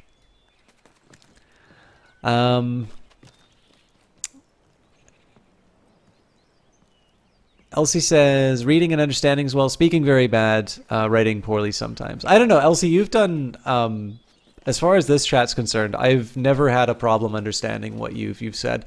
I mean, I think with everybody, even in my own case, if you see me write in a chat, my grammar is terrible. And that's when those are the unintentional mistakes. There's like the typos that I make too, which are embarrassing. But like there are times where I just don't write carefully. So you should feel fine with your writing. If what you've written in chat is an example, I think you're doing very well. Please slowly. No, and actually, Avia, it's important. I speak very rapidly to a point where in some contexts, even English speakers sometimes think I'm going a little too fast. So if you ever need me to repeat or something like that, I mean, please let me know. And I think there's always something to be said that if you can joke in a language, you know it well enough. So I think you're doing a good job here, Avia. All right, so I wanted to talk a little bit about the American Revolution. So it's one thing I will say about this game. I definitely don't think it is about the American Revolution. It is the setting, but it definitely doesn't. This game is about plenty of things. I don't think it is a statement on the American Revolution. Although I did definitely have a chance to talk about the Theodore Draper book, A Struggle for Power, which was really interesting. Your typo personified. Well, for what it's worth, Rouge-Light Girl, I mean, I was busy calling you Roguelite Girl forever. So that's like I guess a spoken typo. You leave my grandma out of this. But yeah, so I was going to talk a little bit about maybe the postscript to this. Because it's worth remembering, if you read the Animus, which I think we have done all the entries for, it talks about some of the acts that caused the... Oh, no, we have one more. Oh, two more. Although Raccoon's one of them, so... Closing moment of Charles Lee... When Lee was finally released from New York, he was convinced that the Continental Army couldn't hold its own against the British and told Congress so. However, when Washington decided to go ahead with the plans to attack the British column at Monmouth, Lee insisted on being in charge. Once the battle began, Lee ordered his soldiers to retreat. Modern historians are still debating the reasons why. Maybe he'd forgotten his doggy treats in the tent and needed to go and get them. Washington swept in and took command, turning a complete rout of his army into a draw, and Lee received a very thorough and public dressing down. Afterward, Lee demanded an apology or a court-martial to clear his name. Washington chose the court-martial, which didn't go as Lee had hoped. He was found guilty of misbehavior before the enemy, making a shameful and disorderly retreat and disrespect to the commander-in-chief. He was only given a year's suspension for his crimes, but by the time the year was over, he'd been so vocal in his criticism of Washington that Congress removed him from the army permanently. Lee retired to his estate in Virginia, passing his time breeding more dogs. After his death, he was given a full military funeral, getting all the respect he craved, too late to do anything with it.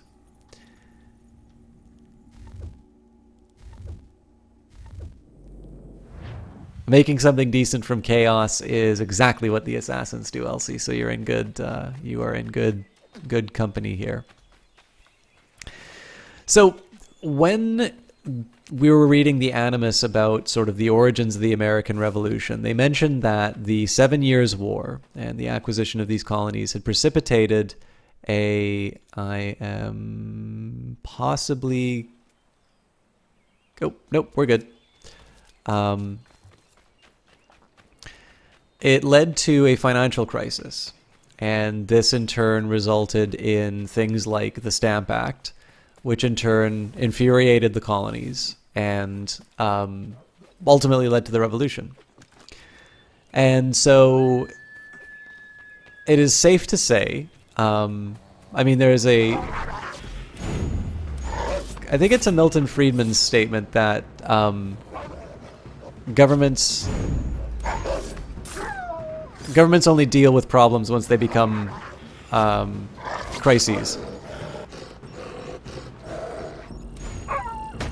Damn it, dog.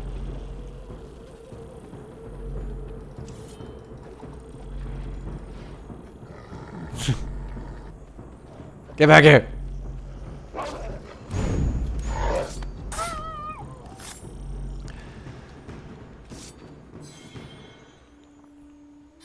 So in this case, the financial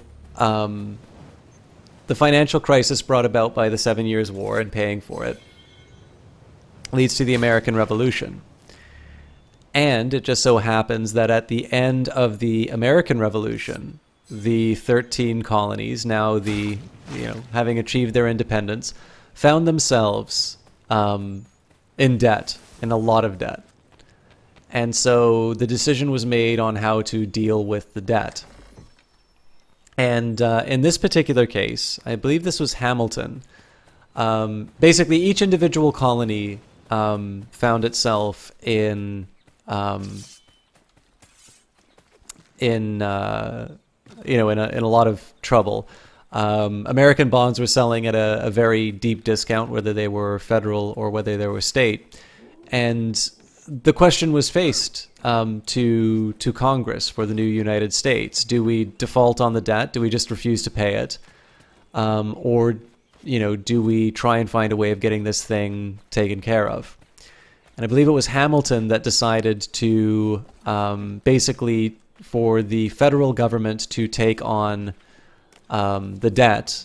And alongside of that, there was the power of the central government to basically tax the states. That was the trade-off. That the original version had the states managing everything for themselves, and the central government did not have the ability to tax. But through what the hell did that happen?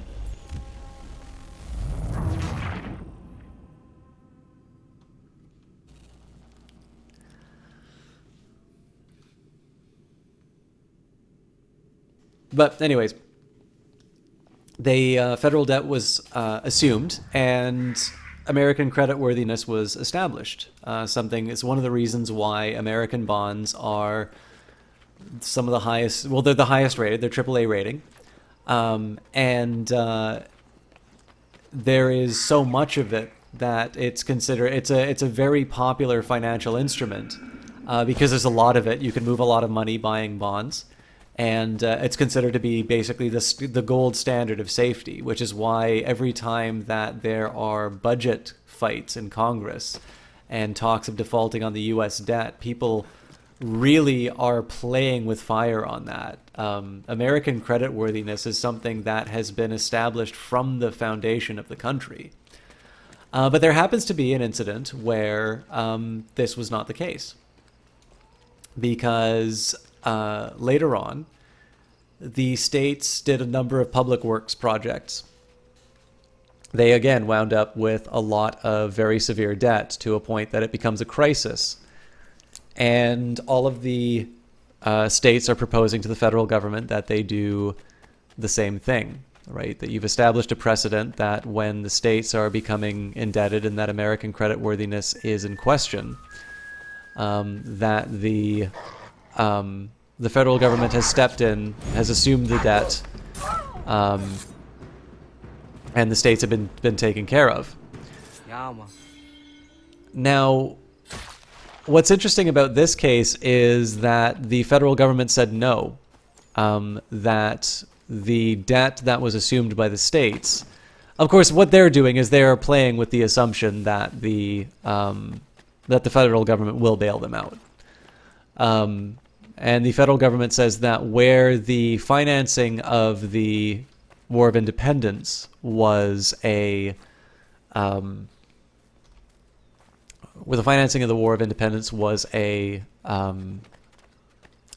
of this grand national project of which the states participated in and was appropriate for the federal government to take on that debt. The costs from the states the individual states were local projects. And so as a result, the federal government had no business taking that money, that it was the state's responsibility to pay. And as a result, the debt was defaulted on. And in fact, American creditworthiness took a big hit, that the bond markets did not bother to distinguish between what was federal and state debt for a very long time.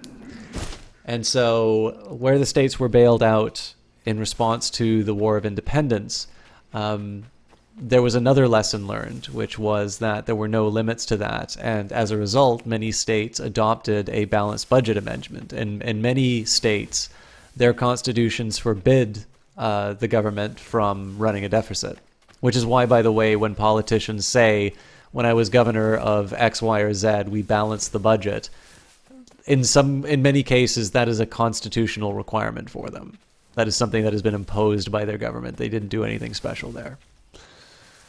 So why am I talking about all this? Well, what's interesting, of course, is that you have the American Revolution precipitated by a financial crisis. And in fact, you will see many revolutions precipitated by a financial crisis. And you have the case of the United States having dealt with one financial crisis, i.e., how do we pay for the war? Should we pay for the war?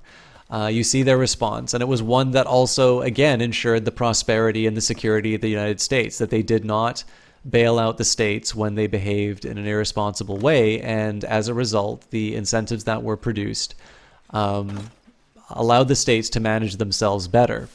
And so the central government was able to sort of ensure that the states kept their autonomy, but didn't do so in a way that the federal government would be on the hook for the decisions that they made.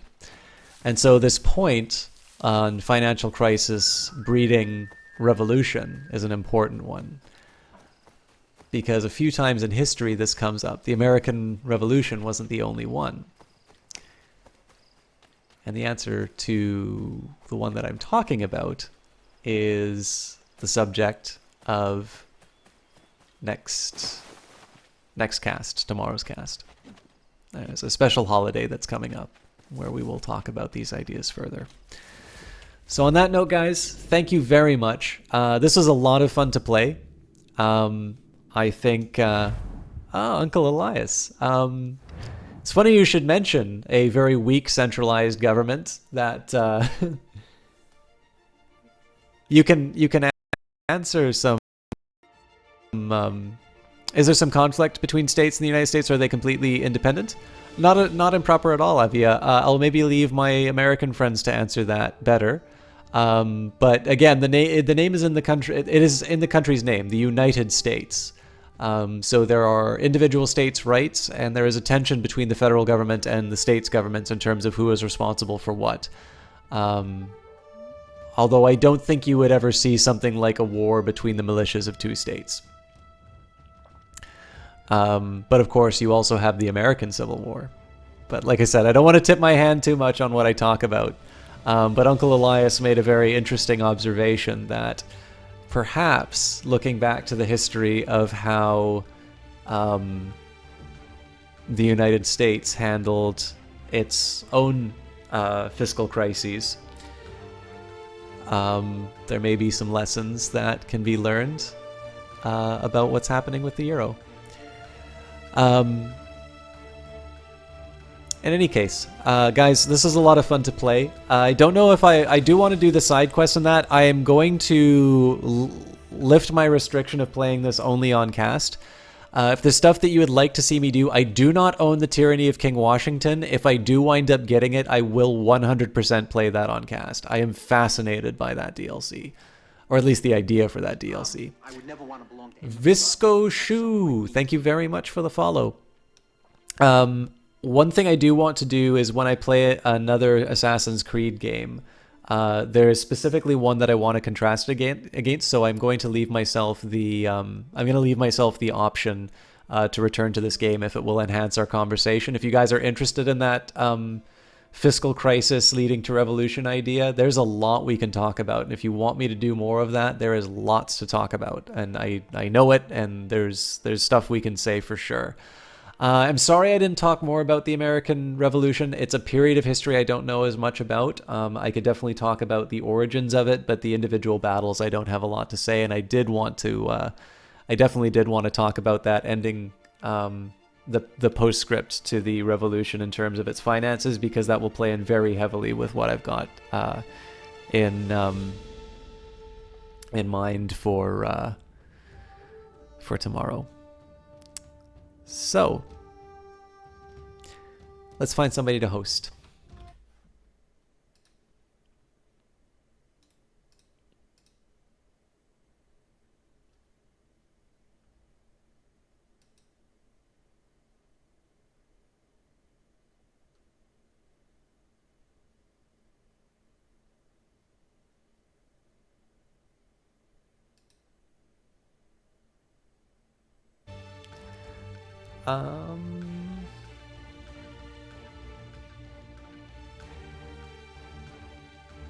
You know what, guys? So it looks like Kilgore Trout is on a break. So if you guys want to watch Oblivion, you can check out the GogCom channel. I've already taken a lot of your patience by talking so much over the game by the end. So I'm going to host Warwitch TV. If you want to continue on with the raid, I think it's okay. If you just want to hang out, that's fine as well. He is playing the Crimson Court DLC for The Darkest Dungeon, which is a really fun one to watch. So if you guys want some Elder Scrolls, I definitely encourage you to check out the GOG.com stream, although it's not clear, GOGCom, it's not clear when that will be coming back. Kilgore Trout is a great guy worth watching. And for the rest of us, we're going to be heading over to Warwitch. He's a big caster. He's been doing this for a long time. Really fun cast to watch. And Darkest Dungeon's a great game. So I encourage you guys to hang out and see if and Avia says, thanks, System Shock. Bye, all. Is it portez-vous bien et amusez-vous? I don't know porte, but I think I was fun to watch is basically what's being communicated there. Merci, Avia. Bonne nuit. Oh, I guess it must not be night for you, but have a wonderful evening. Thank you, everybody, and we will continue the party over at Warwitch's.